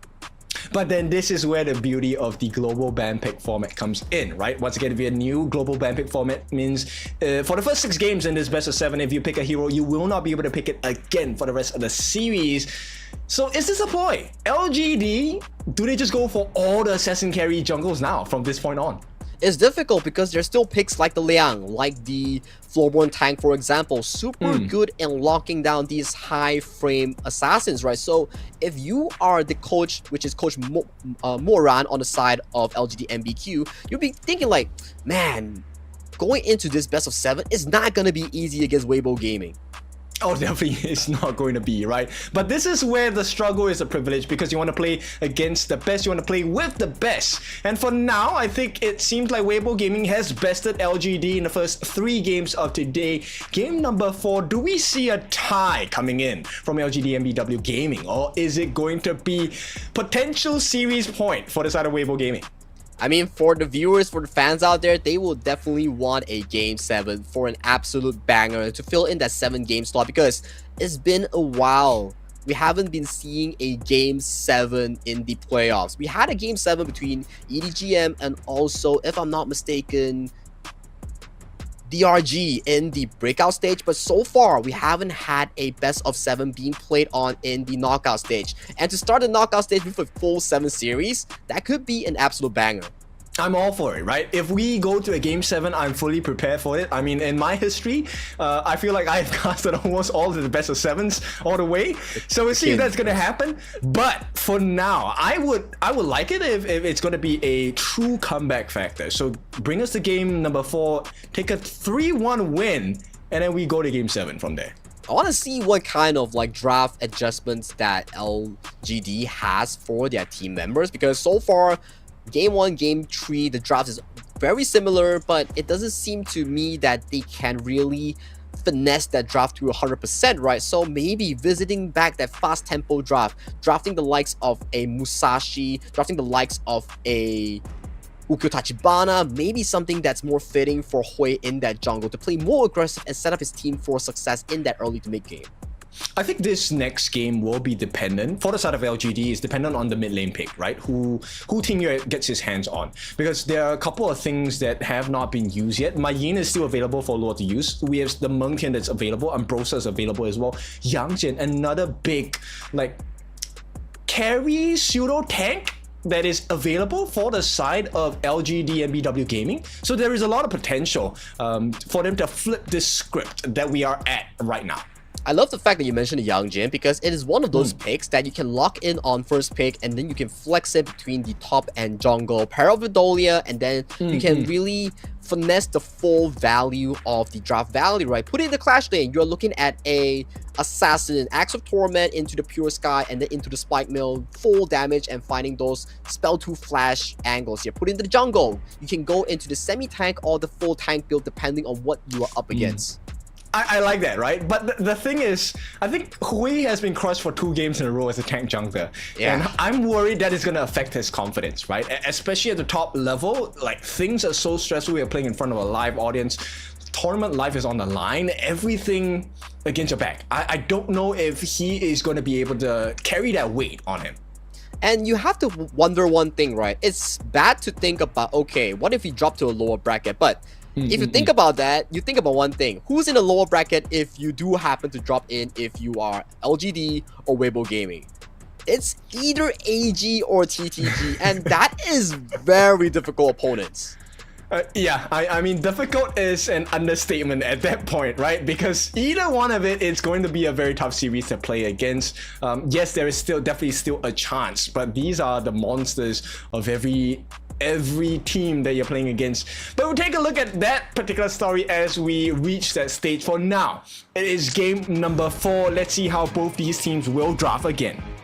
I'm really looking to see for the side of LGD to really pick up the likes of the Master Luban and Luban number 7 combination to put more focus on towards Xiaoju and Xiaozai to facilitate the game, because so far we're looking at Luo being the key frontman in finding those storylines, right? Game 2, we had Luo on that Byron, finding those 3-4-man knockups. In game number 3, we were looking at Luo also on that Ma Chao to survive and find those game tempos. It's very important, right? And him being the captain on the side of LGDNBW Gaming, he needs to try and, motivate the team, get them into fighting shape, because they're close, but close does not get you the prize. Close does not get you the prize. It is the destination that allows you to do so here, as we see more of these fan signs here cheering on for LGDNBW here, as they desperately need your fans, your support to push them much forward, much closer against WEIBO Gaming in this 7-game series. Yep, all odds now in favor on the side of WEIBO Gaming. It feels like they have the momentum, very, very strongly in their corner. And this game number 4, might swing things in their favor even more. It will have to start with the pick and bans here. What is the optimal draft here that's being brought out for both LGD and WEIBO Gaming here? Because so far, it seems to me that in terms of the hero pool, Lin Heng is one-upping Hui like we mentioned here. But 7 games is still very far away to the conclusion of this series between these two teams here. So there is still room for adjustment. There's still room for a change here. Who knows? Some players might be slow starters here. Once you go into a deeper series, they might just pop off and start carrying the game. Who knows? Okay, I feel like they have time, but that time is limited to 1 more game, right? Because if you lose this game, if you're on the side of LGDNBW Gaming, then it's series point, right? It's 3-1 if they lose this to the side of WEIBO Gaming. And this is where things will start to get a little bit more tighter than you would like if you're an LGDNBW Gaming fan. It definitely puts a lot of pressure if you are being put on towards the series point here. So for them, it could be in a pickle here. LGD, they need to bring this game back to a 2-2 if they do not want to be put at a mental disadvantage here. But ladies and gentlemen, we are going into game number 4 between WEIBO Gaming on towards the blue side and LGDNBW Gaming on towards the red side in this pick and ban. Okay, WEIBO Gaming, they are straight away, they're going for that fishing net strat, right? You're looking at the potential Ma Chao, you're looking at the potential Guan Yu as well. They take out the Master Luban, they take out the Higher as well. These are all big moments for the side of WEIBO Gaming. LGDNBW Gaming, on the other hand, they take out the Gerya and the Charlotte. Oh, they could definitely go for the likes of a Guan Yu here for WEIBO Gaming if they do want to put priority on towards Zemo in that clash lane here. That is something that they could do, but roamer picks are very, very important here in the KPL region here. Kong Konger being locked in for Mengxi in that roam. And then this one is a signature hero for the roam on the side of WEIBO Gaming. So Mengxi, very adept at soaking in damage. This is one of the prime reasons why you pick up the Conqueror. Not only are you able to steal items, you're able to soak up damage with yourself, your primary body, but your puppets as well. I think your clones, your puppets, are the most crazy things because you can face check them without any form of cost, right? That's what makes it so good here. But LGD knows, okay, series point on the line. Let's lock in that early here. That's a signature pick here coming in for the side of Xiaozhou in that farm lane. Okay, Xiaozhou's signature hero. Are there gonna be any more? Because if there's any time, I think now's the time to bring it out. We've already seen the signature heroes for Luo. We've seen the signature heroes for Xiaozhou, as well as the mid lane for the side, and yeah, classics, right? So they need a little bit more, and here we go. This is going to be the third one of this particular game. Everybody is coming gun blazing here because they know for a fact, Beijing WEIBO, they know, okay, if we secure this game number 4, it puts us at a comfortable series point 3-1 here for LGD. As the flip side here, we do not want to be under a 1-3 stressful situation here. So coming into this game, Classics here, he does lock in that Hano here that does traditionally well against these multi-clones, multi-spawns drafts like the Kongkonger, like the Agudo here. So definitely a good pickup here coming in from LGDNBW. Okay, they needed a tank roam, right, on the side of LGDNBW Gaming. There wasn't a lot of tank roams left. Zhang Fei has been banned. Suli has been banned as well. I don't think you want to put your hands on a Sakir at this point. But LGDNBW Gaming, I like the draft because this is a very tanky lineup. You have the Hano, you have the Lianpo as well. There's a lot of room for the side of Xiaozhou to play around as early. Still, we have to figure out here, WEIBO Gaming, they can still pick up the potential flex pick for Max or Lin Heng here, but whoa, I do think they lock in the Shoyu here with that final lock here, so that's a lot of late game here coming in from WEIBO Gaming on the Shoyu and also the Nuwa. I think it goes in great synergy because, you know, the early game isn't very strong for Tingyi as well in this Nuwa, right? Lane clearing is a little bit difficult, but this is going to be aided on by Zumo as well. But LGDNBW Gaming, I like this. The Mayin is going to be locked up for the side of Luo. Let's see if this Luo class lane Mayin is going to be the difference maker for the side of LGDNBW Gaming. Oh, this Mayin, you know, when we see this Mayin in the KPL, they go for that full damage with the axe, the Pure Sky into the Siege Breaker here. So that's definitely something that we are looking to see whether Luo can find those key moments like how he did in Game 2 and Game 3.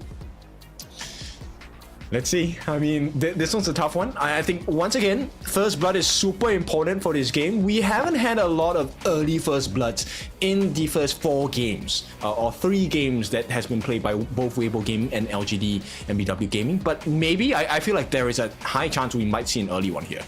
Oh yeah, we might see an early one here, considering the fact that for LGDNBW, actually this game is very 50-50 match in terms of the draft here. WEIBO Gaming scales exceptionally well towards that late game here. That's if they can hit that late game here.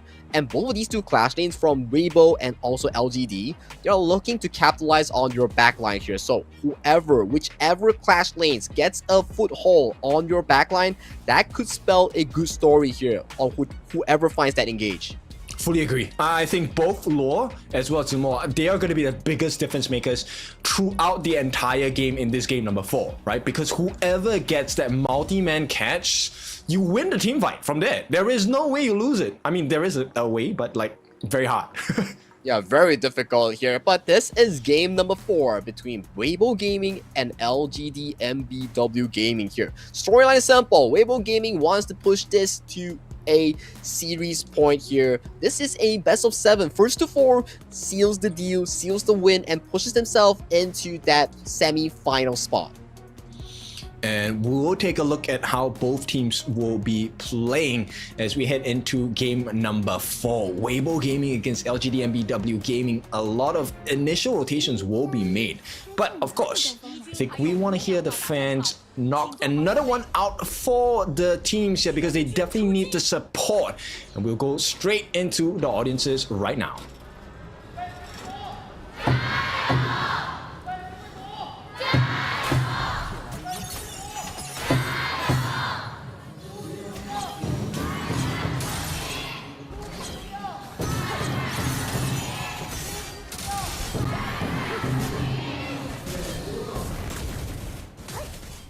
And right off the bat, we see a lot of aggression here coming in from Xiaozai to really limit Lin Heng in that jungle here, as Hui has already committed himself into the jungle of WEIBO Gaming here. But on the off screen here, he's getting pushed around by this Guan Yu here, forcing him to back off, but he does get that steal already on that Azure Golem. Exactly what they need, right? Because number one, he's not punished for it. Does he manage to get that steal? They do. Nope. But it goes into the hands of Law, actually. Yes. And, no, it goes to Zimo. Zimo? Oh, Yeah, okay. yeah, Zimo Wrong slashed it, green yes, light so- that I saw then. Yeah, but all good in terms of the early game so far. LGD does secure a buff advantage for themselves here. That is the early game aggression that we want to see. A fresh air coming in from LGDNBW in this game number 4. They needed it, right? Because Ling Heng as a jungle is really quick in taking camps as well. So it's paramount that LGDNBW Gaming had an answer for that. And that was a nice answer. Taking away the Azure Golem, very valuable for the side of LGDNBW Gaming. Exactly the case here. So that does give them a bit of a EXP lead here, delaying Lin Heng's level 4 approach here. Plus, you get the timer on the blue buff here for the side of WEIBO Gaming if you are the Ogren here. So that is a potential entry point there if you want to attack the jungler of WB. And also this means you don't have enough damage to deal with Classics. And Classics is already at level 4. Fate Rewind is available, so they can take on long extended fights. No problem. LGDNBW Gaming, they love a long extended fight right now. I'm a personal fan of this Hano pick here because to tackle against Meng Xi's multi-clone setup and also Lin Heng's creep spawn setups, it is so darn perfect here. As you see, more aggression on towards these objectives here. Hui forcing WEIBO Gaming away from their jungle here as they take another buff for their pockets. Oh, this one is so uncomfortable for the side of Ling Heng. WEIBO Gaming finally feeling the pressure coming from the side of LGDNBW Gaming. We'll take a look at the goal difference here. Not the biggest in terms of the junglers. And I mean, it's pretty even though it's a 1,000 goal lead for the side of LGD. But hey, if you look towards the jungle of Lin Heng, there's nothing to farm. Take a look over to LGDNBW jungler. Wow, that's 6 camps all up for his taking here. He's having a wonderful day though so far. That's right, and Classics is staying around the Azure buff to make sure that nobody snipes. comes in for the steal as well. Oh my, so many snipes here coming in from Max to really punish Xiaozhou in that laning phase here. So that's something, a bit of a good news for WEIBO Game because that's something they need to push themselves in towards the later stages of the game. We're looking at Max late game, 4-5 items, melting Hui's Ogren, 3-shotting Xiaozhou on that early. But there's a lot of instant engage as well, right? You have Luo, you have Xiaozhou who's able to go in, you have Xiaozai as well. Like he gets the Tremor Smash, Magma Slam, and there's a lot of access into the backlines. Oh, a bit of annihilation here on towards Lore here, but that doesn't really do a bunch of damage here. He does slack off and get much of his HP back here, so lots of the pressure are being relieved just by Lore handling this 1v2 from WEIBO Gaming. Yeah, Tingye is not going to have too much damage at this point, right? And adding on to the fact that there is a level difference, in fact, advantage for the side of LGDNBW, this is not going to be a good fight. They have to give this up, right? I will be surprised if WEIBO Gaming actually contest for this. Look at the aggression here coming from LGD. They just freshly finished up the Tyrant. If they want to be looking at this Crimson Golem here, they do steal it away. Yeah, there's no way. They might get a return, consolation prize in the form of Xiaozai, but no, he makes it out as well. And LGDNBW Gaming, what a time to hit the strides. Game number 4, looking well for the side of LGD. It's an absolute disaster here coming in for the side of WEIBO Gaming here. There is no answers, no damage to handle Hui and Xiaozai, these two hyper tanks in this early game here. You need so much resources on towards the Shoyu and also the Nua until this Ogren question gets answered.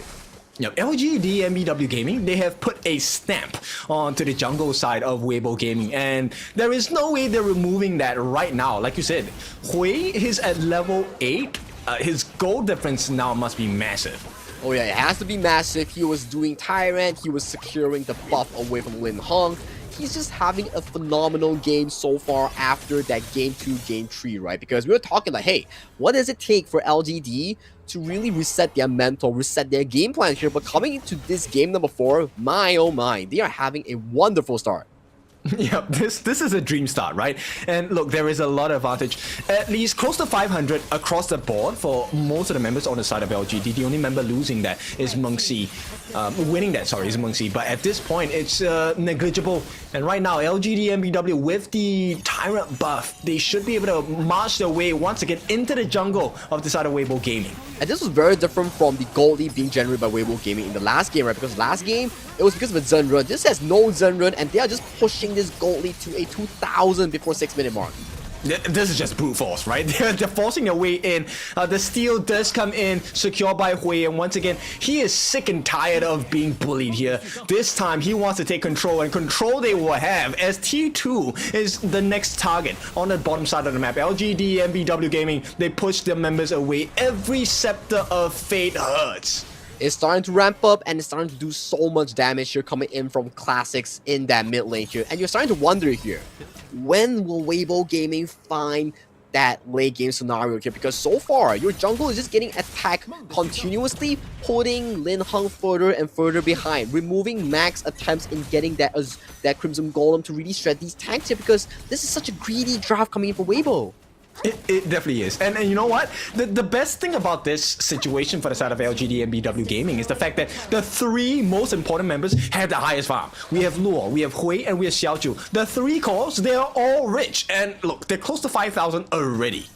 It will take a heck of a mid-game defense here coming in from WEIBO Gaming to really find that late game success factor they are looking for here. But so far, everything is looking in favor of LGD in this early game here, as we see 2 items each being completed by Luo and Xiaozhou for LGDNBW. I mean, the only way they lose this on the side of LGDNBW Gaming is the fact that if they make a massive blunder, one which I cannot see at this point. We will have to see whether or not WEIBO Gaming can really find those backline flanks, find those Mengxi engages here, because so far, they don't have the items to even do so, because who's going to take down Hui? Who's going to be man-marking Luo here? No one can do that. I don't think positioning is going to be an issue, right? WEIBO Gaming can get into the position, but do you have the damage, right? And do you survive the damage that comes in from the side of LGDNBW Gaming? For now, the straight-up answer is no, you do not.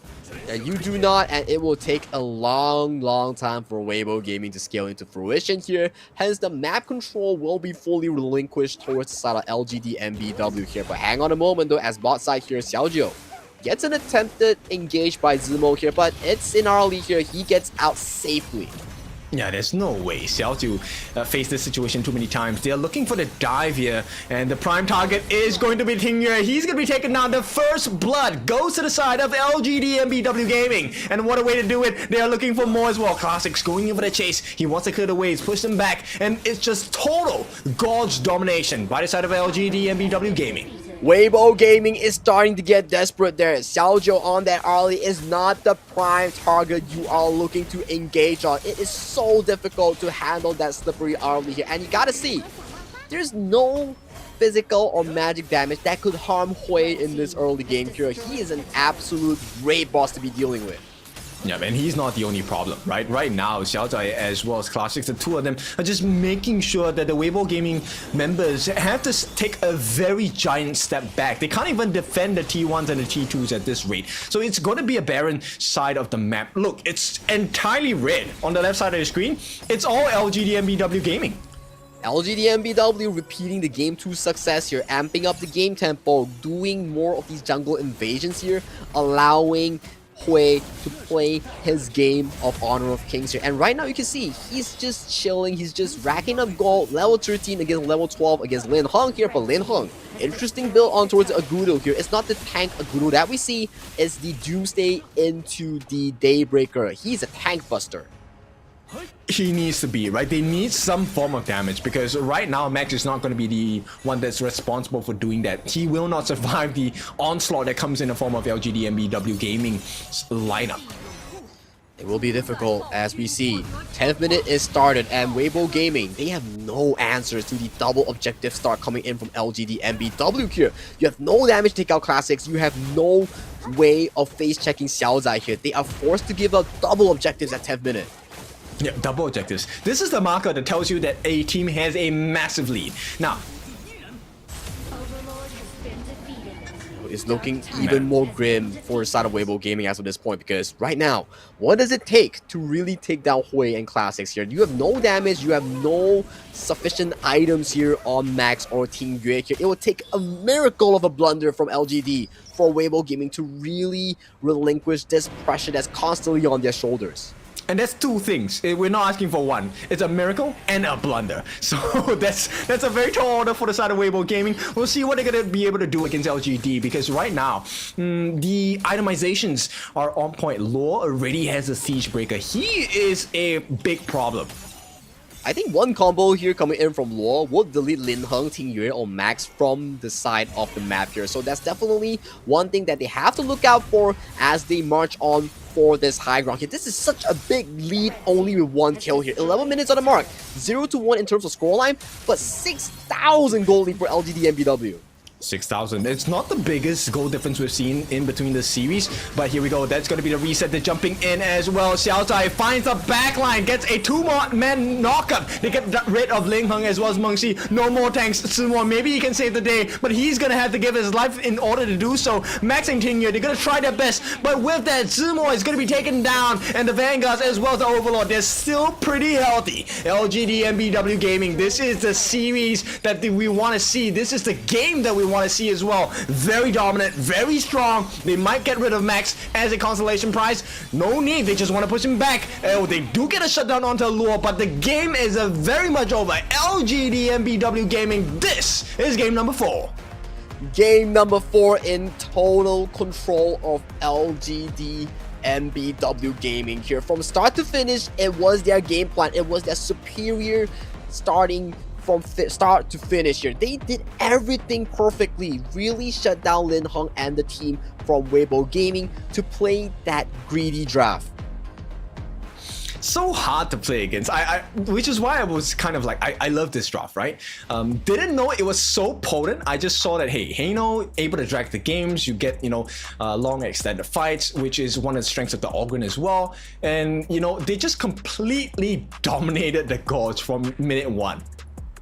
It was in a greedy draft here coming in for the side of Weibo Gaming. It kind of reminded me of like game 2, whereby they just drafted multi-late game and they just prayed and hoped they could get to the late game marker, right? But in this game, it was not the storyline here. It was just Hui playing towards the game plan extremely well, setting up that early invade and getting those buff timers here. I think as this game goes, there was not once that Lin Heng actually got 2 buffs in 1 rotation.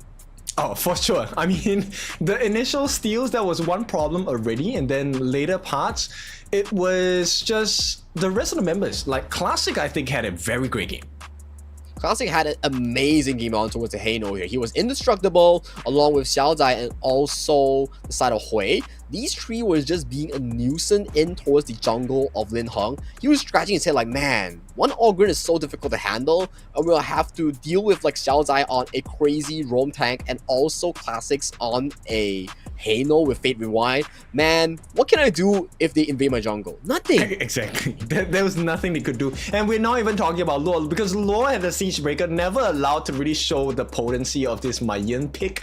But I can assure you, if that situation happened, that was an ace, guaranteed. No way Weibo Gaming makes it out of that team fight. And today's storyline in these 4 games, in this best of 7, there's this one thing that we can come into agreement, right? It was not a 50-50 game. It always comes down to a landslide of the lead for both of these 2 teams, which results into the game-winning push or game-winning victory. But so far, this game number 4, absolute dominance here coming in from LGD. A very strong performance. I like this growth, and then we're talking about, hey, can they come back from this? What's the mental state of the players? How about the draft? Is there anything they can explore, right? Do they go back to the tech jungle? All these answers, all these questions answered right away in game number 4. Yes, LGDNBW are still in this fight, and they are coming back very strong. Yeah, coming back very strong. We were questioning the mental game up to par compared to Weibo Gaming, a team that has so much history in the KPL. But for LGD, with such a young bunch coming into this tournament, they are doing exceptionally well in maintaining their mental game and their gameplay in the game with an absolute dominance in this game number 4. Yeah, I really like the recovery. And this was a very small kill game. What? How many kills? 4 kills only. But the lead that they had was insane. It was really good stuff here coming in for side LGD. From minute 1 onwards, it was Hui invading jungle. It was Team Xiaozai going in for the disturbance on towards Lin Heng here. There was no answers to coming WEIBO Gaming. If you look at the team composition here, who is going to realistically take down the Ogren in the early game here?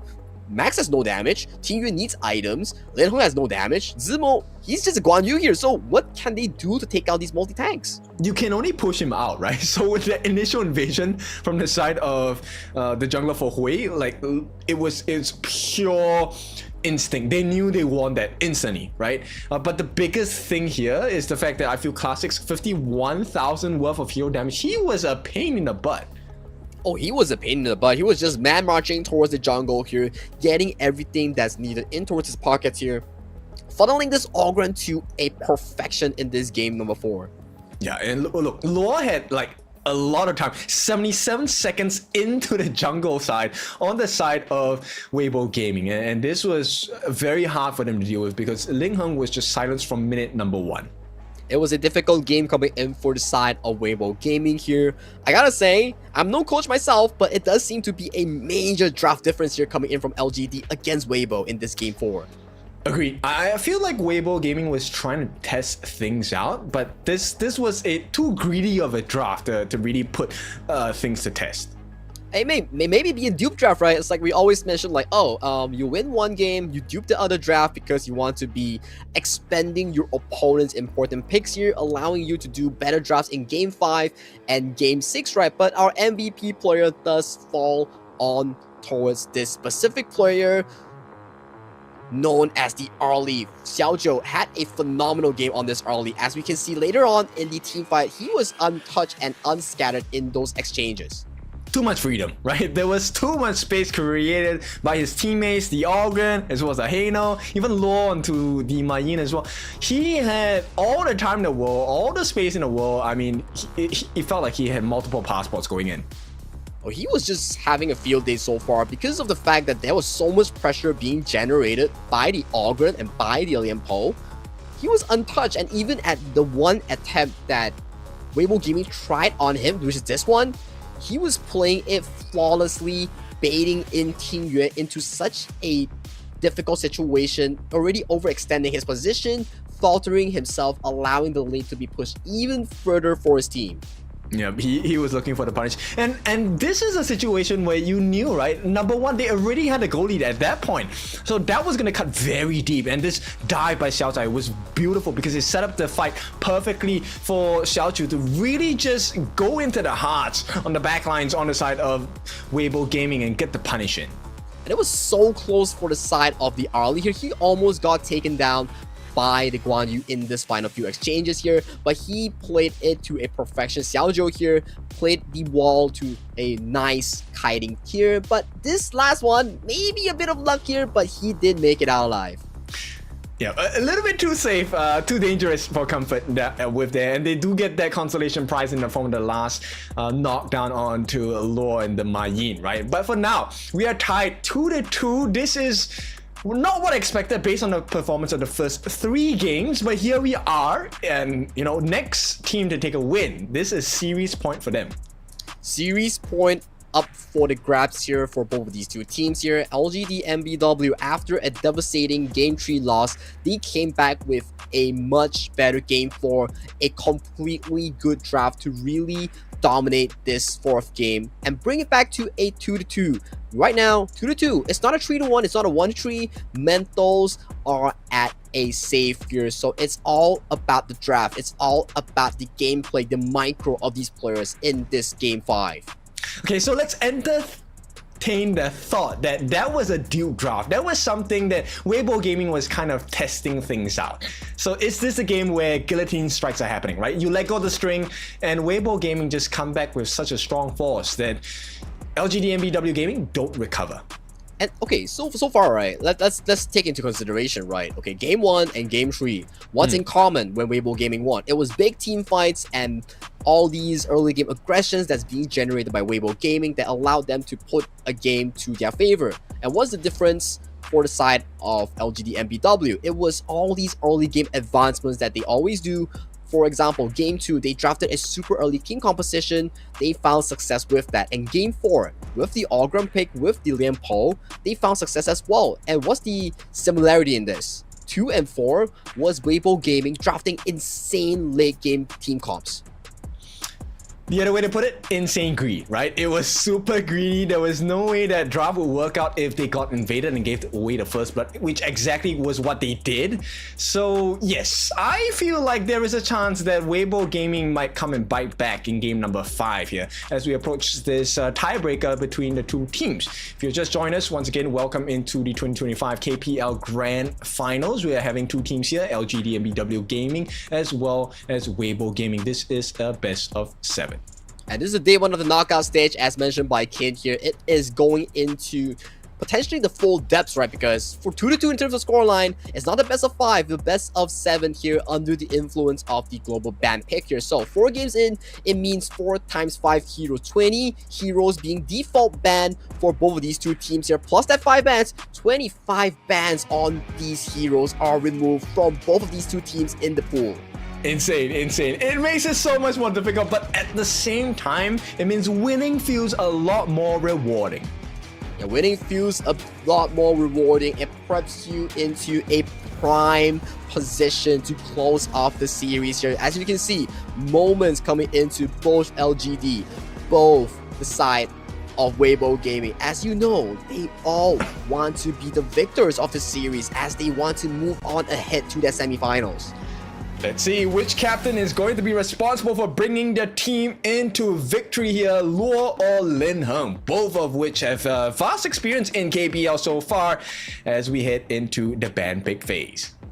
Well, ban pick will be very, very amusing here because in game 1, game 2, blue side is the name of the game here, whereby you want to be drafting these important first picks like the Luban, like the Master Luban, like the Haya, like all these important picks, right? But right now, you're looking at game 5 where there are more default bans, more of these prior picks being removed from the pool here. So counter picking is what you need to be planning for on the red side. Oh, but there's substitutions coming from WEIBO Gaming. We have the mid lane swap as well as the roam swap, I believe, coming for the side of WEIBO Gaming. So let's take a look at what this is going to be. So we have W Star coming in for the side of Mengxi, as well as Ming coming in for the side of Tingye. Exactly the case here, and you can see like the coaches are starting to give instructions, starting to give the mental fortification here on towards the players here. You need to prep them because every game on towards out here, it's a best of 3 with limitations on your hero pool here, so you need to be prepared for the worst in this series. I mean, it's just HOK. It's just HOK, right? It is a little bit more difficult, of course, with extra bans coming in. But yeah, I think, you know what? The professionals, they don't mind it too much. Right now, it's about, can we not make as many mistakes? Yeah, mistakes, they tend to pile up when you're stressed, right? Because when you make one mistake, it becomes a hole or a wound that your enemies can dig into, and then they maximize it for their max gains and your lowest of the low losses here. So for you, it's definitely not what you want to be doing here, especially every mistake, it stacks onto your mental game. But, you know, with that being said, then, is this the best time to make substitutions on the side of WEIBO Gaming? Well, maybe the stress has creeped into their shoulders here. Maybe it's time for a substitution to breathe back life into the game. It could be a double-edged sword, like the status quo that we talk about has been damaged here. But this is why the Masters rotation back in the group stage is so important. It tests your limits. It tests your player compositions, whereby you are leading yourself to this sort of setup. We'll see. I'm super curious to see the performance of these 2 new substitutes coming in for the side of WEIBO Gaming. But of course, it's not just the players, it's the tools that they're given to work with. And that's going to come in the form of the ban pick, global ban pick format as well as we head into game number 5. Game number 5, this is where the picks are starting to get lesser. bans will be even more important here. I think we might not see the light of the Master Luban anytime soon, because I think that's going to be permanent ban away from LGD. Yeah, for sure. There's no way. If I'm on WEIBO, there's no way I give you the Master Luban, right? At the same time, what are the big heroes that will not give? Big heroes to not give. Maybe potentially the Haya, the Hayue. I don't think you should be giving this strong tempo pick that can really play aggressive or play defensive on towards the bushes or the flash engages towards your enemy, right? Because so far, as we saw in towards the entire series, I gotta say, Classics and Team Yue, these two players have been phenomenal. Yeah, and we'll take a look at this. WEIBO Gaming, so far, every time they have been on the red side, they have won the series. And likewise for the side of LGDNBW Gaming. So let's see if this trend continues here. Let's see, as we move on towards game number 5 between LGDNBW and Beijing WEIBO Gaming here. As we mentioned so far, we have a substitution towards the mid lane here coming in for the side of WEIBO, as Ming is subbed in this game number 5. Yeah, Rome as well. W Star going to be subbing in for Mengshi on the side of WEIBO Gaming. Now, LGD, they started strong. They're going to ban out the Cap Boom as well as already. WEIBO Gaming responding kind with the Master Lupan. Yep, that's never going to see the light of day. As well as the Kong Konger. It gotta go. These two strong roam picks here has to be removed from the pool of Xiao Zai here, because it enables a roamer to do so much in these team fights here. But that goes to the question here. What is the first pick that will be prioritized for LGDNBW Gaming in this draft here? And the focus has been put on towards the channel, as it will be locked in for Xiaozhou in that farm lane. Interesting. So LGDNBW Gaming, I like this. This is a great start to the farm lane. But WEIBO Gaming, they're going to play that same kind of strategy here. Playing from range is going to be the Geya. And now, welcome into the tank jungler for the side of Lingheng. This is going to be the Flowborn tank. And I love the thing about Flowborn Tank, that it is such a good counter into these multi-assassin lineups, that if they do want to be going in, you best believe that triple knockup on towards Flowborn Tank will seal the deal for the story here. But the worry here coming in from WEIBO Gaming is Ming and W Star. Are they ready to take on this challenge in this game 5? Exactly, and the question is, like, in terms of the roam, do you go with the dodge or to make the save, or do you go for the shield and form the Zhang Fei to help? But here we go. This is a secondary Charlotte of the day, but this is also a signature pick for the side of Zimo here. Everyone is just whipping out their final few picks here to really cement themselves in this game number 5, because every pick, every hero that you lock in from this get-go will secure you one step closer to that series point, to that match point that you really want to be looking for. Yep, difference makers, we talk about it. WEIBO Gaming ban out the Zhisha. This is one potential clash laner that they don't want to put Lure on, and I fully agree with that decision as well. And you gotta be thinking like, oh man, WEIBO Gaming banning 3 more of these clash laners here. So that's 8 clash lanes, 7 clash lanes banned away from LGD side, which is Luo Syra. So what can he realistically pick here? There's still the Guan Yu here. Does he go for the Guan Yu? I mean, there's Guan Yu, there's Ambrosia, there's Shikong. There's so many options left still, right? And WEIBO Gaming, they go with the tank option for the support, and that's gonna be piloted by W Star here. Yeah, W Star, he will play a pivotal role here in this game number 5 here. He will be the one to find these engages with Lingheng in towards that backline to give WEIBO Gaming a room to breathe, especially Max on this Geya. As we know, Geya, this pick, if it falls behind, it will be a big issue to be looking at, because you do not want a Geya to fall behind. Oh, you definitely do not. And to make matters worse, LGDNBW Gaming, they pick up the Guan Yu as well as the Nakoruru. So both of these very strong big picks, one in the clash, one in the jungle, true damage, a fishing net style for the Guan Yu. Is it going to be enough against WEIBO Gaming? And I'm liking this final pick here coming in for WEIBO Gaming. They are putting X-Ming with that Yu Huan here, so that's more damage. They're not relying on a Soul Max. If he does falter in that early to mid game, you still have a potential late game Yu Huan to really funnel yourself towards that late game potential here. So overall, good drafts from both of these two teams here. We need to see what are the setups here in these team fights, because both of these two roamers here, they are coming in hot with the engage roles. Yeah, they need to get the disruptions down, right? If you don't have the disruptions on point, then you essentially have given a very big ticket to a winning strategy from the opponent team. We will have to see in this Game 5 where it decides your fate in that series point here. Will W-Star and X-Ming, these two as the substitution for the side of WEIBO Gaming, will they be able to elevate that breath of life that we keep talking about back to the Beijing squad that we're looking at? I'm curious how this initial rotations will go, right? Because you want to give as much farm into your farm laners, obviously. You want to have Xiaoju and Max have it. But what's the secondary lane? You want to have a huge advantage in finances. I think it gotta be Zimo, right, on for WEIBO Gaming, because we often see Zimo, I think back during the Grand Finals last season, he had an insane game on towards the Charlotte here. So maybe he could find those key engagements if you give him sufficient gold along with Max. I like that train of thought. I'm kind of going with a different direction. I feel like if given the choice of lanes for advantages, I want to win in the mid lane. I want Classics to, or X-Ming to be the one in advantage, because if you have that burst potential, yeah, it's hard to itemize, right? You want to be number one protected against physical damage, but you also want to be protected against magical damage. You have to make a choice, and most players don't start with magical defense. They start with physical defense.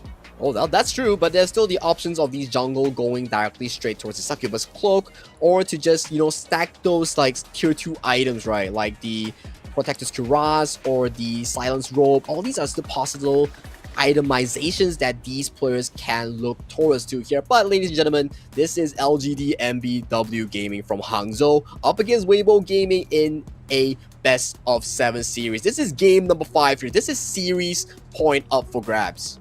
Whoever wins this will be a series point, a very stressful situation. WEIBO Gaming have made a very conscious decision to make a substitution. 2 substitutions, in fact. Is this going to be a difference maker? We will find out. I'm very worried for the Guan Yu here, because that is a Flowborn tank and Charlotte that he has to deal with here. A direct lane counter plus the multi-knockup coming in from the Flowborn tank here. But let's hear the crowd. They are excited. We are excited. Let's hear the crowd and what they have to chant.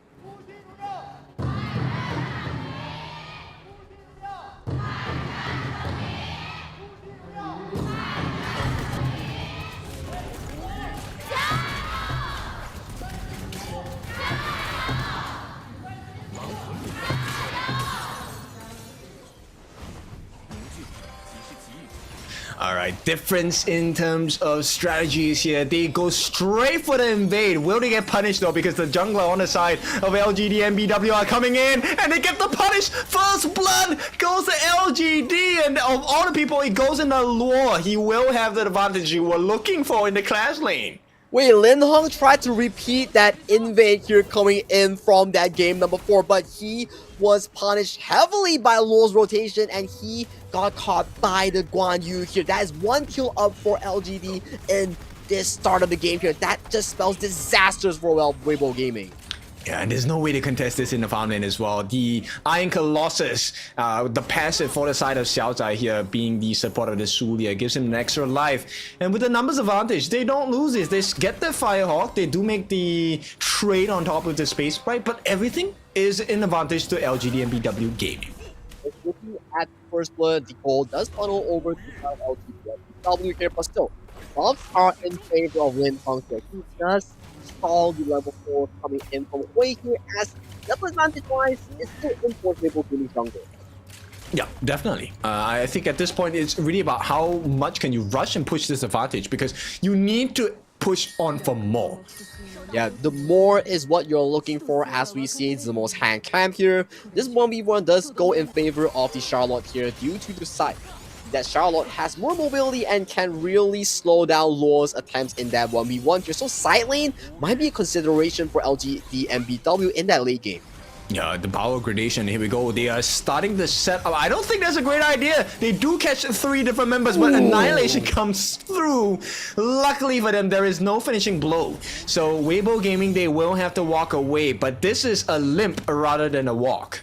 So much damage coming in from that new one on the hands of Classics here. Immediately pummeling W Star back towards the base here, as we are looking as well. Can W Star and X-Ming pull off a miracle of a game 5 here, because they just came back from the substitution desk here, so can they make a difference is what we are looking for. Oh no, potential second kill here. They're looking for more, but Max will make it out. The ultimate saves his life because of the slow, and with that, he makes it out. WEIBO Gaming though need to find some other way to enter and get that advantage, because the lane freeze is happening in the mid. Lane freeze is doing exceptionally well here, coming in from both sides here. They're stalling in for the jungler to really pick up the wave here, funneling more gold towards Hui in towards that pocket here. Not easy to play against. Xiao Zhai actually with the push can actually reposition WEIBO Gaming into a very difficult and dangerous position under the T1 as well. It will be a interesting approach here coming from both these two teams here. As you can see, roamers are just fighting for vision in that alcove here. They do not want to give a bit of an inch to any of these members coming in from LGD or WEIBO Gaming. Yeah, I mean, that's a pillow fight, right? they can go for days with that one. But really, it's also about the information to buy across in terms of the map. And right now, Zimo is not going to have a very fun time. The rotations by Hui this game have been on point, but it is WEIBO Gaming who gets first access and first taste of the 4-minute Tyrant. This should be theirs comfortably. Oh yeah, that Tyrant immediately going to the favor of WEIBO Gaming. That was an easy setup here coming in for WEIBO here. They do get it and they do bail out safely. Okay, so with that, they actually managed to kind of cut down the goal deficit, so they're keeping close. And we will have a big moment to consider at this point, because Classics, he is just piling on the damage. Now, at the same time, with a minuscule difference between LGDNBW Gaming as well as WEIBO Gaming, we'll take a look at whether there is a potential for turnaround, because there needs to be a kill happening for the side of WEIBO Gaming, and this situation will not present itself too early. But here we go, potential setup coming in from the side of LGDNBW. Do they fall for the bait? WB WEIBO does not, and they survive the initial aggression here. Lure could have set up a potential pain point.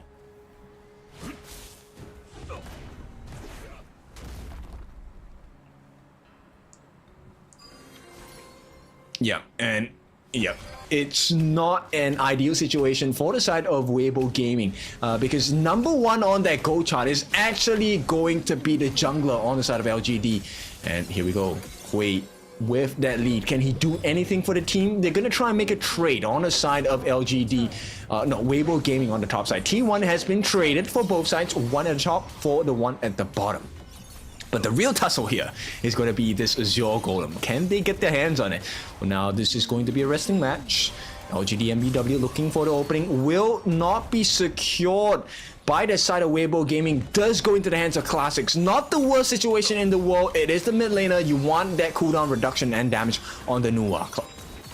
So far, in terms of the exchanges here, it's looking extremely good coming in from both these two teams here. We are looking at neck-to-neck exchanges here. More gold being funneled over to LGDNBW Hui's Nakoguru's pocket here. So that's someone we need to be focusing on if you are an LGD fan. Yeah, Hui, I think has really recovered, right? Maybe he wasn't warmed up for the first, 4 games in the series, but he's definitely on point in game number 5.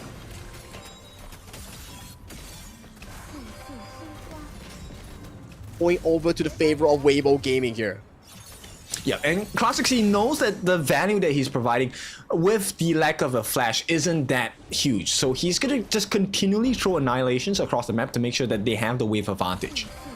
Oh, towers, objective, farm. That is the name of the game in this mid game here, because 1-0 in terms of the scoreline here. Definitely a much more quiet game compared to that game number 4 that we saw just now. So for WEIBO Gaming, for LGDNBW, you need to be funneling gold into the correct members here to find that success in these team fights here. And so far, Zimo and Max, the 2 members here coming from WEIBO, they are getting most of the golds here being funneled into their pockets. Yeah, but they haven't found that positioning, right? So far, I think WStar has been very adept at trying to find those openings for the team, but they haven't been able to capitalize. So this is a new position to try.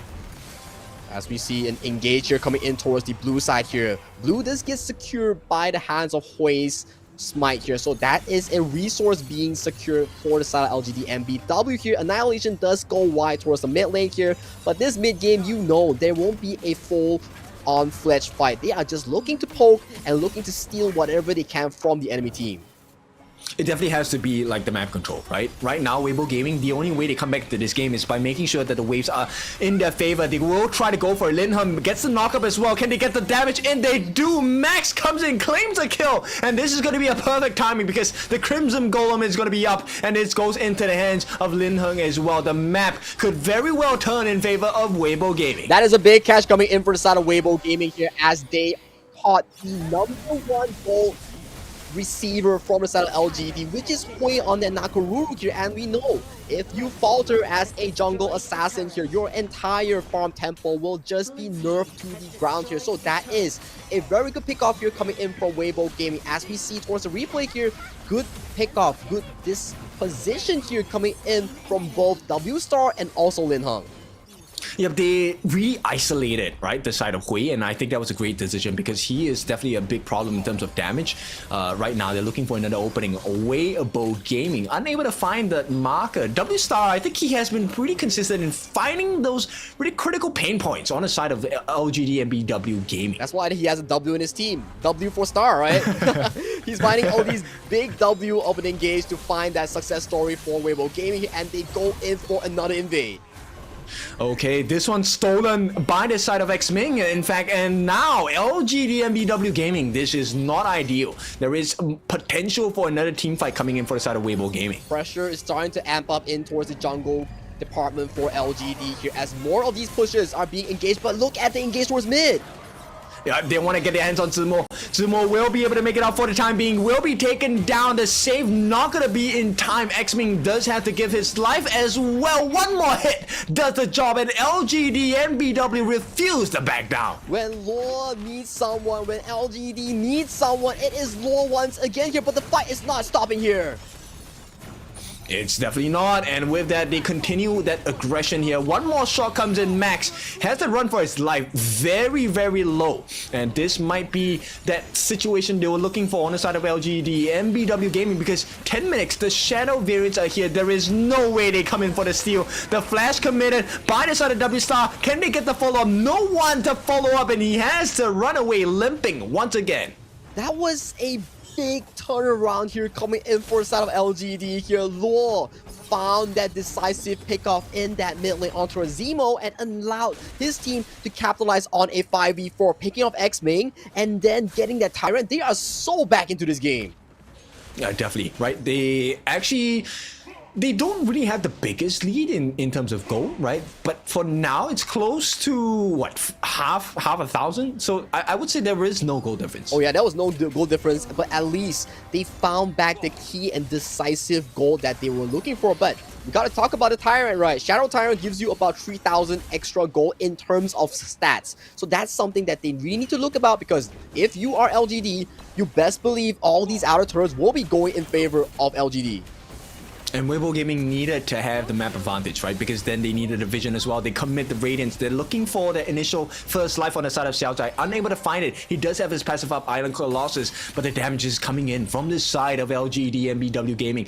And not only that, problems galore. The map is working against their favor as well. WEIBO Gaming, they have to kind of toughen up and group up as they mount the T1 defense. So far, the T1 defense is looking extremely well here coming from WEIBO Gaming. Annihilation goes wide, doesn't find anyone here. Tier 2 towards the top side does go in favor for LGDNBW Gaming here. But WEIBO Gaming, with a good defense here, they do limit the approach that LGD wants to be looking for. But is that really a good thing? Because LGD, now they have secured the T2. The T2 is not going to come back on the top side. WEIBO Gaming, the vision in the map is getting a lot smaller than they would really like. It's just a very beautiful game so far that we see. Blows after blows being committed by both of these two teams here, and they are not stopping right now. But focus goes over to the top side here as LGD starts off this Shadow Vanguard here. I don't think WEIBO Gaming can rotate back in towards this time. They might not be in time. In fact, I don't even think they are aware of the situation happening. And in the same time, nice catch by the side of Xiaozai. He doesn't even have to give his first life just yet. The commit by the ultimate on the side of W Star, not going to be enough. And WEIBO Gaming, they're caught unawares once again. But that leaves open the mid side, right? It goes over that mid turret that they were desperately defending for. It goes down over to the last shot being committed by Chano on the hands of Xiaojiu. And the perks of this is Law is going to be able to find himself in very nice positions because the vision is obscured. WEIBO Gaming's map is closer dark at this point. Now, you can see the value of Classics here, bringing in with the damage 8,000 over damage per minute. Oh yeah, per minute, 8,000 damage, 40% of the total damage committed from his team. That is just crazy stuff here. But we do see an escape here coming in for the side of Hui here as he does get over to safety here. But that does leave the mid side and the crash lane here open for the Vanguard approach. Yes, and Law now has vision on information on Linghen as well. WEIBO Gaming, this is a very difficult situation to be in. They have to just play the map and still deal with the waves. And here comes a dive as well. They get onto W Star, big burst. And this is going to open up the doors. They force out the ultimate from X-Ming as well. No more unending sorrow. And the map is fully in control on the side of LGDNBW Gaming. They get the T2 at the middle as well. Everything is available for the taking as Hui gets his eyes onto Zimo. They're looking for more in the fight as well. Ultimate drop down by the side of Max. But this is just the first life on the side of Xiaozai. And they have fallen for the bait. LGDNBW, they're looking for more. They're looking for the opening. The T3 is available for the taking, and they will take it in the mid. WEIBO Gaming are struggling to keep up. Multiple successions here coming in from side LGDNBW Gaming. They get the catch onto W Star with a super good combo play here. And then 2 towers saving Xiaozai, and with the Shadow Tyrant here, they are just getting everything in their pockets in this game number 5. Classics as well, like his annihilations have been on point, right? He has been dealing significant amounts of damage, but it's not just the damage, it's the information that he buys for the team. And right now, one more catch, Xiaozai, look, he has been an absolute menace this game, not just getting the catches, but soaking in so much of the damage potential from WEIBO Gaming, this allowing them from realizing the potential in team fights. That is the problem, right? And we talk about the late game potential of the Nuwa here. He's going on 4 items already, potentially working on that Tome of Wisdom or Void Stab for the last item here. If you are WEIBO Gaming, what do you do? Because Max is already scaling up on that Guya. Yeah, it's so difficult, right? Max is in a very peculiar position because at this point, I feel like the draft does allow him to get into nice positions. They have quite a lot of tank ability, W Star, Ling Heng, as well as the heals from X-Ming, but because of the gold difference right now, he's unable to realize that potential. It will be difficult, right? Because right now, that goal difference on the side of Max here, it is only 1 member here. All the other members are in the lead here as the Annihilation goes wide, but it does damage Lin Heng, forcing him to back away to the fountain. Yeah, Xiaozai had a very nice colossal army over there. Gets a nice multi-man knockup, and now it's a very difficult position to be in. 4,000 still the difference maker in terms of gold between the 2 teams, but LGDNBW Gaming, just one more fight, that will do it. Yeah, that will do it, and they could just back off here, but look at the position coming in from Law here as he's looking for a potential engage here, but they do disengage and march straight towards this Shadow Vanguard. Yep, he was looking for W Star as well. The disengage, the jump comes in from Lin Heng as well. Can they get the follow-up damage? Nice knockup by the side of Tsumo. Finally, they have found the backlines on the side of LGDNBW, but it's not going to be enough. They have taken down Hui. Can they get more damage? They get down Xiaozai as well, but the base is at risk. All they have to do, Xiaozai wants to buy some time. Law actually, but with that, it's just going to buy some time, but WEIBO Gaming have won overall in that fight. That is the late game potential of the Charlotte here. Zimo found the backline and he made it work, destroying Hui and punishing Xiaozai for trying to save his team here. And this puts WEIBO Gaming back into a bit of a control here because, fortunately for them, the final tier 3 towards the top side has yet to go down here. So this Shadow Vanguard might just put them back in the driver's seat. I would find it a tough call. I still feel WEIBO Gaming, this is a very tough position to be in. Yes, they have secured that Shadow Overlord, but I mean, you have to deal with a 5-man strong LGDNBW who is pretty much fully anonymized at this point, right? Everyone close to 12,000. Well, going to the 20-minute mark, that's where all these items come into fruition. All the items are 6 slotted. The extra gold comes into the item swap, the APM. swap it to the Sage Sanctuary, to the multiple items of the active here, because in the KPL server that we are looking at right now, you can have 2 active items each. That's why Zimo, he has the Frigid Charge, he has the Pure Sky here, but LGDNBW, Lure finds that final tier 3 towards the top side here, but that does leave the front all open for WEIBO Gaming. Okay, one more. What a huge snipe from the Annihilation as well. Puts a lot of hit points down from the side of Max. Now, they do manage to stave off a little bit of regression, but WEIBO Gaming, they just need to win one more team fight. I think this could be a situation that can turn quickly, very positively for them if they play the cards right. It comes down to one team fight for both of these two teams here. One big team fight win will swing the entire favor for both teams here. It is down to potentially that final Tempest Dragon that will be spawning on towards the top side of the map or the bot side. No, but that's the thing. WEIBO Gaming want to fight, and LGDNBW Gaming, they don't actually have to care. In fact, they can just slowly drag on the fights. Here we go. W-Star commits that ultimate. They get the Tyrant. They have the buff, but he has to give his life. W-Star, the first one to fall on the side of WEIBO Gaming. Can they find the backlines? It is not them, but it is LGD that do more. Catches so many different people on the side of WEIBO Gaming. They're looking for the finishing blow, and they found it. Xiaoju comes in from the backlines, gets the kill. 3 members down, and even with the emergence as well, this is the end for the side of WEIBO Gaming. Maybe Zumo buys a little bit of time, but a time that is not enough at all. The crystal is wide open, and this is going to be LGDNBW Gaming's win, even with the Shadow Overlord marching down at their crystal. And series point are in the hands of the side of LGDNBW from Hangzhou here for WEIBO Gaming. What happened? Because they were in the driver's seat in the first 3 games here, but right now they are looking at the potential loss of this best of 7 series, and they did a player swap here in the mid and the roam for this series game number 5. Yeah. This is why I cannot be a professional player, right? I would have said, let's drag the game, man. But Law had different ideas. He was just, no. They are grouped up together. This is the perfect time for Guan Yu. Let me catch them for you. We'll end the game right here, right now. It was so beautiful coming in from Law and Classics. These two players were finding so many of these beautiful snipes on the Nuwa, or the beautiful setup here coming in from the Guan Yu here. If you were to give an MVP, who would it be? Because I couldn't pick between these two players.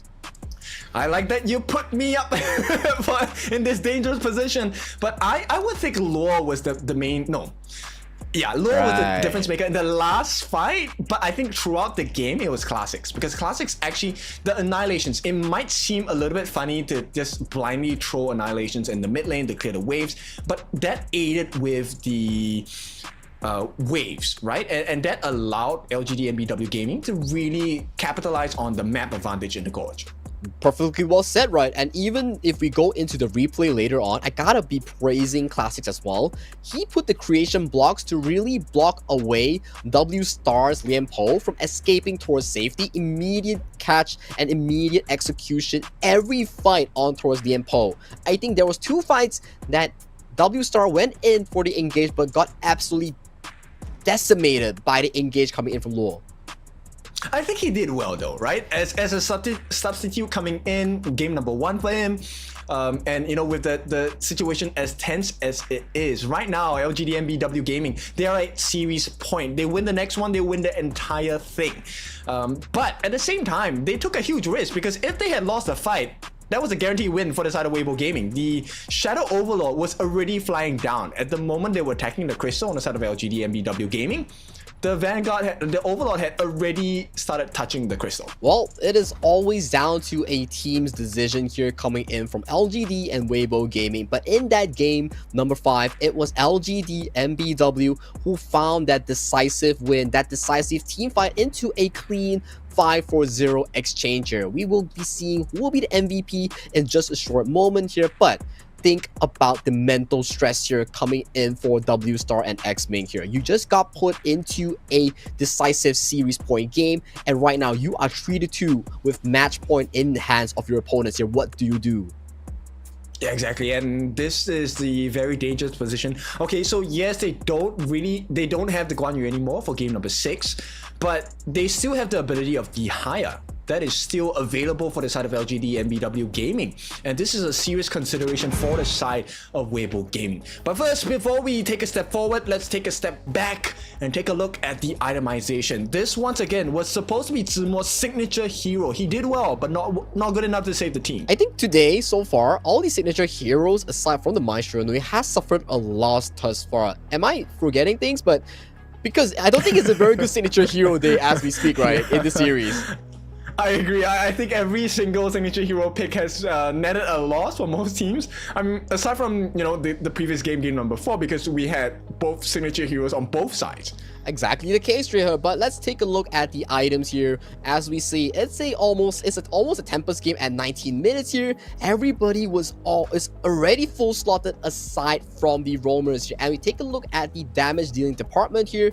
It is all red for the side of Classic, and also Xiaojiu here for the side of WEIBO Gaming. It's all on towards Max.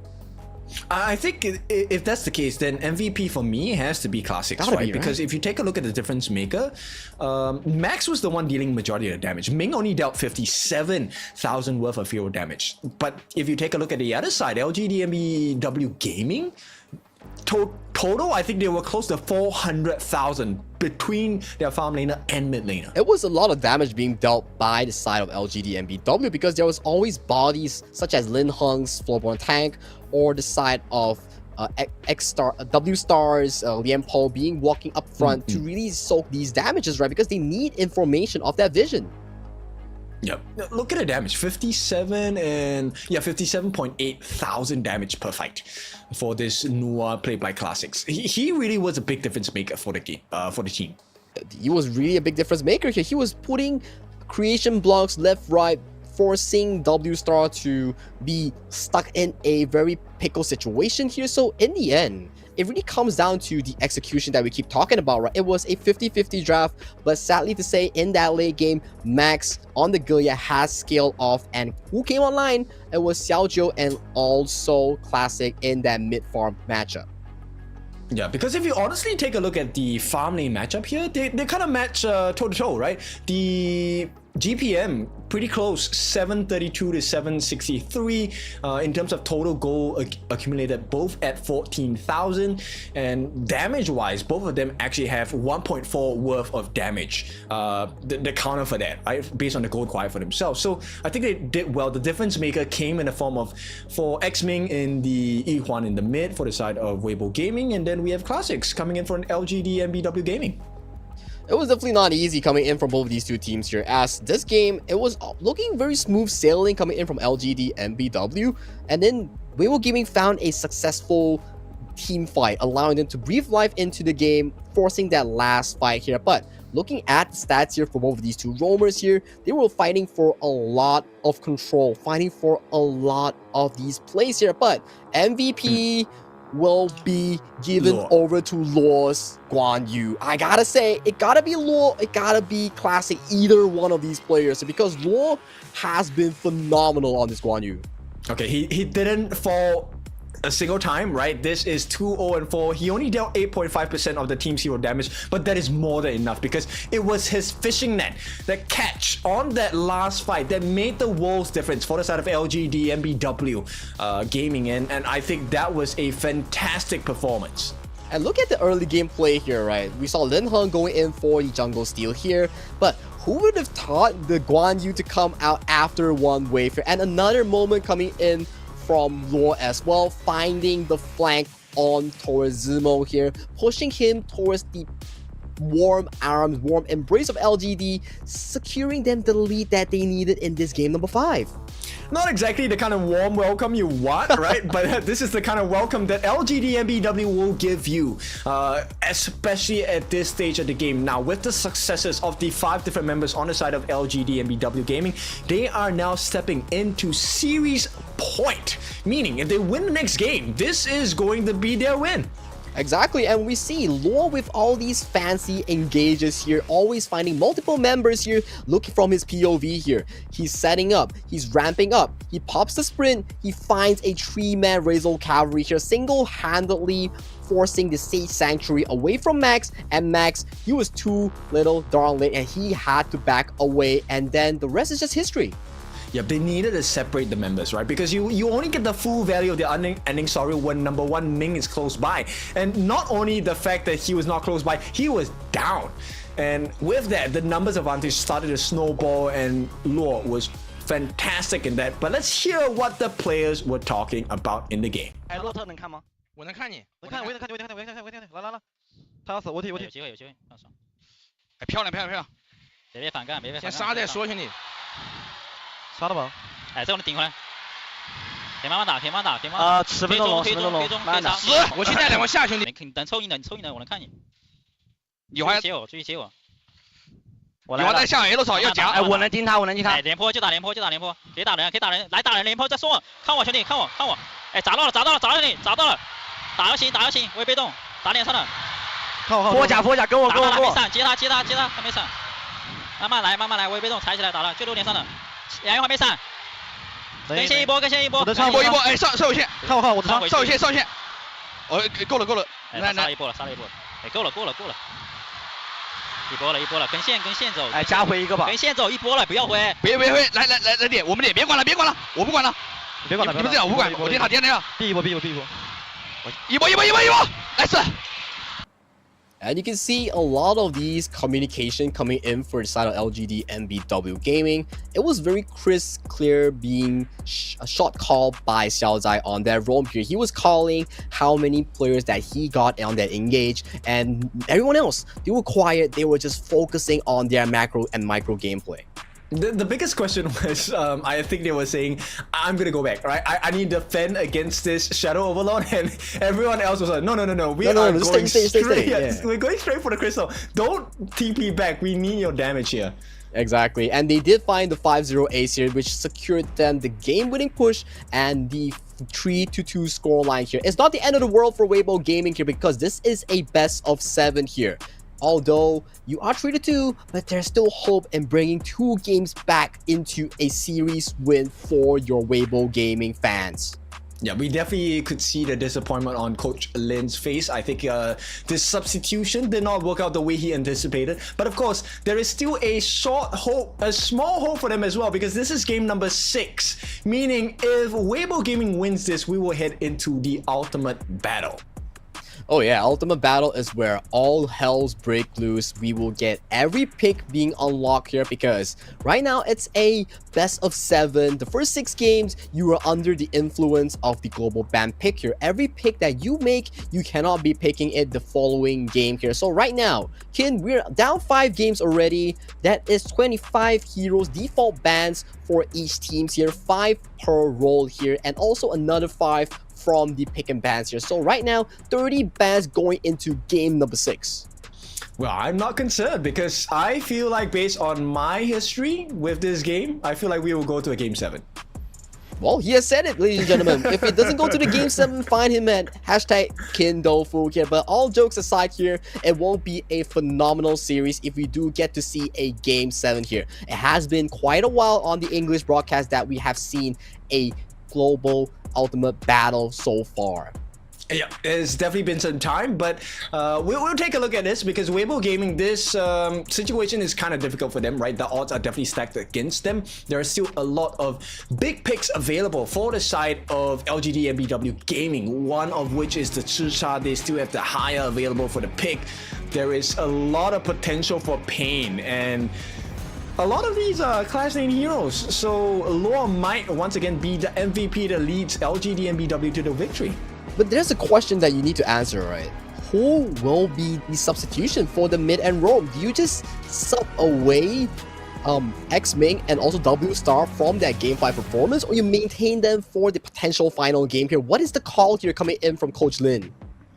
I think we just keep at it, right? End of the day, right? Sometimes you have to put your players through the difficult situations to allow them to learn. But no, it seems like they're back. Tingyue is here. Oh yeah, Tingyue is straight back into what's... Wait, hold on a minute though. That is... Yep, that is Ming for Tingyue here. That is exceptionally correct from Yukin. So right now, that is the thing that we talk about, right? So Tingyue is back. Are we getting back W Star for the side of Mengxi? We do get it back as well. I mean, this is a little bit kind of sad. I feel, you know, you put up one not so good performance and immediately a replace because you know what's at stake. WEIBO Gaming, they want this to go into game number 7. That is the reality of the strongest league in the HOK esports ecosystem here. If you don't perform in that one game that you're given the chance with, you will be replaced and put back to the substitution role here. So that is the reality of it. And our players for WEIBO Gaming has been subbed back into Tingyue in the mid lane and also Mengxi in that roamer role.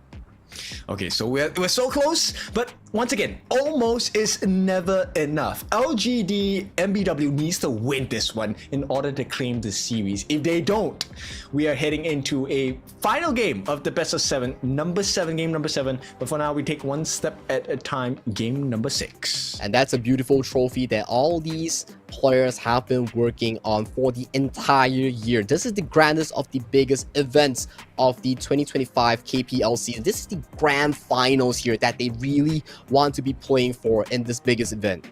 Definitely, right? It's not just the prestige of playing against the best teams, it's also the prize pool. And you know what? To be the champions of KPL, that is a result that is hard to come by.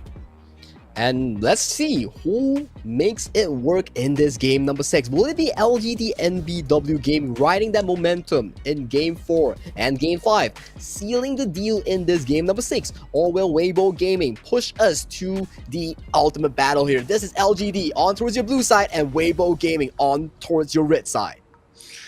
WEIBO Gaming, they have given away the Chicha as a potential first pick for the side of LGDNBW Gaming. That may be the case, right? And we are going down to game number 6. 25 heroes has been default banned already here, so more of these Chicha counters has been removed from the pool here. But when we talk about combination here, there's no more Guan Yu for WEIBO Gaming here. So LGD, they know for the fact that no more Guan Yu. Let's lock in that Liang. You have to take away the Princess Frost, right? Okay, no. WEIBO Gaming, they say it's fine. We will go with a Mega Tank. Also has enough damage as well. Well, there's going to be the Meng Tian.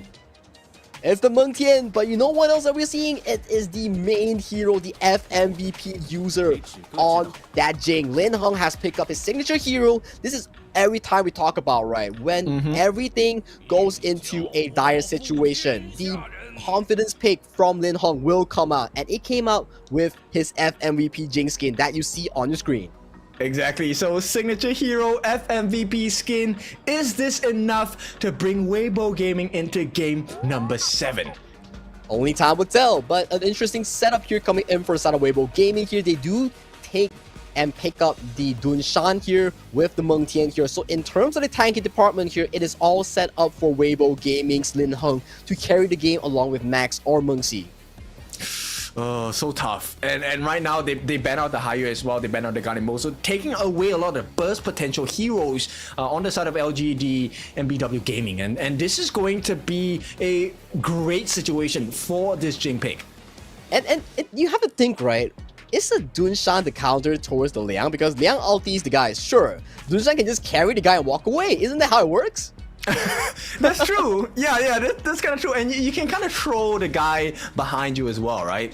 There is a skill set to interrupt the Liang ultimate and even Meng Tian as well. That could be a potential. So there's a lot of disruptions available. But I'm curious, the biggest thing here is that farm lane matchup. WEIBO Gaming, they're considering the D-range here, they pick it up. And all these farm laners are being banned in towards the Poke. You have Long, you have the Arlie, and you have the Luba number 7. So with Max here, he picks up the D-Ranger here. So for LGDNBW Gaming here, they do pick up the Consort U to tackle against Lin Heng's physical burst approach here, along with that Princess Frost Liang combination. Okay, I mean, this has to be the level 4 timing, right? LGDNBW Gaming, this is only one chance and one chance only. They need to get this level 4 combination in the form of the Princess Frost and the Liang. But Wu Zetian, oh, final pick! This one is a rarity. We have not seen this too many times. So this is a common counter pick here against the Liang that we keep seeing in the KPL, right? Because why? Liang uses the ultimate, and Wu Zetian's ultimate, absolute power, drops the bomb on towards your head and immediately stuns you if you're in the center. And guess what? Liang doesn't move unless he uses flash during the ultimate. insane counter. I like this draft, and WEIBO Gaming definitely playing to win. But is it going to be enough? Because they are kind of squishy in the form of Tingye as well as Ling Heng. If they are taken down, I find it very hard for them to turn the fight around.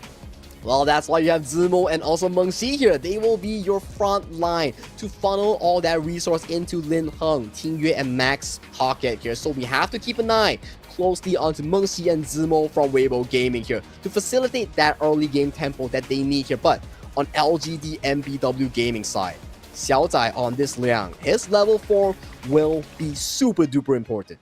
Yeah, it's definitely going to be a difference maker, right?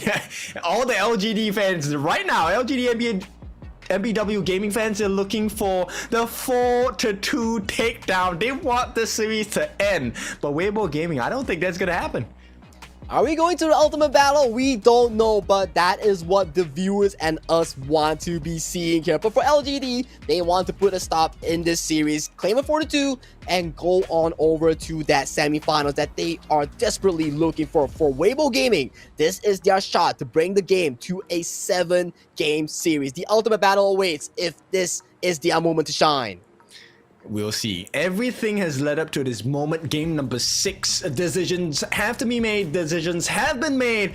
And decisions will be made. What is the result of all of these choices for both teams?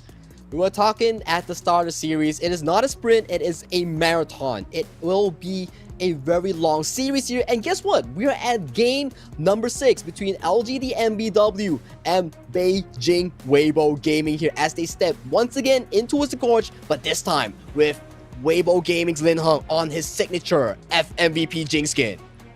Alright, we'll take a look. Like, the titles are important, but execution is even more important at this point, right? In esports, either you win or you learn, but we'll have the audience show probably one last time.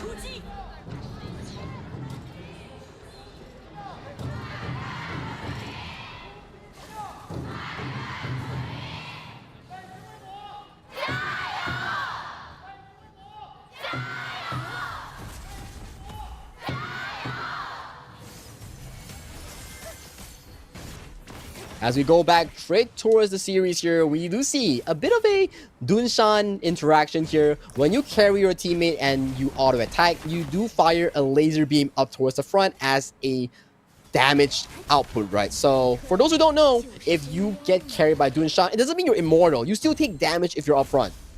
Yeah, for sure. Please do not think that you are invulnerable and, you know, two-man dive into your demise at that point. But in any case, WEIBO Gaming, this is a decent start. They have managed to get a little bit of pressure on the farm lane, but they did not manage to get that steal onto the Spiketail Beast. So LGDNBW Gaming, I think they're doing well for themselves so far. But so far for WEIBO Gaming as well, they did pick up all these neutral resources, right? They got the Space Sprite on towards the Clash lane. They got the Fire Beak as well towards the farm lane here. So decent start so far coming in from WEIBO Gaming. And this game, no funny business. We're not seeing any form of invade or being invaded in towards the jungle. Yeah, because they can't afford it, right? Both junglers actually at risk of actually losing the game to a snowball factor. Primarily more for WEIBO Gaming, I feel, because Jing doesn't really do well that well in the early part of the game. We'll have to see right now. Lin Heng here might be finding an engage angle here, but they do smell it out. They do disengage. That's a floorborne tank. You might be wasting a lot of damage, a lot of spells to actually take him down here. As we see, one of these rotations here are Hui just rotating towards the bottom side here to share goal with his farm lane. I want to see what this decision is going to be for both teams, right? Because I feel like at this point, team fighting, definitely, yes, it's great. You can probably get the first blood out of there, but the map control is definitely much more important. We've seen how LGDNBW used the restriction of the Fog of War to make things turn in their favor during the team fights. And I feel like Fog of War is definitely going to be to the benefit of both teams here if they play it right. And we talk about Fog of Wars, right? It always comes down to two key players here, the tanks and also the roam here. So I want to see what kind of fancy engage Xiao Zai can actually showcase us, because 2:30 on the clock here. He's already level 4 on towards the Liang here. Will they find a key angle onto WEIBO Gaming? Are any players here being shooken down by the mental stress here, which may give them a bit of a play that they were looking for? I think it's very difficult because at this point, if you want to catch the members on the side of WEIBO Gaming, you might have to commit the flash, right? The only situation that you have kind of a free passive is if you catch a Lin Heng during the mirror domain, which he's not gonna just blindly throw that ultimate out, right? I'm waiting for Mengxi to actually carry someone away from the Liang ultimate here. That could be something they have never seen before as of now in the KPL English broadcast here, but I'm waiting for that exact moment here. Yeah, true. I want to see that interaction. Exactly here, but so far in towards the early game here in the first 4-minute mark, there is not much of a trade-off here from both of these two teams here. It's all about controlling neutral objectives here, controlling the River Sprite, and all these jungle camps here from both of these two teams. And right now, slowly moving for the 4th-minute mark, we see Classics and also Xiaozai here. They're looking to capitalize onto Zemo here. It has to be this, right? Potential. Now they're just waiting for Zemo to come out a little bit more so they don't have to commit the flash. But in the meantime, in the mid lane, they do make that call. Mirror Domain expanded, but it's not going to be enough. Do they get that first blood? Hui survives through it all. And with that, they have expended so many resources, but it's not going to be a kill at all for either team. Pivotal mistake here coming in from Xiaozai and also Classics combination here. Xiaozai managed to get an engage on towards Mengxi here, but Classics missing out that frigid prison on towards a stationary target. That is such a painful mistake here coming in from LGDNBW. Yeah, things are getting a little bit shaky here, and with that, the Tyrant is going to be secure for the side of WEIBO Gaming. They could put a lot of pressure on the T1 and the bottom as well. Will not be able to take it, but this is a healthy amount of damage, of which Max can get some very nice free hits in. Look at the tokens here, just casually hitting the turrets here, and that turret is not going to be long for the stay here in this bottom farm lane here. So that does relinquish Max to go bully the other Clash lane towards the top side after this rotation. Yeah, we'll see. The T1 now secured cleanly for the side of WEIBO Gaming, and this is going to open up a little bit more rotations around the map, a little bit more pressure as well. Yeah, pressure seems to be escalating now since Max on this DRNG has been released to the wilds here. So that does allow him on the next Azure and Crimson Golem refresh for this DRNG to pick up that Crimson Golem to do more of these side lane pushes here. As we see, engage attempt towards the mid lane here, but Dunshan is here to bail him out on bot lane. It's a solo 1v1. He gets the kill. Xiaoju gets caught out in the fog of war as well, and Ling Heng gets the first blood for the team. This is why he's so scary on this Jing. Painful mistake here coming in for the side of LGDNBW's marksman here. That is a very, very far lane that he has sent himself into. The wave is crashing into the tower here, but mispositioning in that attempt here, allowing Lin Heng to capitalize on that catch. Good performance thus far from the FMVP Jing user. I mean, this is why you take the towers, right? Because you want the fog of war. You want players to make a mistake of rotation and, you know, to catch people off. One of the strengths of the Jing is the burst potential as well. And now they want to try working on this T1 on the top as well. I don't think they will be able to get this just yet, but the pullback, oh no, big mistake! Lure gets taken down. He wanted to push them back a little bit further, but WEIBO Gaming, they are unrelentless. Immediate golden token forcing out the flash here, and then a setback here coming in from Mengxi here, setting his team for success here, which leaves this Azure Golem free for taking for WEIBO Gaming here. 2,000 goalie in favor for WEIBO. Yeah, and this one hurts. Hui needs the Azure buff as much as Ling Heng needs it, and the fact that he doesn't have it now, this is going to cause him a lot of problems in terms of mana management. The amount of management for the side of Hui here will be a bit alarming here. As we know, Floorborn tanks, Floorborn mages, or Floorborn marksmen, or even a new addition of the Floorborn roam in the KPL region here requires you to stack that flow here. So without a Azure Golem, no CD here, but look at the engage here that's being flipped on by the side of Mengxi here, but an immediate disengage does follow through by Hui on that Floorborn tank. There has to be a bait, right? Like, look, they force Classics to use his ultimate. Now, Winter is here, has a relatively short cooldown, so I don't think it's the biggest problem here. But yeah, the save to make sure that Hui does not get his life taken away. You can see, I feel like LGDNBW players are starting to feel the stress. And let's check out the solo kill just now coming in for the side of Lin Heng here. He does find that immediate 1-2-1 combination here, and then after Xiaozhu has committed the flash, immediately popping the mirror domain to execute him flawlessly here. And we see the engage potential coming in from the fatigue here does get set back by the Dunshan spell 2. Yeah, it's very difficult. And we'll take a look at this pressure coming in from side of WEIBO Gaming. Just pushing them back so they have instant access into the Crimson Golem here. So well done by the side of WEIBO Gaming. And 2,000, close to 3,000 worth of lead. They get the mirror domain in with the absolute power as well. It's not going to be enough damage coming in from the side of Tingyu, but it does provide them space. The T2 now is under pressure and going to be taken, secured by WEIBO Gaming. This is pre-10-minute game here coming in from WEIBO Gaming. They are looking at so many of these engagers as an engage does break through towards mid lane here, but not enough damage on towards Mengxi. Yep, definitely not. They get the suppression, but it's not going to be enough. And with that, they have used all their resources here. They might have to give this T1 away, but thankfully, the winter is here. The Ultimate Buy Classics going to be able to slow that pacing down for a bit, so they get to hang on to the T1 for a couple more seconds. This is the risk and reward coming in from the Liang pick, right? If he isn't able to find these engages, he skills off insanely hard here, especially against the Dunshan here. That could carry the team on his back towards safety here. So right now, yet to see a good engage on towards the slam on Xiaozai.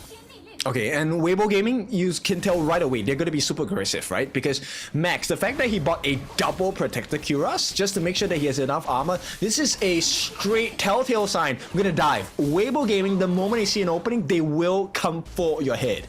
3,000 goalie in favor of WEIBO Gaming here. In 40 seconds will be the spawn of the Shadow Tyrant here. As you can see, the mirror images are being sent in for some vision here. Rinse and repeat will be the storyline here to counter out this Crimson Golem here. Once again, falls into the pockets of Lin Heng's Jing. I mean, the old boat was a shot in the dark, right? But that's exactly what they need to do now on the side of LGDNBW Gaming. And for now, 15 seconds more. This is the difference maker. Shadow Variants.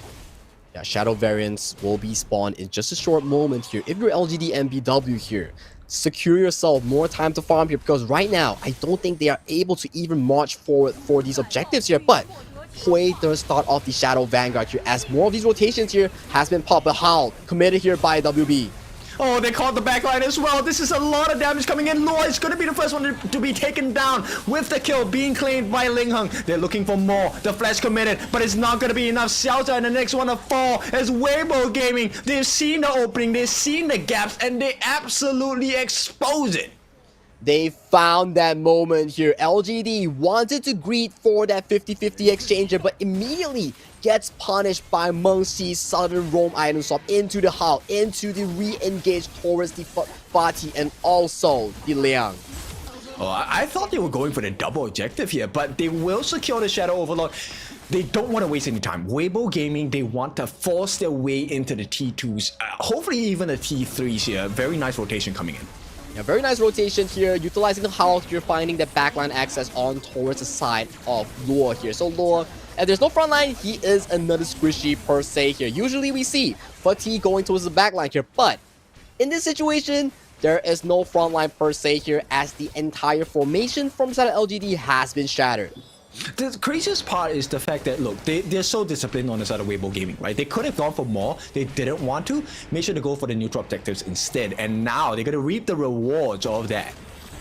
The rewards are in sight right now. We might just be seeing a game number 7 ultimate battle between WEIBO Gaming and LGDNBW Gaming here. Because right now, in this 11-minute mark, WEIBO Gaming currently holds 6,000 in terms of that goal lead. I mean, what did I tell you? It's Kindofu, right? It has to be Game 7. It's the curse of the Kindofu. It is the blessing of the Kindofu. You name it, you call for it, as the Vanguards are currently marching from mid and top for that Tier 3 tower. Yep, Young General is going to be committed by Zemo as well. They will get the T3 at the top, and this is an opening for the side of WEIBO Gaming. Do they want to go for more? That's the big question here. They do have a lot of resources, actually, a lot of flash available for the team. Now they're going to put a little bit more pressure on the T3 in the mid. Shadow Overlord is on the Crystal as well. All they need to do is to get the wave clear. The Vanguards will be flying in as well. Can they get the catch? Nice catch onto Hui. He's going to be the first one to be taken down. Classics as well. Xiaozai all falling low.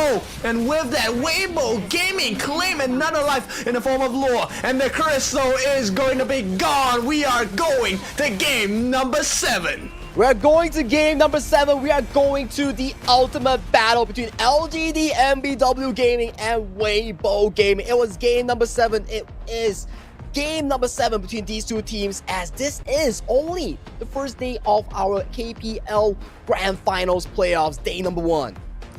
Exciting day. I mean, what a way to introduce KPL and reintroduce the 2025 KPL Grand Finals to you as well. But yeah, I mean, I would not have it any other way. Game 7 was a soft guarantee for us. Well, there you have it. We are going to a game number 7 here, so that leads to a question here. Right now, we have 1 minute for both of these two teams to discuss about their draft, to submit their draft here. Then we will go into the post-game stats of game number 6. Only we'll come back to the players marching on stage for that ultimate battle. I mean, okay, so what do you think of now? Like, do we go for the Lupa number 7 and Master Lupan combination? Do we pick up the Kaboom? You know, many considerations. How about Chisar? So far, out of most of the game 7s we've seen so far, there's only 2 versions. The first version being the one that you mentioned, the Luban number 7 Master Luban combination with Cat Boom or Haya in the mid lane, Floorborne Tank, and also the likes of a Fatih or Charlotte in the Clash lane. For the second version is the Arlie Diadia composition, right? So for these two teams, what are they deciding to play on? Or they could surprise us. Who knows? We might see another FMV Beijing performance from Lin Heng. We'll see. Now, that's the end of the discussion time. We will take a look at which side they'll be picking as well. Red side, blue side, who is going to take that? That is going to be the difference maker here, because it means you will have your map on the gods flipped. Yep, Coach Moran and Coach Lin comes up to the stage for the side selection here. So currently, I think they did get the blue side towards the side of LGDNBW, and red side does go over to WEIBO Gaming here. So that does affect based on the match tape that you're looking for. I mean, based on the stats of this particular game itself, the blue side, prior pick side, has not been the best side for either of these teams. It has always been on the red side, the counter pick side. This is also due to the map rotations, because on the red side, you start with your blue buff.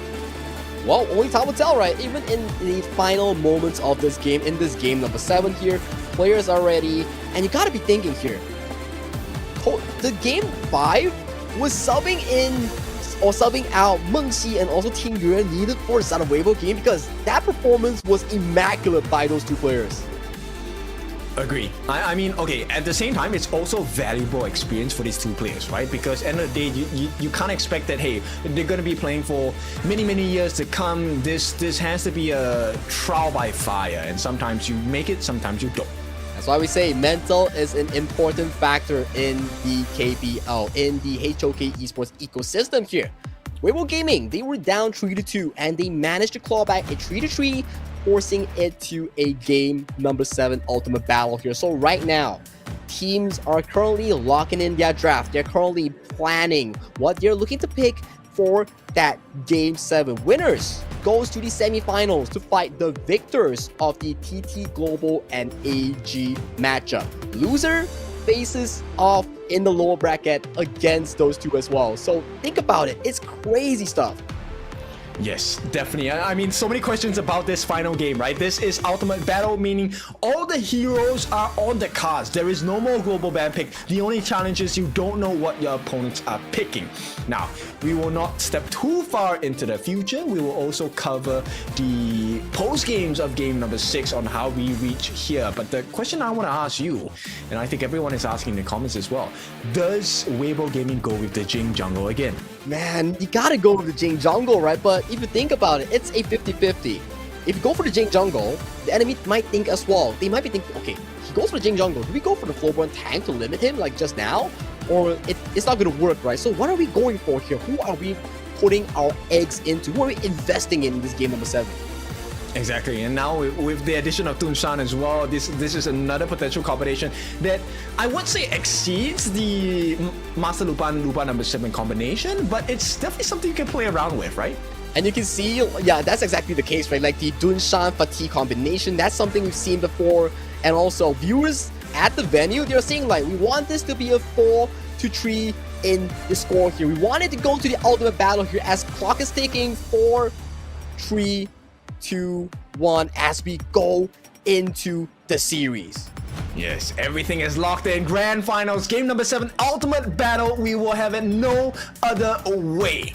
So with that, we will go into our stats of game number 6 first. So please do not be alarmed. We're not going to rush things first. You will get to see what the heroes that the players and coaches have picked for themselves. I'm thinking, right, usually we see the meta of the marksman being the Luban number 7 here. Luban number 7 with Master Luban here. Do we go for a different approach here? Because with the new addition of Dunshan here, there's the Dunshan Fatigue combination that has wreaked havoc in the breakout and also the group stage here. So I'm looking to see who will be picking up that pick here, because that is going to be interesting. I mean, for me, it's a guarantee. I am going with the Dunshan Fatih combination. I don't care. Like, sure, you have the Lupan, Master Lupan and Lupan number 7, but then we have a Dunshan. He's able to block projectiles, bro. What are you talking about? That's just crazy stuff, right? But only time will tell before these two teams as the coaches shake their hands the one last time as we take a look at the KPL trophy here. But right now, let's take a breather. We need to check out game number 6 stats first before we go into that game number 7 ultimate battle here. But man, Kin, game number 6 was so clean coming from WEIBO Gaming. It was. I like the Jing pick, but at the same time, you know, it's the minor differences. The fact that, hey, they took the T1 at the bottom, which allowed the jungler Ling Heng to hide in the brushes and catch the farm laner on the side, Xiaojiu. Unawares. That was a big moment for the side of Jing. Jing always needs something to thrive off of, and First Blood is the best present. You can see that the tunnel vision coming in from Xiaojiu was very prominent, right? But that was game 6. Game 7, it's a BO1 with everything unleashed, right? No more 25 bans, no more 30 bans. It is just blind pick between these two teams. We will or might be seeing similar picks in both of these two teams. But before that, let's check out the scoreboards here one last time before we head into the game number 7 here. It was clean game so far for WEIBO Gaming in that game 6. Look, it has to be a Dunshan, right? Game number 7, Ultimate Battle. Look at the value of the Dunshan, 005, 6,000 gold only, right? Let me just say that, only. But he provided so much value for the team. I like the Dunshan pick. He played it to a perfection here. He was carrying the side of Max on his shoulders and making Max walk up for those damage outputs here. But you can see damage dealing for both of these two teams is very standard for both sides here. But in the end, it's a landslide of the lead with only one turret going in favor of LGDNBW, with the rest of the turrets falling in favor for the side of WEIBO Gaming here. Yes, Zimo also did a really good job with the Young Generals. Young Generals is the ultimate on the Mengtian as well. He summons all of these generals to help him in the heat of the battle, increasing his defensive offensive mechanisms. And I think that was also a big difference maker because he was actually able to hold off number 1 Hui and hold off the Luo on the side of LGDNBW Gaming. Yeah, he played very well, and all of these moments, it resulted into one thing. Everywhere we go, we keep seeing Mengxi on these like Dunshan engages, disengages, backflips, engages. It was all him. He was everywhere on this Dunshan. He was. And you were talking about, hey, he's actually a decent counter against the Liang pick, which we saw firsthand, right, in this game number 6 between WEIBO Gaming and LGDNBW Gaming as well. So I think it's a soft guarantee, right? But for now, we'll take a look. MVP, like you said, not just any MVP. This is a FMVP Lin Heng with his Jing. As we say in Chinese, if you give him Jing, you get 1 point. That is his Jing's. Literally after him, it is his FMVP skin. He rocks it with a KD of 3-1-1. He was the one to tear open that first kill on towards that Consort U in that farm lane. Yep, it would have been funny if it's a 3-2-2 scoreline, but it's okay. At the same time, 22% dealing and taking in of damage for the team. I think the positioning, the burst potential of the Jing is so important, critical, and this was how they got it, the First Blood. Big moment. So much damage here on towards the Jing. That was a 1A 1A, and then he just immediately evaporated in those team fights here. And this was the rotation here coming in from the side of Mengxi, swapping over to Hall, bringing his team to a immediate re-engage on towards the bottom side here, capitalizing the greedy take here from the side of LGDNBW on that Shadow Vanguard. Yeah, the synergy is just insane, right? Because when you're in the mirror domain, you're also getting slowed by the skills of the Jing, and this allows Mengxi as the Dunshan to really get the throwbacks onto you, and it's so hard to deal with because you feel like you're out of the place. And then we didn't talk about this, but Tingyu's ultimate, the absolute power, is a global range ultimate that will land if you're all together, and it deals extra damage there. Oh yeah, and when you're in the center of the absolute power of the Wu Zetian, it will stun you in the center. That's why it's such a good counter against the Liang in those setup here, because Liang, when you use the power control, the ultimate, you lock down one enemy, you're standing still. So that absolute power will drop right onto your head, and then it will lock you in place and cancel out your Liang ultimate. So with that being said, Wu Zetian is definitely not in the meta in terms of hero picks. I don't think she will show up in a game number 7 for Ultimate Battles. But you can be rest assured, right? I think a lot of potential action. We are very stoked for it as well. I want to see if Dunshan comes out in this Ultimate Battle. I think we might just see Dunshan come out, right? Potentially the Dunshan, Lady Sun, and also the Fatigue combination with a Cat Boom Floorborne tank in the jungle. And maybe we see the Master Luban number 7 combination. All these are very frequent visitors and frequent hero setups for the best of 7 last game Ultimate Battle here. So only time could tell. Maybe we are cooking up some different Game 7 compositions here from the coaches itself, Coach Moran or Coach Lin. Imagine none of the heroes that we have just mentioned get picked. that would be huge. I would be shocked. I would be shocked. To be honest, I would be shocked. Yeah, but that probably wouldn't happen, right? I think right now the consideration for both these teams is because number one is a rework in some of the heroes on the side of KPL, and also there has been an introduction of new heroes. So power rankings within these heroes have slightly shifted in favor. Oh yeah, back then we had the Arlie Diadia combination, and then we evolved into the Master Luban number 7 combination, and with the recent patch with Dunshan being changed up, we have the Lady Sun and also the Dunshan combination, or Lady Sun Zhenren combination here. So it goes down to what these teams want to be putting their priority on, right? Is it the jungle priority? Is it the farm lane priority on the Master Luban number 7? So what's the priority we're looking at for WEIBO Gaming and also LGDNBW Gaming? Exactly, the win condition, right? Do you want to, like, hey, we take a big team fight burst composition, or do we want to fight long and extended fights where, example, the Hano shines, Organ shines, or do we want to just play the map, right? We have the Floorborne tank Da Xiao combination, we have the Gudo Direnjie turret taking, smashing rotations as well. These are all potential solutions you can go for in this game number 7. And there's also a very wild take that you can actually go for these coaches. Let's say the meta answer is the Luban number 7 Master Luban combination. Maybe Coach Lin goes for that Mai Shunui with the Jing combination to go for that backline. I don't know. All these are just like mind games that you do between your team and the opponent team, because you're guessing. It's a guessing game. It's like rock, paper, scissors here. It's so hard to know that fact that your enemy, what are they driving? Because in the end, it's a blind pick. Yeah, which makes it even more exciting, right? So once again, if you're new, you're joining us in this is the last game, right, of the series. We have been at it since, I think, 6 p.m. in our local time. This is the 2025 KPL Grand Finals. We are at the knockout stages. This is just day number 1. Don't worry, plenty more to come. Best of 7 between LGDNBW Gaming as well as WEIBO Gaming. Oh, we're going full stretch here. Every day we have a best of 7 series all the way until the 30th of November. I think that's like the semifinals before we go into that grand finals at the Beijing Sports Center, which is at about the November 8th, if I'm not mistaken here. So lots of the tournament will be live broadcasted under the English live stream as well. So do stay with us, and do stay with us for the rest of the duration of the KPL Grand Finals 2025. Yeah, close to 2 weeks of KPL action, and the most premier action as well, because these are the creme de la cremes of the competition as we head into our grand finals. So we'll take a look at the two teams here, because look, the trophy is right there. They won't be able to claim it today because this is just day number 1 on the English rebroadcast. But yeah, November, right? November 8th or November 9th. I don't remember the date just 8th, right yes. now, brain fart. But yes, we will have that grand finals over there.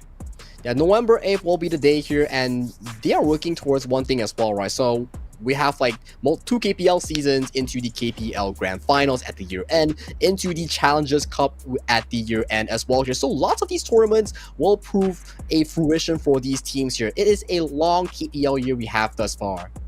It is. But of course, there's a lot of things that will be really exciting, right? In terms of like hero releases, it's kind of like giving yourself a sneak peek into the future of what HOK is going to be like for the global servers as well. I believe we have a lot of friends watching from the global servers. Take a look. This might be a potential lesson in the future that comes for free. Hey, where else to learn the best HOK than the KPL region itself? Because metas, rotations, gameplay all come from this server itself. So better be studying hard, because after this tournament, we might be going to KIC, KNC. All these tournaments line up for the year and for the global region. Oh, definitely. A lot of action-packed series waiting to happen for the side of HOK. I'm really excited to be able to bring you guys that as well as a team. Right, we have multiple talents across the globe. And we will be heading into the live venue now. This is going to be Ultimate Battle, the final one to crown the winner of this best of 7. The best of 7 starts with the release of the heroes here. So we have to see what these teams have drafted for us in this pivotal Ultimate Battle game number 7. Let's see. Hero number 1 will start by the clash lanes here. It is going to be the Fati for both sides. Fati walking for both sides here as we go on for the first here. For both gaming and also LGDNBW here. Both for the side of LoL and also the side of the clash laner for WEIBO Gaming. Now, jungle, we have Pei versus the Fullborn tank. Interesting. Okay, this is going to be very early game centric for the side of WEIBO Gaming, but let's take a look at the mid lane. Do we see the Cat Boom? Do we see someone else? No, Cat Boom for both of the mid laners with classics as well as Tingyue. Well, this is the classic, right? So it goes to the question here. What are we picking the farm lane? Are we looking at double Luba number 7? But no, it's Goya! Wow, completely different. LGDNBW, they are going with the Lupin. So it has to be Master Lupin, right? Lupin number 7 combination. Yep. But Goya coming in. Are we seeing the Dunshan? Dunshan or the idea here, but both Master Luban here. So WEIBO Gaming, they say one thing. Okay, you want to play the Luban number 7? Sure. Let's play the early game with the Pei, with the Goya here. That is their game, their team composition that they want to be fighting for in this game 7. I mean, the difference maker here, the jungler as well as that farm lane matchup. Is it going to be a big difference? Because, I don't know, the initial jungle defense from LGDNBW is not going to be very strong. They have to figure out, because this game number 7, this is the final game of today here. Winner goes into the semi-final. Loser, they don't just exit the tournament, they go for that lower bracket run. So right now, you're looking at a shot towards that upper bracket or that shot towards Doom. You got it. You got to figure out. You definitely have to. I mean, this is the only time. Nothing else matters at this stage, because close, almost is never enough. And it's never enough as we hop on towards the gorge for the final time of today between LGDNBW and WEIBO Gaming. But let's pass it to the crowd.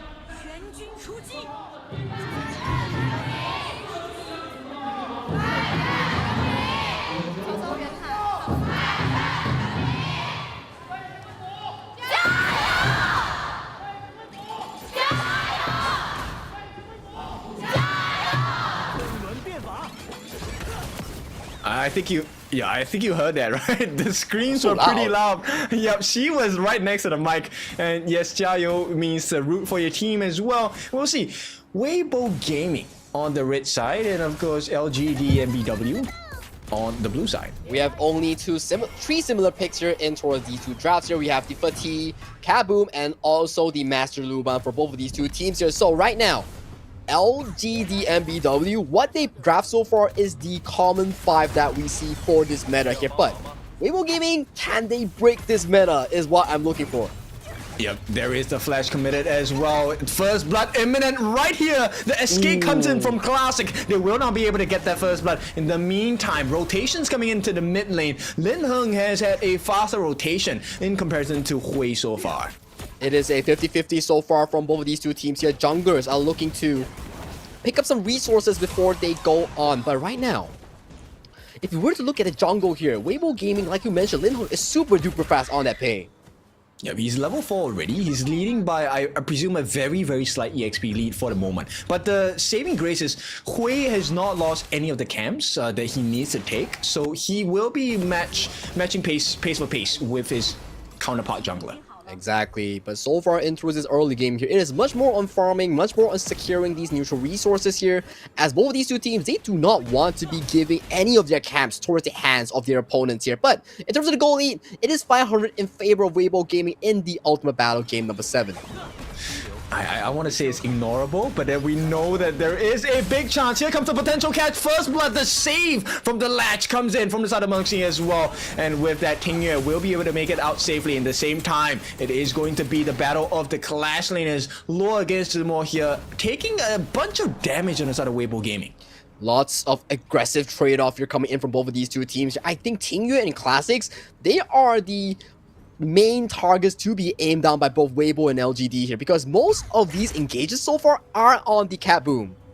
Yeah, I think that will be the biggest difference maker, right? But for now, I feel like, oh, the gank is coming in. 3-on-1, can he make it out? The flash committed as well. The pullback and the first blood goes to the side of LGDNBW. No punish comes in from the side of WEIBO Gaming. It's a 1-for-1 trade, but still it falls in favor of LGD because that was 4 minions, about 250 gold being denied away from Max's pocket. You gotta say, it's so painful to watch those waves burn down.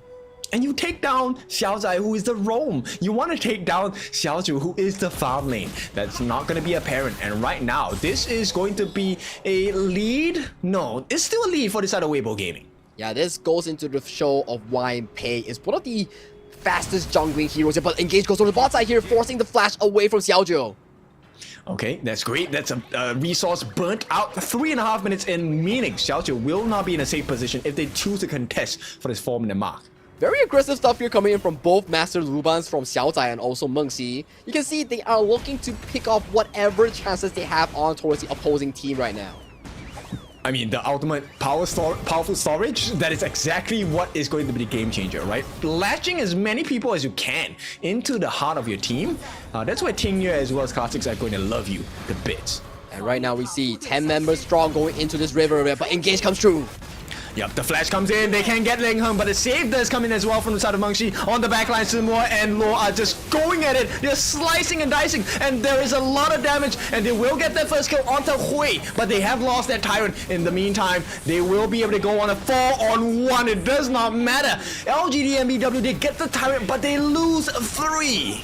3-4-1, but still Tyrant goes in favor of LGDNBW. But think about it, jungle resource up for grabs for Lin Heng here. This will put this pace so much more ahead in the series. Yep, the punishment is real coming in from the side of WEIBO Gaming, and this one will hurt. Now, on the side of WEIBO Gaming, it's about protecting the resources after taking whatever that's on the side of LGDNBW. It is a painful loss here coming from LGDNBW, but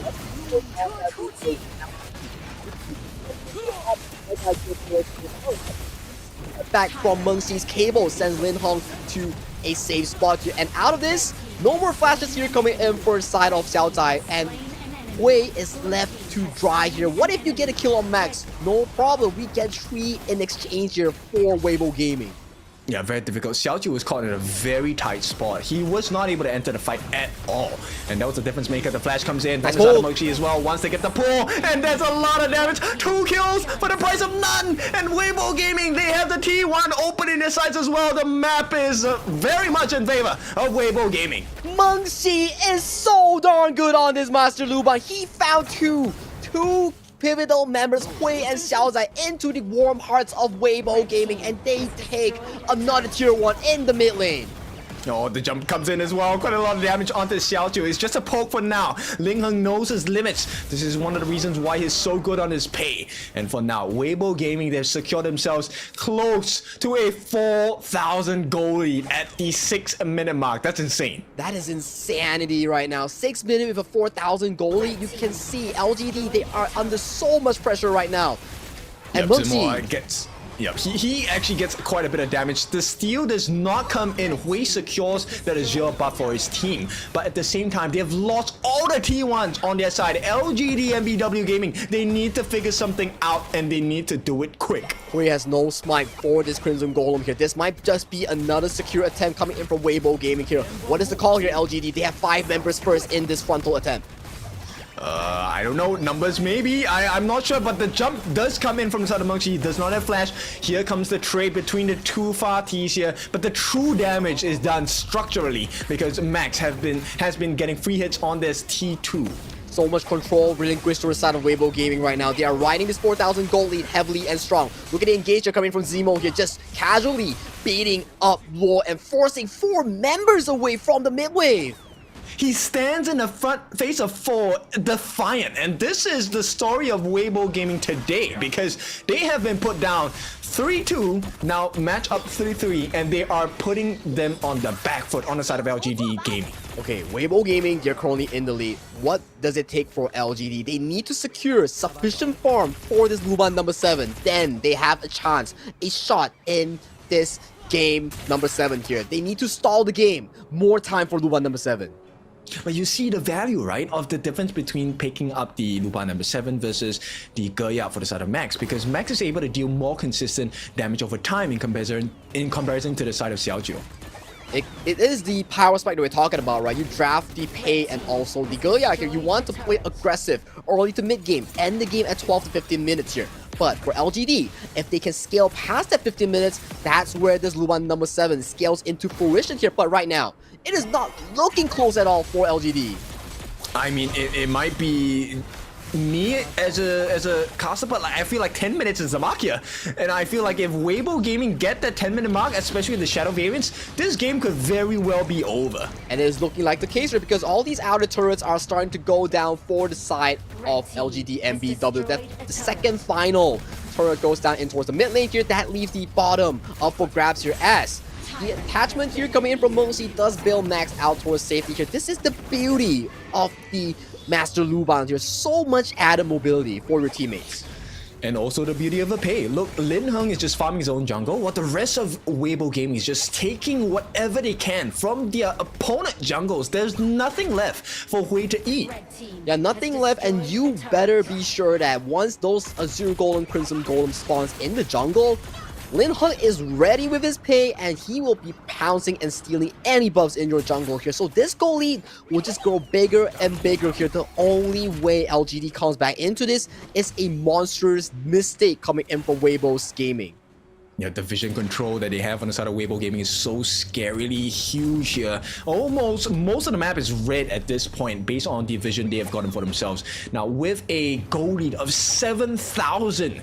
No, you did not hear that wrong. 7,000 gold ahead. WEIBO Gaming are well on their way to winning game number 7. And this is just right before the 10th minute mark here, Ken. This is absurd. This is crazy lead being generated by WEIBO Gaming. They might just consider starting double objective to really put an end to this game number 7 here. I agree. You know what? Maybe maybe it's because I'm greedy. I would say hide in the brush, man. Let's take a 5v5. Let's take a 5v5. That is if LGDNBW even steps out of their base right now. For the side of WEIBO Gaming, you can see the positioning coming in for their team here. They just want to be securing these double objectives here. Make sure that they can escalate this game even further here. Max here might just stall out this Vanguard here before anything happens towards that Tyrant. Yeah, they don't mind this. At the same time, this is a really quick working. Oh, no, it's reset. No, is this gonna cost them? I don't think so. I mean, yeah, but hey, the life bars on Max are falling a little bit low. That was a Luban rocket almost stealing it. That was scary. Yeah, the shock cannon almost came out from the depths of the water, get a bite in, but unfortunately for them, that was not the correct timing. Yeah, that was not the correct timing here. And talk about timing here, Luban number 7 is yet to get his Daybreaker here. So those are big timers that are missing. Okay, you just got it here. So if this high ground goes into the favor of LGD, they might just see the daylight of the 15-minute mark. Maybe. I mean, it's a tough call. 11 minutes in, this is where, you know, the silver lining he has. Xiaoju has kept up pace. He is close. But this defense of the base is so important. Any T3 that falls is going to be the death of LGDNBW Gaming. But this goes into the favor of Luban number 7. This is where he excels. The Luban number 7 Gatling gun at the high ground, that is a very dangerous tool to be toying around with if you're WEIBO Gaming, because that still does a lot of damage. But riding a 10k gold lead is WEIBO Gaming with the 3 Vanguard waves crashing into the towers of LGDNBW. I mean, the Vanguards are here. The Flash committed as well. Unable to get the catch away. They do catch one, and who is the first one to fall? And with that, that is going to open up the doors to the T3s. WEIBO Gaming playing patient, discipline as well. They don't overrush. They're waiting for the Shadow Overlord to come in. Yeah, Shadow Overlord marching towards the top side here. WEIBO Gaming, they're looking for the final push. Yep, final moments here. Can they get their hands onto the Luban number 7? Unable to, but there's a lot of damage coming in from the side of Xiaoju. You're talking about this. This is the strength of the defense on the side of LGDNBW. Yeah, look at the Luban number 7. He's doing so much damage to the members of LGD. WEIBO Gaming, they need to find a way to enter this base here. But look at the damage here being dealt on the classics here. He's going super low here. That does leave 2 high grounds going down for LGD here. That is still a breathing sign here under this 10,000 deficit. Yep, it's starting to look a little bit shaky on the side of WEIBO Gaming. While they did secure majority of the T3s, there is still one in the middle lane. WEIBO Gaming need to be really careful about how they approach this next fight. But fortunately for the side of LGDNBW, they secured time for Xiaoju on this Luban number 7 to scale towards that 6-item slot here. So if you were to look towards WEIBO Gaming here, only Zemo and Monksy can realistically find the positioning on Xiaoju on this Luban number 7. And they're never gonna find him. Let's be honest. There is no way. Unless Xiaoju makes a critical blunder at this stage, which shouldn't happen. It shouldn't happen here. Will he blunder towards pressure here? Will he rise and reborn from this lead under that pressure here? But waves are coming in. The final tier 3 falls in favor of WEIBO Gaming here. What is the call here, LGD? There is no more turns here. There's no more second chances. Yep, they might just go in. Here comes the setup by the side of WEIBO Gaming as well. Knockback on the backlines. They have found him. Zemo going in on the backlines, working on the 5 different members. That's the opening they're looking for. They get down away once again. Can they get the Xiaoju? He has been taken down, but there are no waves to work with for the moment on the side of WEIBO Gaming. 3 members down, Classics and Lure. Can they hold this defense against the 4 members? Max is still alive, Zemo is still alive, and Tingyu is still alive. Max has that safe sanctuary here, and they're potentially going for the final push. Oh, nice catch by the side of Mengshi. Commits the flash as well. Has to give his life, but that's the first one on the side. Max, he pulls the attention, and game number 7 goes into the side of WEIBO Gaming. From a 2-3 deficit, they claw back 2 straight games, bring the game to an ultimate battle where they finesse LGDNBW in the game number 7 with a decisive victory, which pulls them to the semifinals. What a comeback, man. Like this one, for the 3, they were on the cusp of losing it on the side of WEIBO Gaming. But once again, it's a very brilliant comeback for the side of WEIBO Gaming. And of course, we give our props to their competitors, LGDNBW Gaming. It was a full-fledged 7 games between these 2 teams, and it was such a banger to cast and watch as a viewer and as a caster.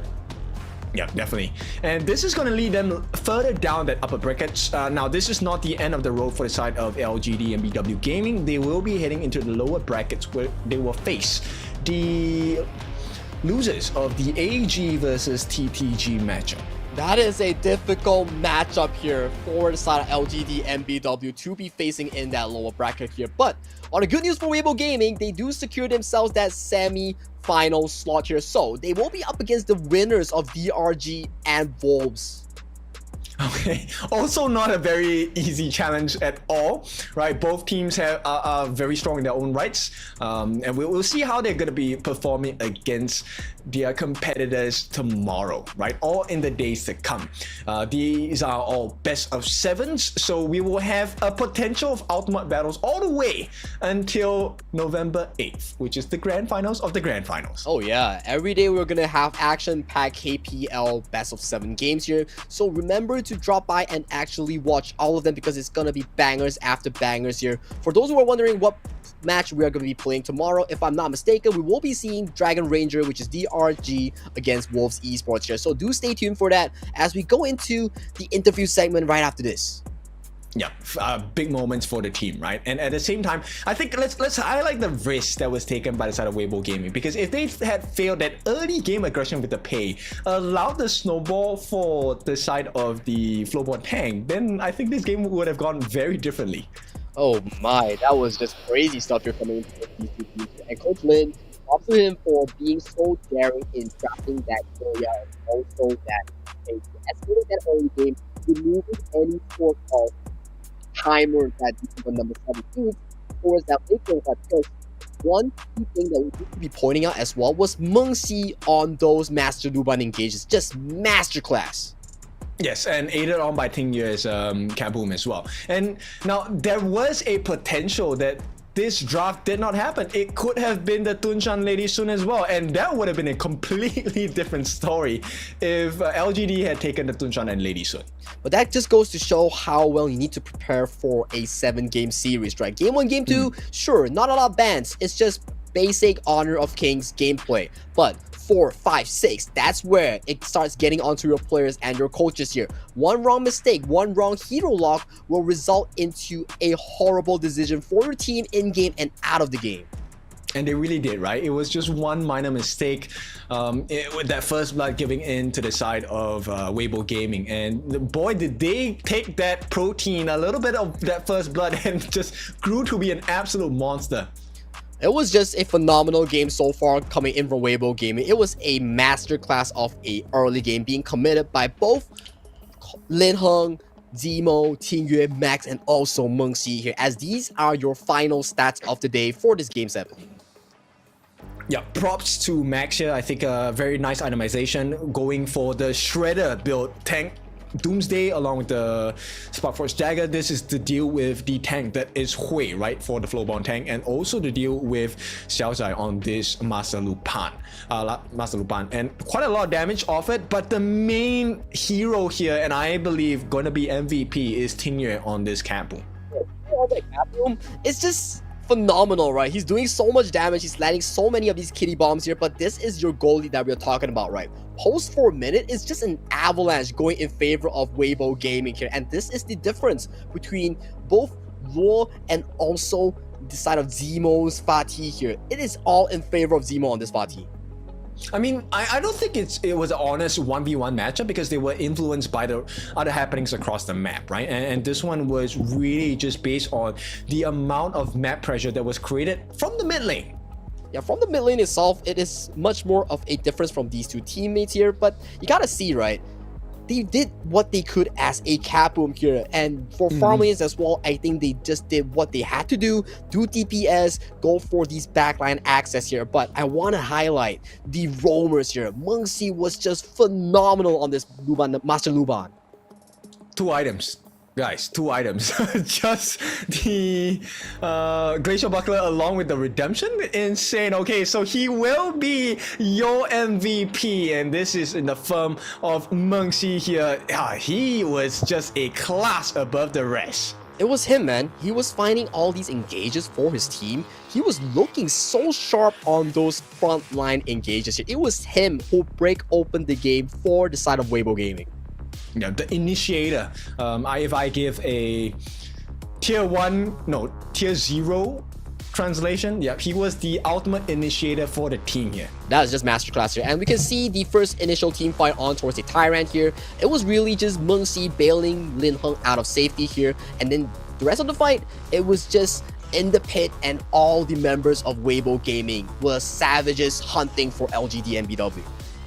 Yeah, I mean, it really put them in a very precarious position. This because, one. like I mentioned before, Xiaoji was fighting himself very hard to get into the fights. And like you said, Mengxi, the way he dove into the correct members here, taking out the tanks, and then, yeah, there's no more defense on the backlines. Yeah, he saw the moment and he found it, getting 2 quick kills for the side of WEIBO Gaming.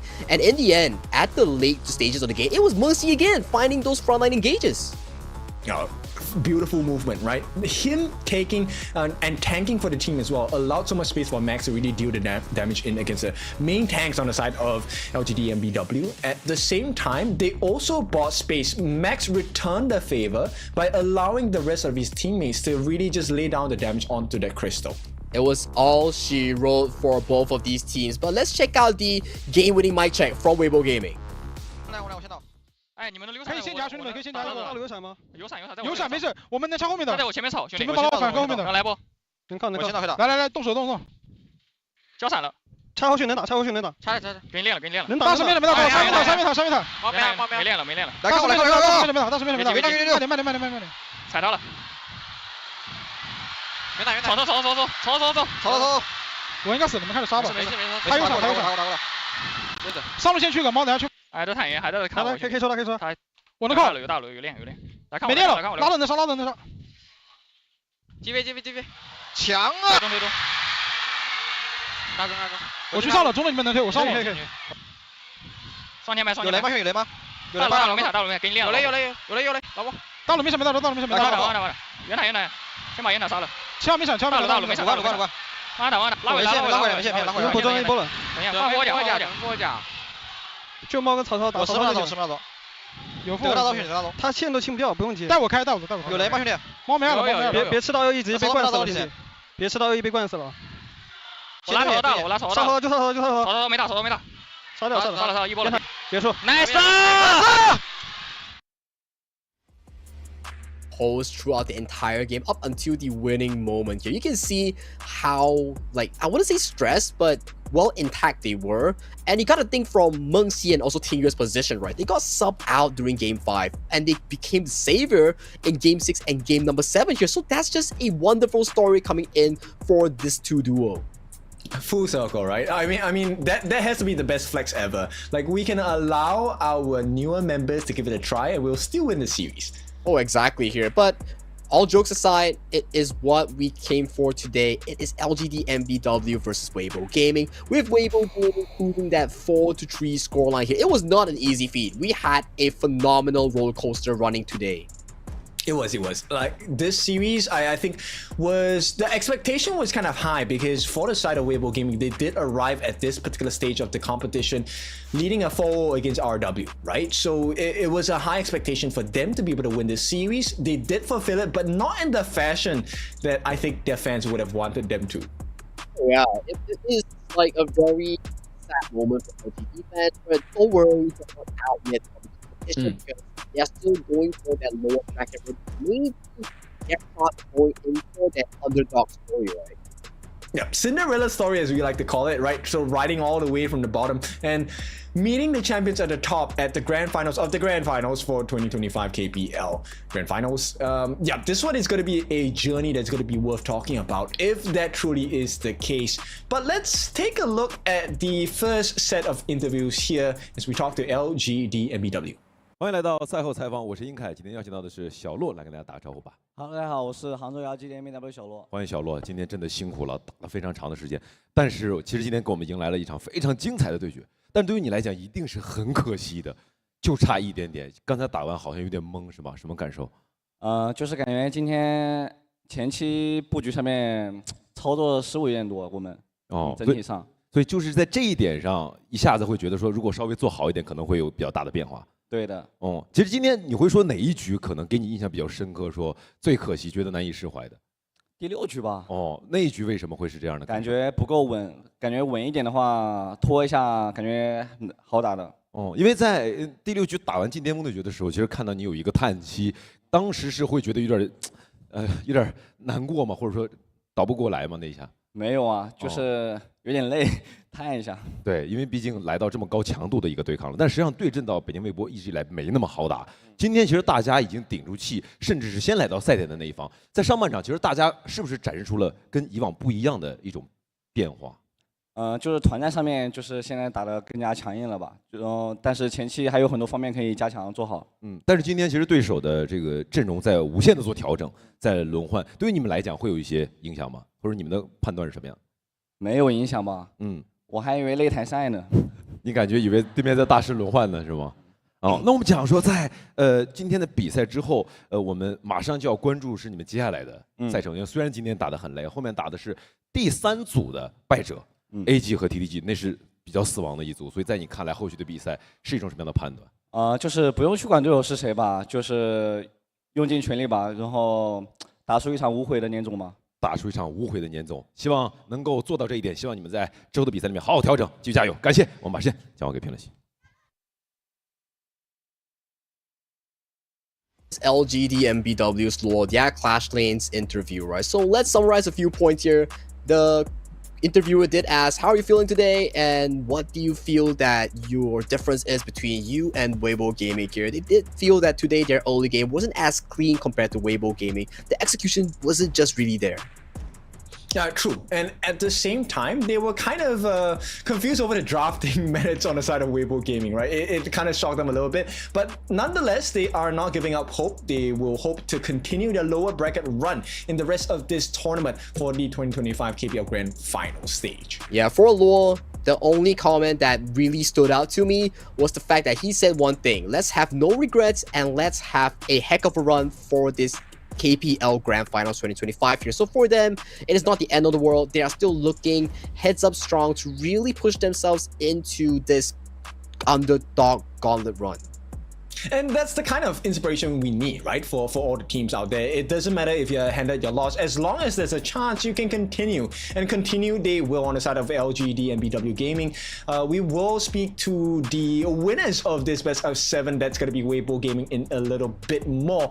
But your thoughts on their performance today on the side of WEIBO Gaming? Well, WEIBO Gaming, they gave us a shocker. Game 5 subbing out Mengxi and also Tingyue. Not on my bingo list, but they came back Game 6 and Game 7 to save the day and also facilitate Lin Hong on those jungle assassin picks here. So for Mengxi, he had a phenomenal series today. Agree. I actually think it was a good experience for both X-Ming as well as W-Star to come in, give a game a try. But let's hear from the players themselves in the winner interview. 小林来跟大家打个招呼吧。Hello， 大家好，我是北京卫波男林恒。大家好，我是北京卫波主教练林。好，欢迎两位，我们先把掌声送给他们好吗？给我们带来如此精彩的比赛。首先问一下林教啊，这个巅峰对决，敢这么变阵，这么大胆，就是对于主教练这个行业来讲，是个很高危的选择，怎么考虑的呀？还是大家给我的信心吧。哦，我觉得就是相信大家就完事儿了。纯信心，完全没有战术上的分享。没有。哪样聊一聊吧，好不好？这个阵容，因为一定是你们有讨论的。对于这么一个权威的教练组，包括大家其实也是有丰富巅峰对决经验的选手，为何会做这样的变化？我的话其实就是听安排的，对。谁在安排呀，林？当然是麦克斯了。麦克斯在安排的巅峰对决的阵容，其实他的英雄有变化，你的这手老虎也有变化，会觉得说这个容错率有点低吗？这个英雄在巅峰对决处？确实有点低吧，因为这把差点就是开局被开死了。但是那一波在野区被反开了之后，你们那个团战打得很好啊，能不能聊那一波？那波主要是梦溪救驾及时，然后加上老莫后续的操作确实有点猛了。所以把那个位置兄弟们一起团战拿下来了，是吧？就是包括在第6局比赛的时候，更是将今天这场比赛推向了高潮。老朋友又出手帮你了，当时那时候选择两位是怎么讨论的？没有什么讨论吧，就我单纯觉得我自己觉得可以选了就选了。你当时觉得可以选的，那老林呢？因为当时这个英雄出道的时候，其实打你，在关键时刻啊。对，这个我当时台上跟他说，这个当时是吧？作为对手享受到你巅峰期了。反过来了，今天你看着办。对，所以这个永远不知道你的队友有多强，除非他是你的对手啊。老林切身感受过这样的感觉，但是今天其实，在上下半场的感觉是不一样的，好像全队在上半场，老林应该是蛮担心的一个状态吧，所以才会出现刚才小洛说的，还以为你们在擂台赛大师轮换呢。确实是在大师轮换。但是这个我觉得这个策略上的也不方便透露太多。但总之能够让大家多打一场比赛也挺好的。就是这个是战术上还有自己更多的一个考量，包括其实，在今天的这个巅峰对决阵容出来之前，大家都有在猜，为什么呢？就是说，之前老林暴露过，这个有没有可能成为你们自己的一点小负担？那这个阵容的选择是提前定的，还是说有一些当下的考虑呢？打完第6把之后定的吧。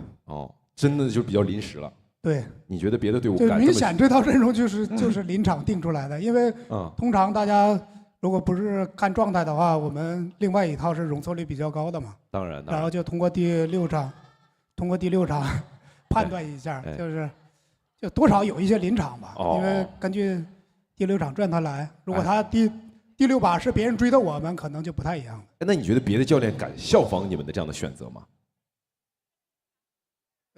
都敢都敢，还是有信心。好了，我们聊非常重要的，就是接下来的对手是狼队和第2季的胜者，怎么看待接下来的这个对决呢？两位分别聊，先暖阳聊吧。怎么看嘛？那肯定是看好强者啊。看好强者，谁是你心中的强者？那肯定谁赢了谁是强者啊。如打啊，老林呢？这种情况手心手背都是肉是吧？但是希望这个狼队上来吧。想打狼队了，因为你一般打狼队胜率很高，但是其实在加赛的时候没干过，这件事情会成为接下来复仇的重点吗？就是如果能碰到的话，给我复仇，当场有状当场就告了。好，不管怎么样，期待接下来大家的良好的发挥了，好吧？感谢，我们把时间交给评论席。So that was WEIBO Lin Heng and also Coach Lin's interview for that winner's interview. So to make it short, for Coach Lin's ultimate battle, what were you thinking when you swapped out for that game 7? They just say, okay, we discussed and trusted our teammates to execute this draft. For Lin Heng, he was just following orders because whose order was it? It was Mac's order.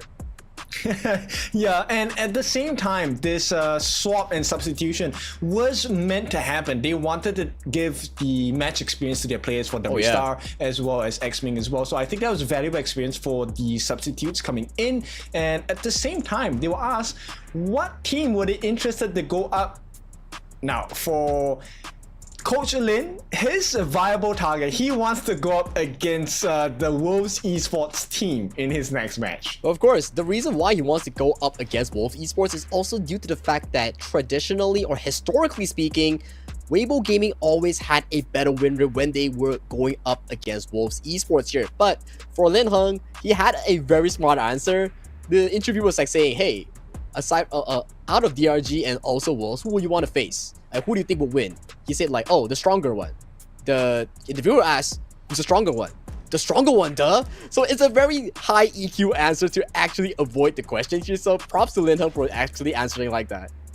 Yeah, the stronger one is the one that wins. Yeah, exactly. Which is kind of obvious. Exactly, right, yeah. In any case, it's been fun, right? I think this is, the first day of the English rebroadcast of the 2025 KPL Grand Finals. There's plenty more to come, and all of the teams are coming in with a very strong potential. I believe someone was asking, this could be very well the first time that one of the teams here in KPL beat AG, which is something that a lot of the teams are looking to achieve in this particular competition. Well, so far, AG has had a phenomenal run from the KPL Summer into the KPL Grand Finals 2025 group stages. So right now, they haven't yet lost like a series, right? They have lost games against KSG, but they haven't lost a full-on series yet. So can someone do it to stop their supreme terror in the 2025 year? Because they have won all the tournaments starting from spring into EWC, into summer, and right now they're eyeing for the Grand Finals.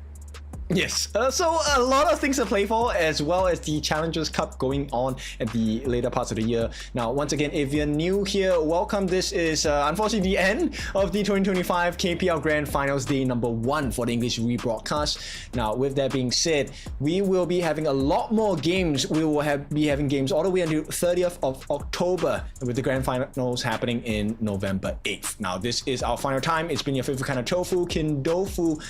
Sagi, any last points? Well, we'll see you tomorrow. I'm Sagi, he's Kindofu. Goodbye and have a good night.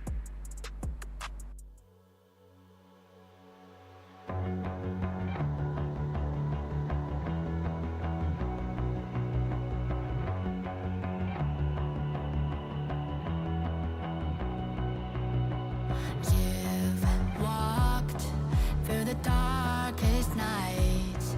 You've heard the crowd, felt the blinding light. You were standing there when your heart comes alive. It's a dream of a hat, and it never dies. Right here, right now, give it all, get it out. Never a surrender, I fight and never fail. I am a contender, a challenge I can feel. The smallest lies become the brightest enemies, relentlessly. And even if you fall, you gave it everything to be a king.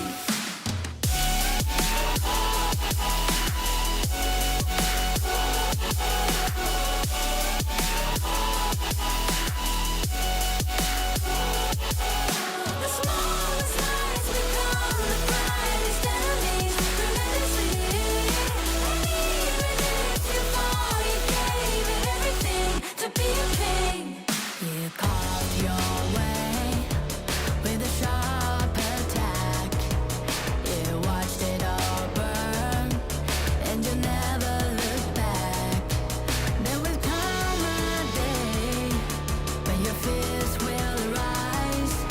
You protect your crown, so it never dies. Never a surrender, I fight and never fail. I am a contender, a challenge I can feel. The smallest lies become the brightest enemies, relentlessly.